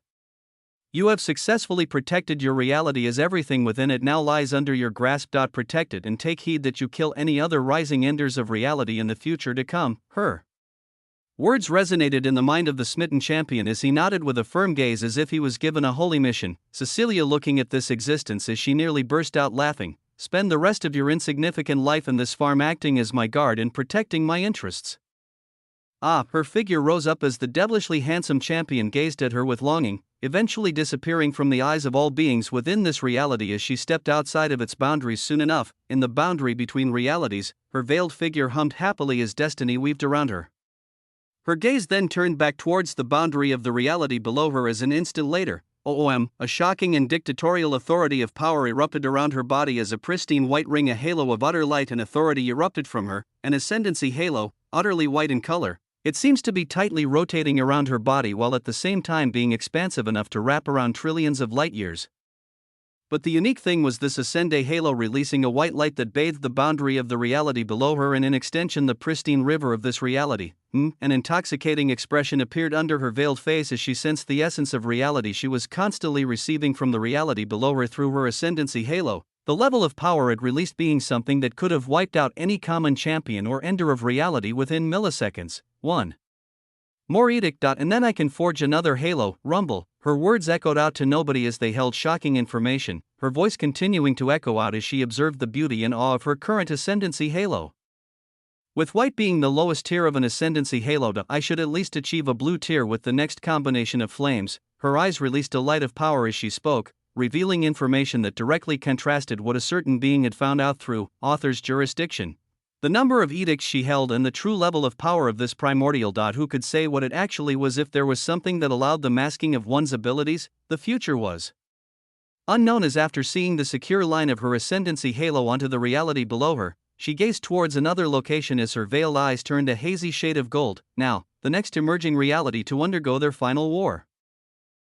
She came to a stop as her eyes were glazed with a brighter shade of gold briefly, a smile of interest appearing beneath her veil. Little Aegon is also getting ready for his final war. The waves of destiny called out from another emerging reality that this primordial oversaw. Chapter 1390. What is true and what is false?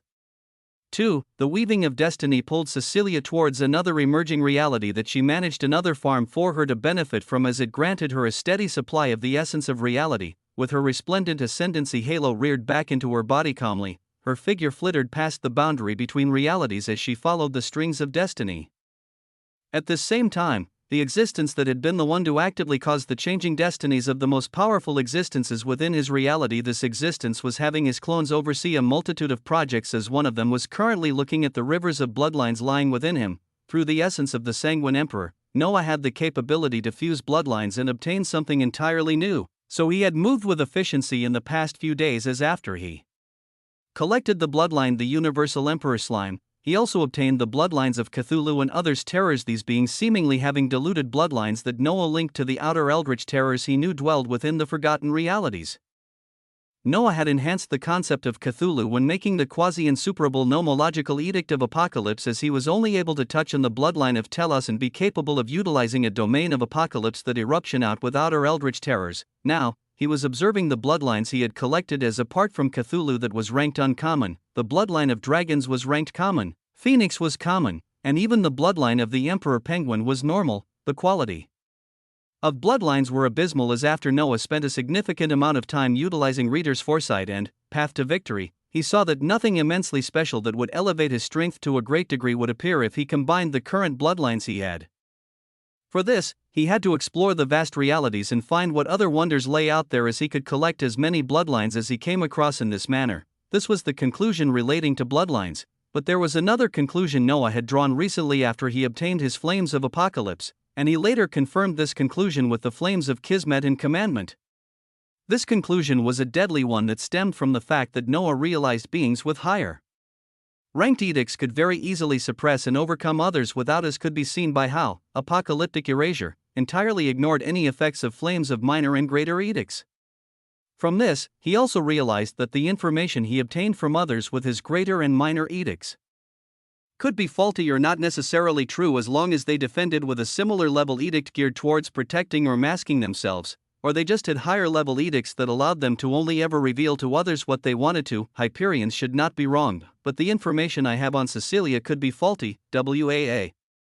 Noah came to this realization after spending too much time on pondering the true meaning of apocalyptic erasure, and he felt as if he had found a dangerous pitfall he could have fallen into if he barged into the battle with guns blazing with utter confidence in his victory while relying on information that might not at all be entirely true. For this and more, I need powerful protective and supportive edicts. Yes. Noah had the Flames of the Sanguine Emperor and the Flames of Apocalypse as edicts at the quasi-insuperable level, but he needed his next two edicts to be of the same level if not higher, as for this, he was going ahead and undertaking a glorious path. He had begun by utilizing the primordial eye of the pioneer to break down the concepts of the nomological edict of samsara and forge them into his own Tao that had its qualities. And he then went further forward as he also broke down the aspects he infused to make the nomological edict of Kismet to also make another quasi-insuperable nomological edict out of it. He wanted to forge two simultaneous quasi-insuperable nomological edicts, as all he had to do was break down past concepts he already knew and add a few new things. And make sure to put in both primordial and ruination Taos to make it at the level of quasi-insuperable. If I can forge a single quasi-insuperable nomological edict, I can forge multiple of them. Rumble, his demeanor dripped with majesty as two of his true sanguine clones sat together, currently surrounded by a myriad of concepts. One side held the golden shimmering concepts that made up the past nomological edict of Kismet, and another side made the vibrant green-blue concepts of samsara. Towards both of these sides, Noah had thrown the essence of the primordial and ruination Taos to guarantee their path towards the quasi-insuperable level. The scene alone was of utter glory as his two true sanguine clones floated in stellar space, shimmering with colors, their hands constantly moving as they fused multiple concepts together into something ecstatic. On the side of the concept of Kismet, Noah threw in the elevated, Fate's Guardian, skill tree along with the extra additions of a newly forged normal cosmic Taos of Vista that engaged more in the concept of visions, and the cosmic Tao of the Inquisitor for the sake of seeking information. On the opposite side, the concept of samsara was broken down into its Taos and laws as Noah added into it the concept of the Yggdrasil, skill tree that was elevated to the universal filament level, along with the cosmic Taos biosphere, runes, blueprint, and the newly forged cosmic Tao of Brio that contained the concept of spirit.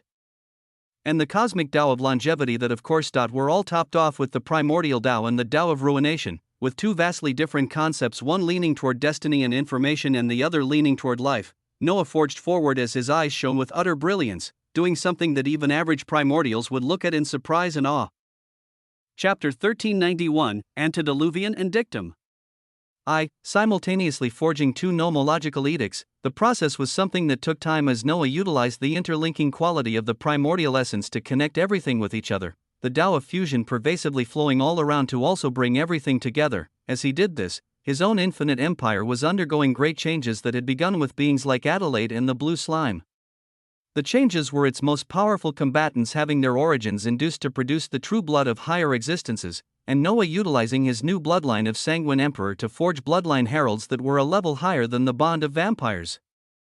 In the novice universe, many beings were observing this scene as Halcyon was floating beside a clone of Noah while gazing towards another one of his clones conducting this process on existences like Oathkeeper, Kazuhiko, and others. Her body was draped in a white dress that tightly hugged her curves, her golden hair and eyes causing the stellar space around them to be brighter as her voice echoed out melodiously. What I am seeing continues to change. Even under the nomological edict of Kairos, the future I see now seems drastically different compared with what I'd been seeing just weeks ago. Her words were filled with awe at such a reality, Noah nodding towards this woman besides her as he replied softly. What do you see now? He was curious how different the things she knew were compared to his own knowledge, and Halcyon didn't hold back as she spoke with her golden eyes releasing rays of light. I see an oppressive black domain covering everything. I see a crimson ring of magisterial light standing above a white ring as they battle for supremacy. Rumble. I see golden blood flowing freely to form an endless river that is filled with shattered cosmos. Much of everything else is blurry unless I can complete Kairos to make what I see even clearer. Her gaze looked astounded as she repeated her own words, Noah listening in carefully as there were things he knew and things he didn't. An endless river that was filled with shattered cosmos. The fortune and destiny within him rumbled at the mere thought of this as he spoke. And what about your father? What about the enemy of reality?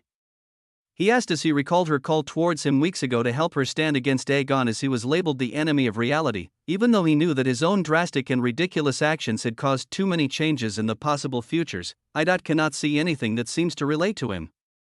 Either things have changed so much that he is not a threat anymore, or something else is in place that prevents me from seeing things about him. Halcyon carefully tried to read Noah's expression as she spoke. Seeing nothing but a smile as quietness descended around the two beings as each of them became lost in their own thoughts, Halcyon wanted to confirm whether things had truly changed so much that Aegon wasn't a terrifying threat, and she was being led more and more to believe this when she gazed at Noah and what he was currently doing, even feeling the swirling golden true blood within her that covered 20% of her origin. Noah could grant 9 beings 40% true blood generation and 81 beings 20%. True blood generation. The choices to make were important as one slot had to remain for the ender of reality in order to bring all their plans to fruition, in their surroundings. The austere aura that Noah was releasing to finish the induction of true blood within Tiamat died down as all those in the surroundings looked towards him with more and more awe. Springforge felt the viscous blood coursing through her as she shook her head in disbelief while gazing towards Noah, and she wasn't alone in this as a future cluster of higher existences all felt their origins vibrating as they could see their destinies tied to a single being, their thoughts towards him constantly changing as a singular concept remained when they looked at him. That concept was trust. Vibrant colors pulsed in a constant and overbearing fashion as two new concepts were nearing completion around Noah's two true sanguine clones. The simultaneous completion of two insuperable nomological edicts might have been an arduous task for others, but Noah merely took it as a challenge as he watched the final interlinking of concepts with primordial essence along with the essence of fusion finishing everything. An austere and fantastical aura of power then began to leak out, undoubtedly wanting to announce itself to everyone within the reality as before it could erupt out. The already established authority of Apocalypse and the Sanguine Emperor bellowed out dangerously as everything turned mute. Around one of the true sanguine clones, a brilliant green river of essence undulated with light, while the other sanguine clone had a golden river cascading its profound waves over everything. Each of them were wondrously and without question quasi-insuperable nomological edicts, Noah showing once again just how terrifying his perception was, from the concepts contained in Samsara and the additions of the Yggdrasil skill tree and multiple other cosmic Daos. The quasi-insuperable nomological edict that would ensure my safety from facing true death against anything of its same level that is the nomological edict of antediluvian, rumble, antediluvian, a word that meant ancient, primitive, or simply a concept of age and oldness. This was the product that stemmed from the concepts of the das and laws within samsara added on to many other things. Noah's gaze then went towards the edict that was essentially an upgraded kismet with the addition of fate's guardian among many other things. The name of this edict resounding in his mind as both of their rivers surged into his origin and soul through his true sanguine clones. The nomological edict of the dictum emperor. Dictum, a word leaning more towards a decree or a regulation, as in this case, Noah would be the one capable of seeing through the decrees and the aspects of destiny and fate at the quasi-insuperable levels. The two edicts surged into his soul and origin as a unique change began to occur at the core of Noah's soul, a change that was induced more by the newly forged nomological edict of antediluvian, chapter 1392, antediluvian and dictum. 2. A change began to occur in the depths of Noah's soul and origin as he felt something inside him change once more. It was a somewhat familiar feeling now based on its frequency, with Noah instantly being able to tell that it was the birth of another bloodline. But this shouldn't have been so, since he had to forge the flames of any of these edicts that would grant him their bloodlines. To affirm his thoughts, he checked on the suspect that was antediluvian right away. Quasi-insuperable, nomological edict of antediluvian. A nomological edict is a form of undeniable truth and authority that is birthed from the combination of laws and das, and it cannot be circumvented or stopped by anything, with the only possibility of deniability lying with another edict. The nomological edict of antediluvian is further elevated as it stands at the rank of quasi-insuperable, touching on the boundary of ancient and undeniable authorities privy to select beings. The edict is birthed from the combination of the das of primordial, ruination, brio, longevity, biosphere, runes, blueprint, reincarnation, chronos, and extinction, and destiny, along with laws of fate, life, death, and chaos. The edict is further influenced by the concepts within Yggdrasil as a quasi-insuperable edict capable of causing the budding of a primal bloodline is born. The user is granted the title of the antediluvian, as the awakening of the bloodline of the primal titans is accessed through it. Those holding the title antediluvian are extremely ancient existences that have lived through eons of time, their origins and souls being something that are extremely hard to eradicate by anything other than high-ranking edicts. At the level of quasi-insuperable, the nomological edict of antediluvian grants its architect the same capabilities from the influenced concept of samsara, with the exception that the architect of antediluvian being able of traversing the different time points on any branching realities they come across. When moving across time, the life force of the architect is granted an increase of 10 billion% across its timelines from birth to the current point in time. When one achieves completion of this edict, they will be granted the flames of antediluvian that allows them to put their origin and soul on a continuum, as no edict of the same rank or lower will be capable of causing their true death.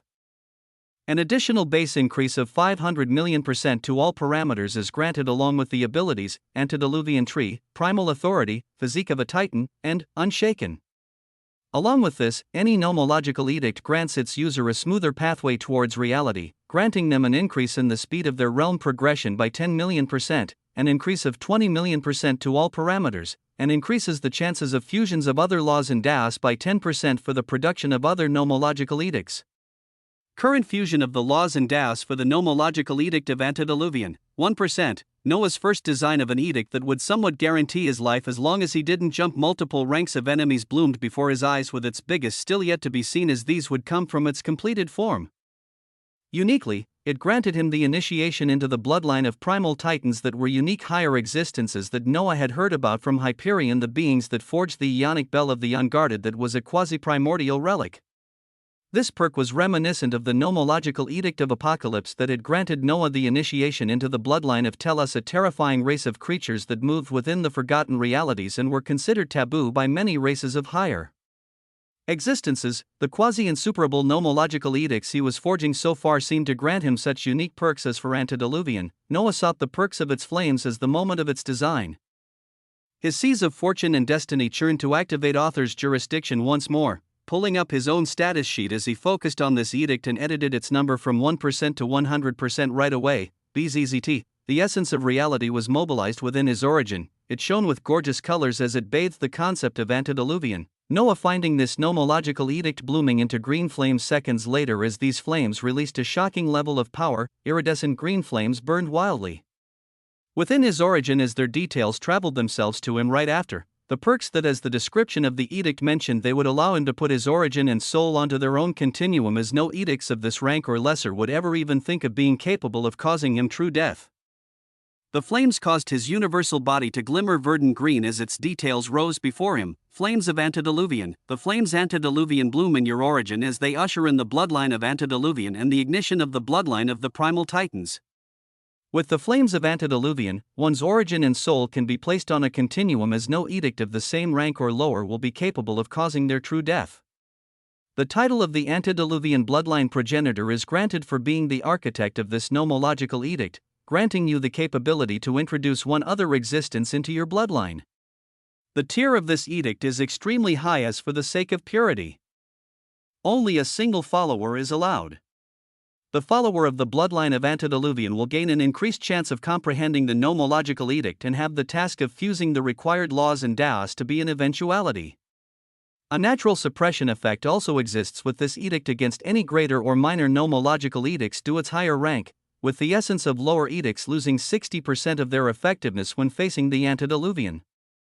As the architect of this bloodline edict, you are granted the abilities of soul continuum that can be utilized with the essence of antediluvian, and continuum influencer that can be utilized with the essence of reality.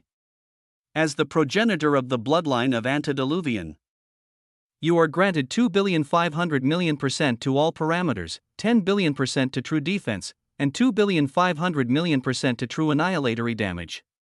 All abilities that utilize the essence of antediluvian also have their resource requirement cut down by half, and your origin produces an extra 10 million splendiferous universes daily. Noah's heart suddenly felt at ease. The answer to his worries arrived in the form of gorgeous green flames that illuminated his surroundings. Chapter 1393, Antediluvian Indictum. 3. Noah's worries about facing an existence that could wipe him out across time were reduced to nothingness the moment he forged the nomological edict of antediluvian, as long as he didn't stupidly seek overly powerful enemies who could forge insuperable level edicts. He wouldn't have to worry. If he wanted to act tough and walk around like he was invincible, he had to first forge an insuperable edict himself or achieve the realm of reality, but before then, he would watch his steps carefully and make sure not to stumble. The flames of antediluvian were wondrous with their ability to allow Noah to put his soul into its own continuum, one that couldn't be accused to be destroyed by anyone with a quasi-insuperable nomological edict or lesser edicts. This was what the ability, soul continuum, was for. Soul continuum, universes can be destroyed, so can cosmos, and so can realities. The concept of samsara is a failed edict as it grants one the false feeling of safety from binding their origin and soul onto their reality with the fact that as long as their reality exists, so do they. But realities can be destroyed as the elevation of the concepts of samsara into antediluvian. One can bind his soul into their own separate continuum as others who cannot even bypass the essence of this quasi-insuperable nomological edict cannot even have access to it. Even if one's home reality is shattered, they shall drift across the boundaries of reality until they delve into another. This is a passive ability once activated for the first time, with the only requirement being the essence of antediluvian. Your life is in your hands alone as even the reliance on a reality is removed, a domineering ability that essentially called the greater nomological edict of samsara that Noah touched upon first from the primordial Cecilia as a failure.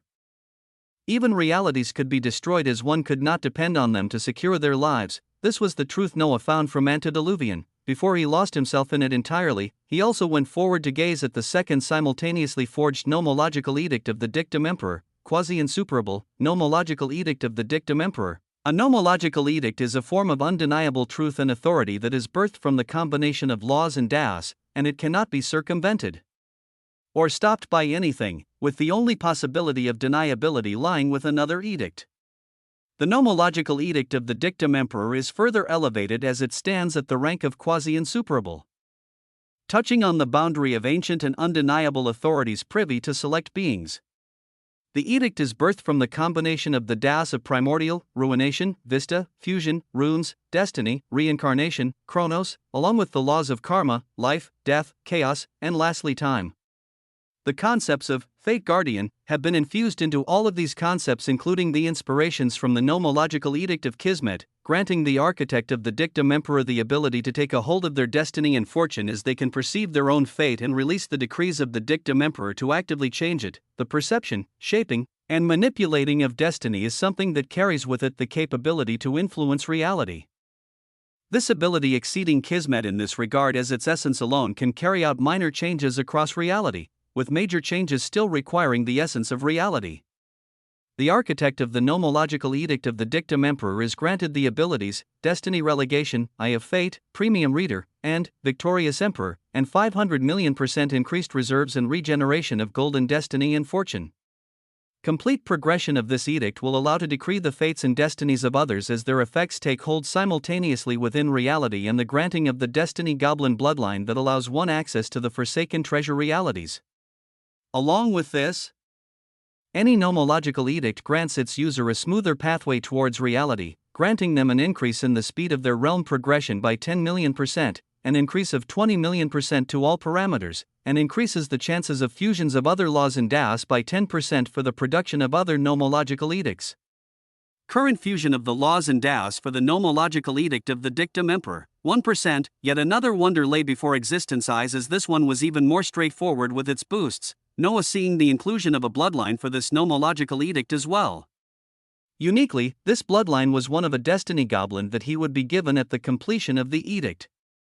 And it wasn't simply an induction into the bloodline similar to Tellus and Primal Titan, it was a complete bloodline of a race of beings termed destiny goblins that Noah had never heard of before, with the fantastical thing being that this race was allowed entrance into the Forsaken Treasure realities. Noah's eyes were releasing golden rays of light at such a cluster of information as he once more took hold of his vastly increased destiny and fortune, activating author's jurisdiction yet again. As when a golden pen landed on his grasp, the only thing he saw was the change from 1% to 100% for the nomological edict of the dictum emperor. The last one-third of the essence of reality that he held disappeared along with the edit of this reality. The concept of the dictum emperor becoming bathed with the essence of reality, this dot was a momentous occasion, as it wasn't only the birth of a new bloodline flame of an edict, but also the completion of Noah's promise to forge 4 new completed edicts in a short period of time to Hyperion. At the end of this promise was Noah being able to partake in as many primordial beasts as he needed to until he achieved the cosmic realm. Now that all of these conditions were completed, his origin released sparks of glorious light as yet another golden flame bloomed, the product of the concepts of Kismet and many others coming to complete fruition before Noah's eyes, as at the same time, he felt the birth of 2 bloodlines from these flames of the dictum emperor.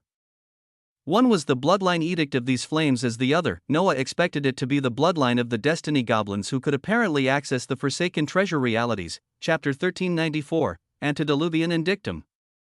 4. The flames of the dictum emperor came with 2 bloodlines as well. One was the bloodline of the edict itself, as the other dot was that of something unique called a destiny goblin. 1. Noah felt the raging flames of dictum shine gold and paint everything within him. The bloodline of dictum calmly taking up residence within a portion of his origin, as the bloodline of destiny bloodline should have done the same until Noah ever called upon it, but it did not calmly get put away as Noah stared at this bloodline carefully. And when he checked the rarity of this bloodline, he was utterly surprised. This was because the past bloodlines he had obtained recently, Apocalypse, Tellus, Antediluvian, Primal Titan, and Dictum. They were all given the rank of rare, yet standing clear in gold right before Noah's eyes. He saw the bloodline of Destiny Goblin shining purple as it was ranked ultra rare.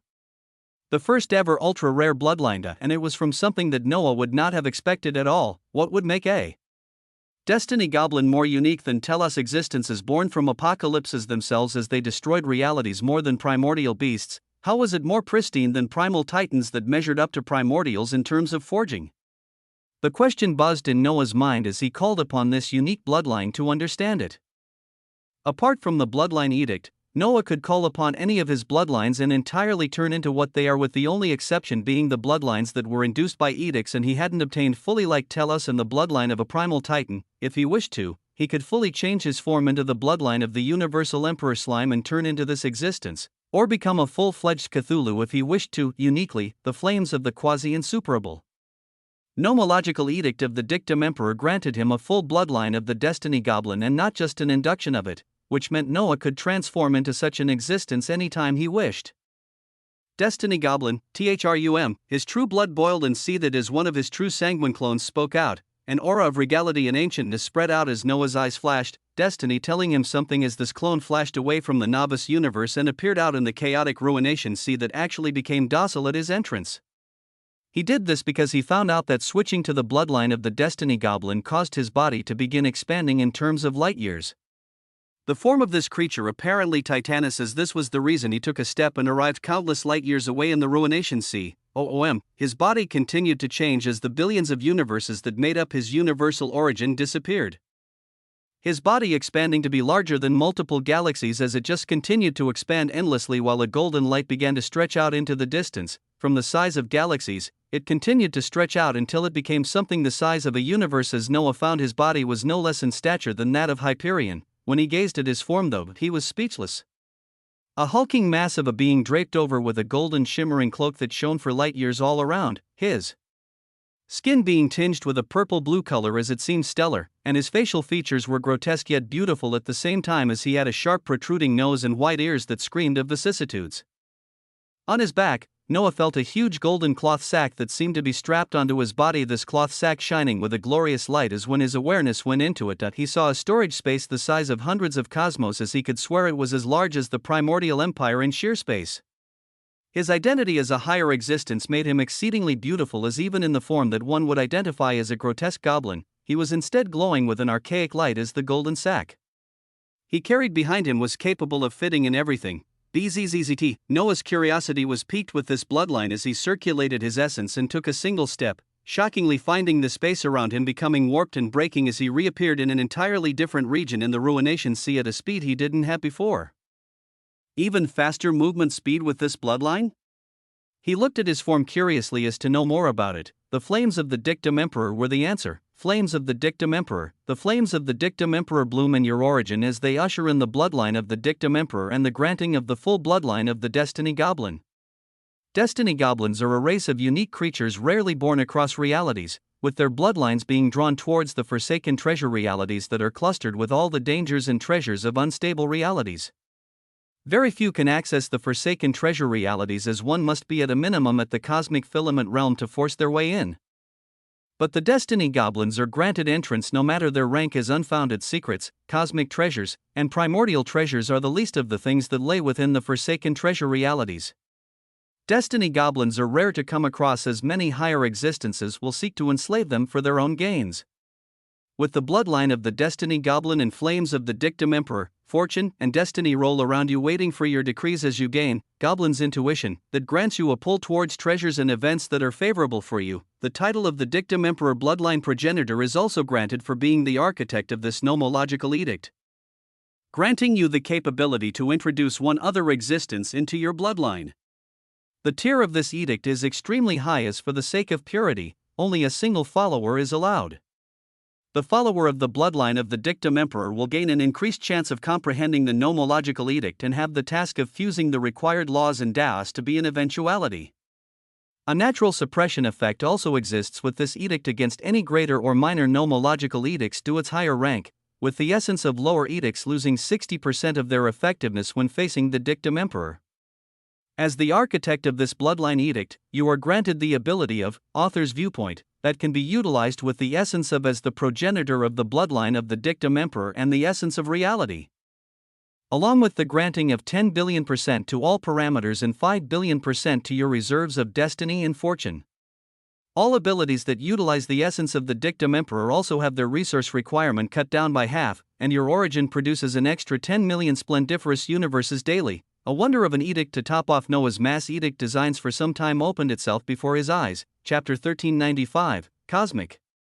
The unique Destiny Goblins were actually sought after by other higher existences because of their unique capabilities and connections with the forsaken treasure realities, realities filled with immense danger and fortune that cosmic filament realm was the minimum requirement for other existences.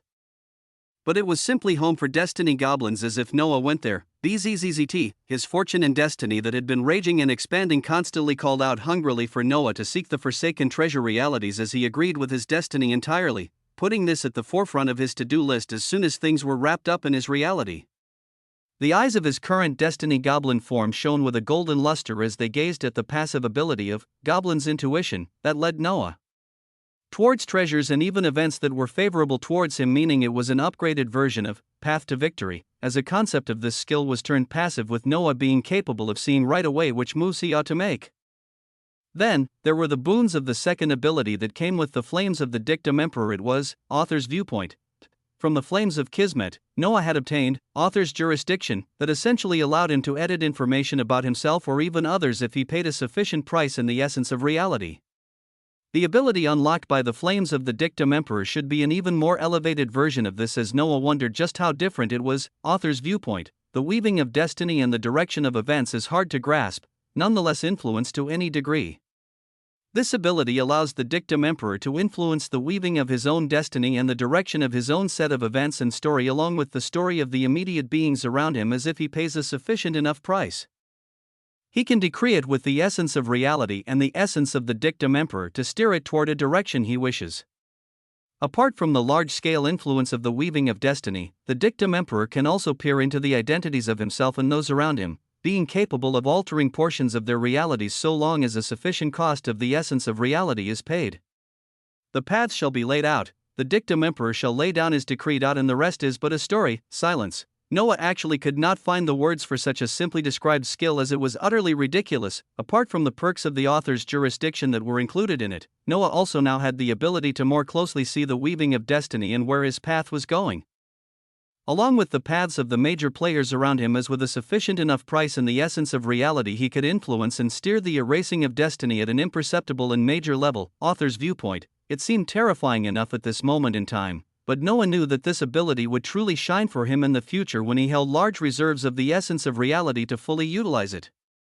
At this point in time, he was already entirely drained of all of this essence, as it was entirely used up to elevate his 4 quasi-insuperable nomological edicts to completion. But beautifully enough, with their completion came another unfolding achievement, the achievement of the cosmic realm, as he had met the required conditions of achieving 4 new completed edicts on top of Kismet and Commandment.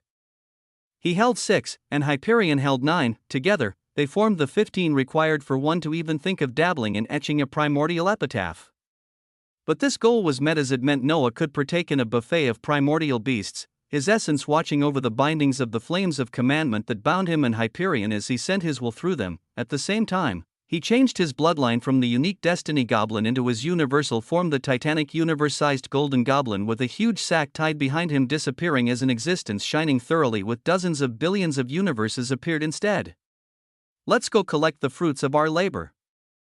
With a light smile, Noah took a few steps as his figure blurred into resplendent light, his target being the primordial sea that had begun to undergo changes the moment his will had communicated to Hyperion. In the vast primordial sea, pristine white flames of a greater edict came together to form an enormous circular gateway, and droves of primordial beasts were entering through this gateway under the command of Hyperion, as none of them knew for what reason they were doing this, but they just followed orders. The draconic elephantine figure of Hyperion himself floated to the side dominatingly as he saw the procession of grand and primordial beast walk into a small pocket dimension conjured by the flames of his edict. His eyes releasing rays of dangerous light as many thoughts swirled within his vast consciousness. He was truly able to complete 4 edicts in the span of mere days? Even with the essence of reality, it's an impossibility, yet the flames of the greater edict binding him told him otherwise, as Hyperion raised his opinion on the existence known as Noah Osmond a level higher. Whap, near his titanous body, the figure in question appeared as he had a calm expression on his face, his body not releasing any waves of essence or power, as one might think he was utterly harmless. The number of required edicts has been met. His voice melodiously echoed out as it contained stupendous authority and confidence. His gaze was on the river of primordial beast entering into a gateway formed by the flames of an edict as they stepped into a separate pocket dimension, his eyes releasing a stellar light as hunger could be seen within them. Hyperion's golden trunks shone as he nodded, a light of coldness flashing within his eyes as his current actions were exceedingly cruel. He was putting those of his own race onto a platter for another being, and yet his heart was steeled and firm as not an ounce of hesitation could be seen. Make it quick, WAA. These were the words of an ender of reality that was shockingly giving his brethren to another being for no reason other than him reaching the cosmic realm. Chapter 1396, Cosmic. 2. A procession of regal primordial beasts floated through a gateway made from the flames of a greater nomological edict, heading into it under the commands of the single cosmic beast above them, as not a single one knew what was in store. Noah watched this scene with ease and calm as the procession of beasts neared its end soon after, his sensing telling him of the large number within as he voiced out to Hyperion, "Will that be enough? If the number is little, I can just add more, WAA." Hyperion replied impassively as with these words, Noah turned into an imperceptible flash of light as he took a single step to appear past the gateway. ONG, the shimmering gate of light leading to another dimension then closed as the flames of the greater nomological edict dwindled down into nothingness. Within the isolated dimension, the primordial beasts formed ranks as they awaited the commands of the ender of reality, but they felt the fluctuations of another being appear within the same space as them, all of their eyes turning towards the direction of a small human being that wasn't releasing any aura at all. This would normally cause others to turn away with disdain, but the beasts knew this being very well as their eyes flashed with carefulness. Where was the ender of reality? Why were they in this dimension? And why was this anomalous human here? Questions that these powerful beings who had lived for millions of years asked themselves, but no answer would come to them until it was much too late. Noah looked at the vast array of primordial beasts as his eyes flashed, his thoughts his own as he marveled at the situation he was in and laughed at the weaving of destiny. Your lives are put on a platter without even your knowledge. It was a terrifying situation that made him reflect, or he never wanted to be in a position like these beasts who didn't know what was coming to them until it was too late. For that, I must continue to achieve even greater levels of strength. Rumble. His origin moved with his thoughts as mana coursed through him at a speed that lower existences would envy. Bind, in but an instant. A runic écriture from the nomological edict of commandment was written in bold golden words. The flames of this edict erupting out to wash over the hundreds of primordial beasts in this isolated dimension before they could even react. The flames of a greater nomological edict bound them in a blink as wondrously. Noah's ridiculously added perks from all of his new quasi-insuperable nomological edict and his elevation into a higher existence made it so that all the terrifying beasts were akin to nothing before his eyes. They were all bound with ease as to their shock, their origins nor souls could activate anything within their bodies. This dot was a natural suppression from the power of a higher existence to a lower one as the effect of one's attacks were enhanced to a stupendous level. In the isolated dimension, not a single primordial beast could move as their hearts began to palpate with horror, their awareness watching the being responsible as they heard him say a set of words that would be the last thing that a majority of them heard. While gazing at the bound primordial beasts before him, millions of splendiferous universes began to burn within Noah's origin as the cosmic Tao of loot was activated. The increased loot quantity and rarity reality bending effects were put on display as he would obtain 500 times the amount of loot and at qualities multiple levels higher. Thereafter, his origin surged calmly as the essence of a quasi-insuperable nomological edict rose up.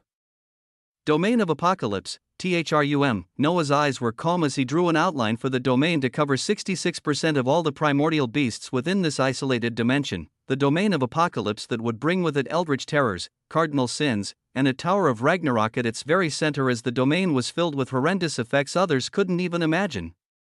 Such a domain began to manifest as the hearts of primordial beasts shook, those targeted at the very center of the domain.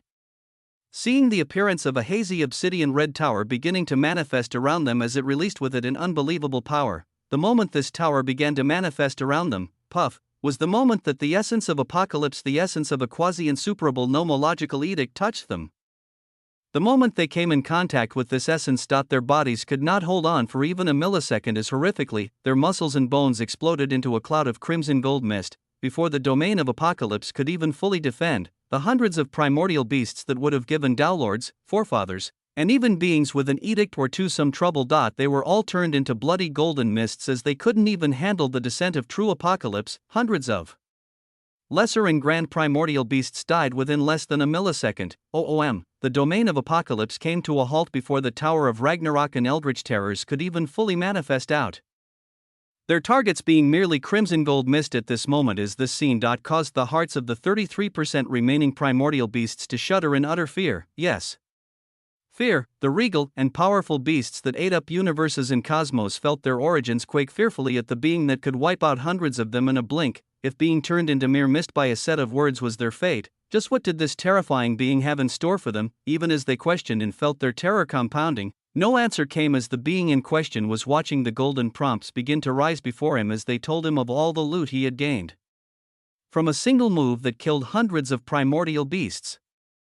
The called-out domain of apocalypse fading before it could even fully materialize, the loot dot was more than enough for one to reach the cosmic realm. Chapter 1397, Cosmic. 3. As the fantastical golden blood mist from hundreds of beasts permeated out, Noah's eyes were filled with the prompts that told him of the loot he had just gained, 786 lesser primordial hearts obtained. Ding! The effects of the cosmic Tao of loot are applied, 393,000 shards of a cosmic primordial heart obtained, 28 grand primordial hearts obtained. Ding! The effects of the cosmic Tao of loot are applied, 14,000 resplendent shards of a cosmic primordial heart obtained, 824 billion skill points obtained. Ding! The effects of the cosmic Tao of loot are applied, 824 cosmic resource points obtained, stellar and wondrous loot, from mere lesser primordial hearts. He obtained 786,000 shards of a cosmic primordial heart after doubling them through the cosmic treasure ruination, which when multiplied by the 50,000 splendiferous universes granted by each shard. Close to 40 billion splendiferous universes are obtained. Just that was enough for Noah to achieve the remaining splendiferous universes to reach 100 billion. But on top of it all, the 28,000 resplendent shards of a cosmic primordial heart that stemmed from grand primordial beasts and granted 200,000 per shard gave an additional 5 billion splendiferous universes. As at this point, Noah was truly set. His body fluctuated with a sharp light as he gazed at the remaining one-third of the primordial beast, his figure beginning to warp and constrict as he pulled out the bloodline of a unique existence from his origin and soul. In the blink of an eye, his body shrunk as it formed into a viscous bubbly mass, Noah becoming a stellar golden slime that shimmered with the light of universes as his viscous eyes blinked with a terrifying light when gazing at the primordial beasts. It was time for him to now collect the essence of reality that these existences held within their bodies, and the universal emperor slime bloodline was just what was needed for this as Noah's now viscous body began to expand rapidly to cover all the remaining bound primordial beasts whose origins were shaking fearfully. The sight of a golden slime glimmering with the stellar light of universes established itself as the fear within the primordial beasts reached the peak. The moment his body fully covered them, whap, a single flash of golden light, an entire array of hundreds of primordial beasts disappeared. Bzzzt, within Noah's origin, essence of reality wildly gushed out into his very center as he digested all the gains of these creatures from their laws and Taos to their universes, and all the way to the reserves of essence of reality they held. From the aspect of universes he obtained through universal devouring alone, the number actually reached a collective 8 billion as Noah's body vibrantly pulsed with intense light. Ridiculous! He enjoyed the boons of the Emperor Slime, whose race was truly one of cheaters, or if it devoured an existence with 50 billion universes, it would itself have 50 billion universes. If a being from the universal Emperor Slime race devoured a cosmic filament realm existence, they would attain the cosmic filament realm of that existence, universal devouring. This was what it really was. Noah's heart settled as after wiping out all of the primordial beasts and gaining rather large reserves of the essence of reality, his heart calmed. His destiny and fortune ebbed and flowed within his origin as he felt like he had arrived at a crucial juncture, a juncture that would yet again elevate him from one being and into an entirely different one. In this isolated dimension, his true sanguine clone in the form of the universal Emperor Slime stayed still. Further away from this dimension within the primordial sea, Noah's main body rose in the cosmic Holy Land as he went forward to sit on the vast golden throne at the highest peak of the golden steps. His body was showing the universal form of close to 70 billion universes even before he began to absorb the essence of the shards of a cosmic primordial heart, his eyes releasing an irreverent glow as he waved his hands to cause the appearance of tens of thousands of shards of a cosmic primordial heart. When he looked at the fantastical loot around him, he recalled months ago how he was a normal human being, barely entering the ranks of hunters through awakening from the lowest skill book. As he recalled, his essence covered all of the shards of a cosmic primordial heart glimmering before him and his golden throne, his voice coming out lightly, devouring, THRUM. The authority of the sin of gluttony echoed out as all of the shards of a cosmic primordial heart disappeared. It was the instantaneous absorption that granted the essence of all of the shards right away, Noah's universal form, turning absolutely dictatorial as billions of splendiferous universes bloomed. In a matter of seconds, the number of universes jumped from 70 billion to 100 billion. The essence of the shards was undaunted as it continued, going to all the normal universes within Noah and changing them to splendiferous ones as such a scene showed itself as Noah turning more multicolored every single second. In a short period of time, his body fully turned into a stellar being made of multicolored light as 100 billion splendiferous universes were established within his origin. Thump, the moment this occurred, a wave of light was released as the parameters of universal filament were exceeded. From the mere cluster of universes, a unique authority bloomed as they all came together, collapsing in on themselves in less than a millisecond, as they then bloomed into interlinking universes that began to form a barrier around themselves, a barrier that one would only find surrounding a cosmos. A genuine and singular cosmos bloomed within Noah's origin, and his origin was also his body with the universal race. This new race that Noah obtained was unique, as since its conception, the body of an existence of the universal race would take on the form of their realm. His true form at the universal filament realm was that of billions of universes. His true form currently as his origin was transformed and he entered the cosmic realm was a cosmos, rumble. His origin was a cosmos. His body was his origin. He had become a genuine cosmos, his body was shining with an intense luster, looking indestructible and pure as he achieved a realm of utter glory. Chapter 1398, Cosmic. 4. A cosmos, a new stage of profound power. As for Noah, it was also the beginning as he stepped onto a path that would allow him to explore an infinite world filled with possibilities. His universal form brimmed with the light of a full 100 billion splendiferous universes, as along with his aura as a higher existence. He looked like an iridescent archaic creature at this moment in time, as a shocking glow pulsed from him constantly, the same realm as the champion of reality and the ender of reality that he had easily achieved, the same cosmic realm that primordials achieved in less than 3 years after their birth due to their status of being born as higher existence. Noah achieved it in an even less period of time. He might soon be greeting his 27th birthday, but from the time he achieved his title as an F-rank hunter until now, approximately a bit less than a year had passed.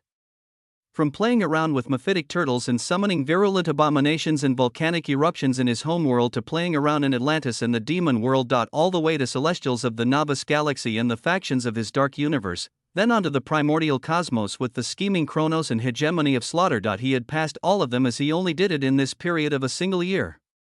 His mind brightened up at this reality, as when it came to the sacred bloodline of primordials and their perks of being higher existences, the day they were born he still matched them, if not exceeded them, in his speed of realm progression. Could a primordial even compare? His thoughts churned wildly as he calmed down the raging power coursing within his body, sensing his elevation in power as he asked calmly while activating the essence of commandment, "What is my current ascendancy value?" BZZT. The flames of commandment rose as Noah demanded an answer from a full-fledged higher existence with the ascendancy value of 1. Agon. Merely had a value of 0.70, as Noah was a stage above this being that believed himself to be the strongest within his reality, the being that considered himself to be invincible due to his system.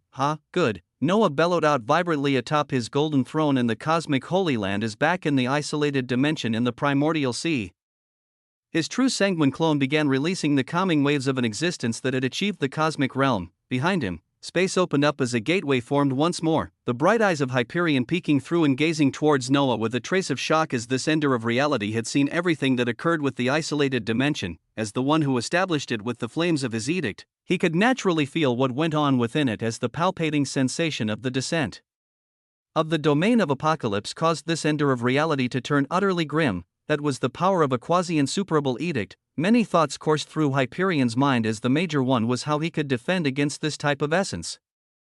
His bright eyes dimming brightly, as many of the paths he thought of led to him burning his bloodlines and origin to be capable of even withstanding it, and this was him being honest with himself. Such an existence had actually risen under his watch and through his help, as after he wiped out hundreds of primordial beasts, he stepped out of the isolated dimension and nodded towards Hyperion calmly. "The cosmic realm doesn't feel too bad." His words caused Hyperion to look at him mutely, as the eyes of the ender of reality shone with a sharp light. Noah giving a light laugh as he voiced out, "All right, where do we stand at this moment in time? How are the preparations? How was everything proceeding? And what should they be doing next?" All of these were questions that needed answers, as Hyperion stared at Noah a few seconds longer before he spoke out. "The both of us collectively have reached the number of edicts required to forge an ascendancy halo needed to inscribe a primordial epitaph. The question is whether a halo can even be forged by fusing edicts of two beings. The difficult part of their plan was always this, as towards such an issue." Noah only nodded with a light smile as Hyperion continued, "Then, there is the problem of me still needing to achieve the stage of a higher existence, with a third of my blood still needing to become true blood before such a thing was possible. These words caused Noah to raise his brows as he waved his hands and spoke out nonchalantly, "That isn't a problem. I already told you that I can help you achieve your 100% conversion of true blood. The only issue being whether you trust me to do so. Once more, an issue of trust between two different existences.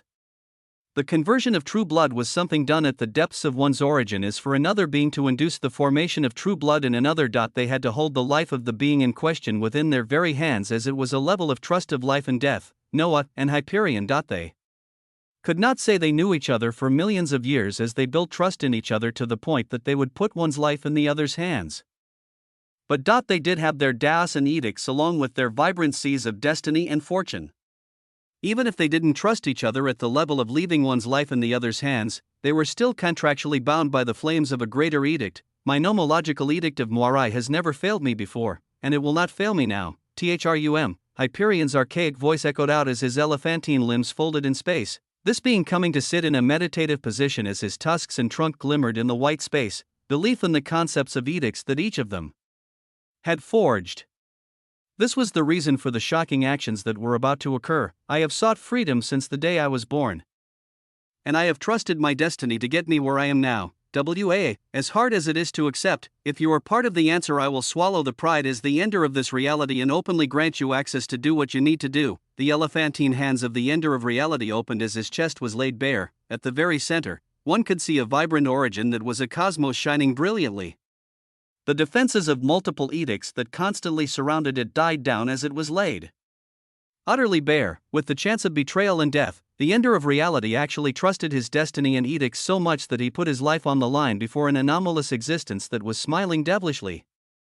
His right hand becoming dyed a radiant golden color as he reached out towards the ender of reality. Chapter 1399, Prelude to the War for Reality, a glorious scene that one would question if it ever played out in the myriad of other infinite realities. An ender of reality with his three eyes shining brilliantly and staring at the figure of Noah that was bathed in gold, his origin freely unprotected within his body as a golden hand reached out towards it. The eyes of Hyperion were clear, without an ounce of fear, as he saw a golden hand sink into his very origin, where with the capability of this being that had forged quasi-insuperable edicts, Hyperion knew very well that such close contact with an undefended origin could mean death with a single switch of this being's thoughts.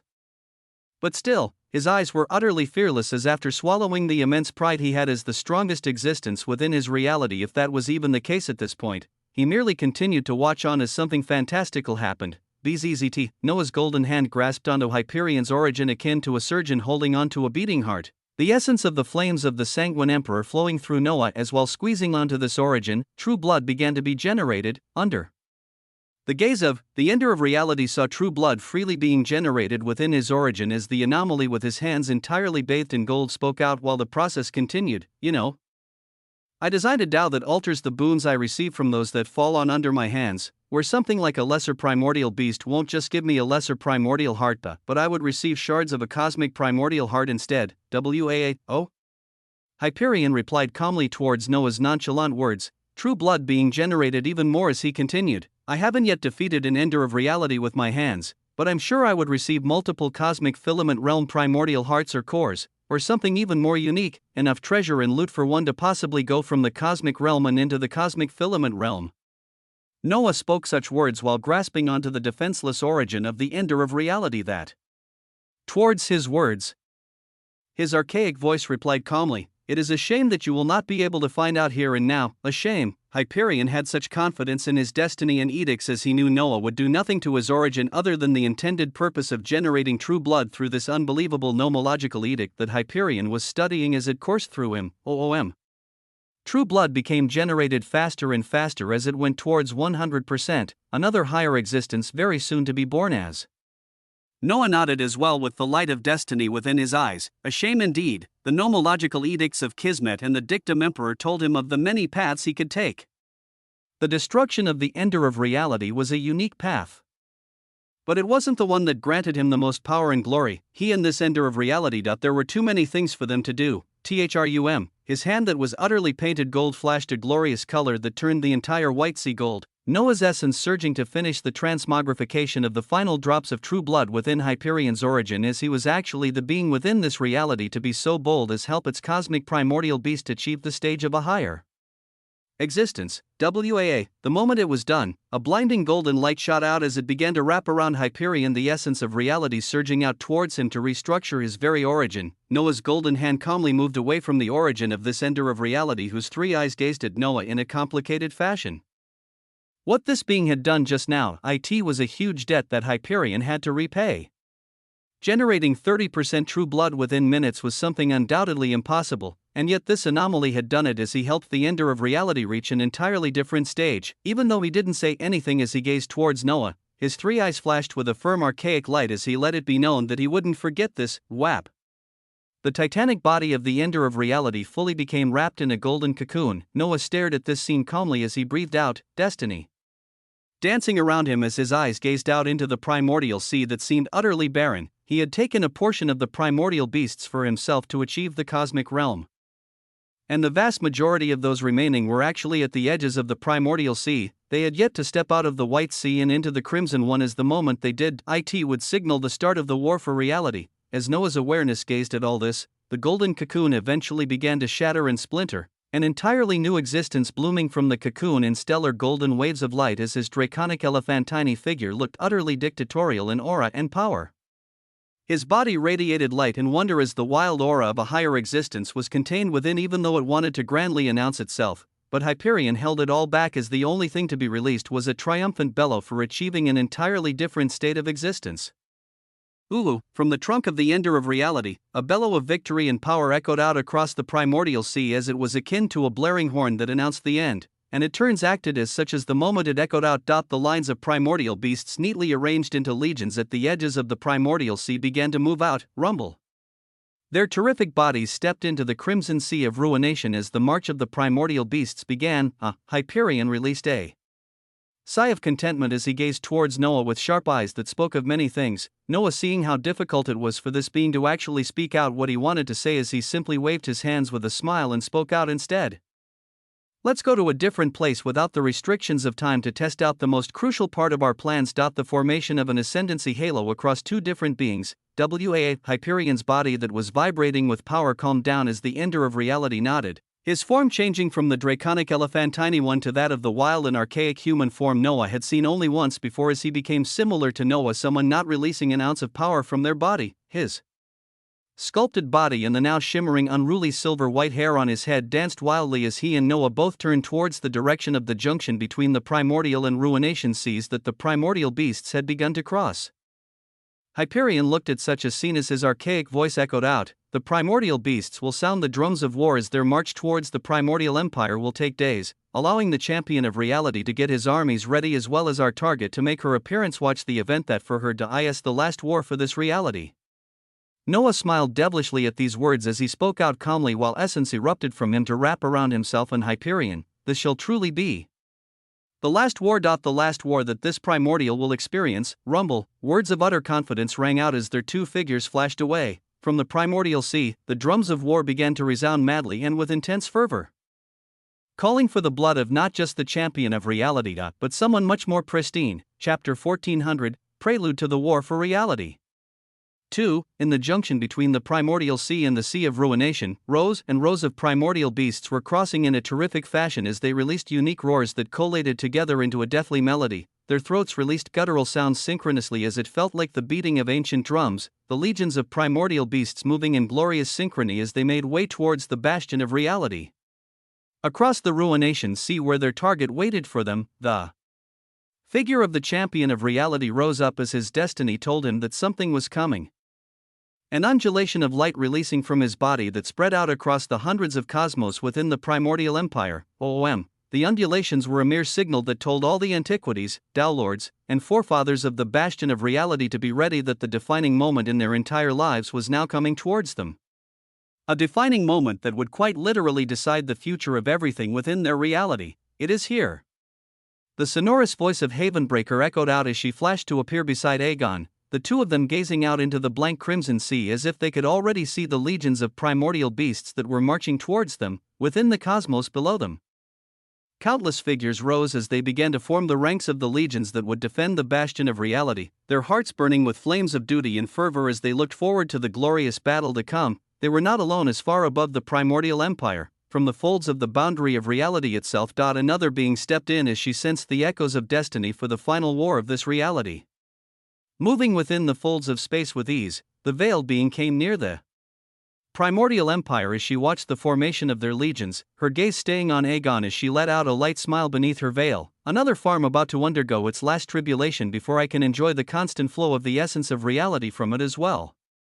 The gaze of this being towards those below her was just that, a gaze that looked at them akin to a human being looking at ants. Beings that she could choose to poke and prod, beings she could play with as to her, they were merely harmless creatures that she could benefit from the actions of. The primordial established a small domain in the hidden folds of space near the primordial empire as she actually didn't bother scouting the incoming army of primordial beasts or the ender of reality leading them, such an action being beneath her as she had seen what was about to happen many times before. The ender of reality would try to accomplish its purpose. The chosen champion raised by primordials would come in to stop it and rip it apart. Establishing peace within the reality as everything after that was mere history, the champion would be ravaged by the vicissitudes of time as a primordial merely had to check every few 100 million years and replace the champion with another if need be, and life across the infinite realities continued. The primordial Cecilia was confident in the system she designed for her champions as she carried such a system herself, and she knew of its power as the same confidence instilled in the champion of reality. Was even greater within her as after she arrived, she simply closed her eyes and focused on nurturing her edicts. She was using any time she could as currently, she was this close to achieving her second ascendancy halo. With such a thing, I can expand the number of emerging realities I am overseeing as the more essence of reality I obtain. The faster I can rush towards the realm of reality. Her thoughts were wild and grand as her veiled eyes hid immense conviction and power, her surroundings ebbing and flowing dangerously as the flames of many edicts surrounded her. A halo of immense majesty and power hidden around her as if it was revealed. The very essence of reality would shake, in the cosmic holy land within the infinite empire. Two existences teleported into the depths of this area, the titanic being in the form of a human with his chest bare and his shimmering silver white hair draping over his sculpted body, gazing at his surroundings calmly, more so locking his gaze onto the existence situated upon the golden throne whose entire body shone with the stellar light of a cosmos. Hyperion gazed from Noah's main body and then towards the true sanguine clone he had been talking to in the primordial sea, Noah rising from his throne as he spoke out calmly, "I welcome you to a unique location within my home.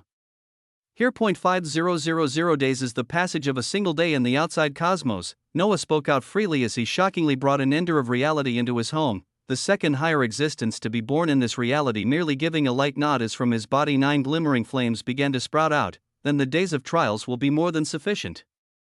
What ideas do you have for the fusion of the flames of edicts between two different beings? Even if it is temporary, we will not need it for long as the ionic bell of the unguarded is used properly, the ionic bell of the unguarded." The quasi-primordial treasure that lay within Hyperion's hands was one of the weapons they had against the primordial, but the core of it all would have to be them gaining the capability to withstand the terror of an ascendancy halo long enough to strike the primordial down. Noah's main body floated towards Hyperion as his true sanguine clone faded away, his eyes shining with an intense light after reaching this position as he felt like his aims were so close to and he had to be careful not to stumble or make any mistakes. "Naturally, I have a few ideas, OOM." His voice echoed out as around him, the golden flames of Kismet, Commandment, and the Dictum Emperor made their appearance.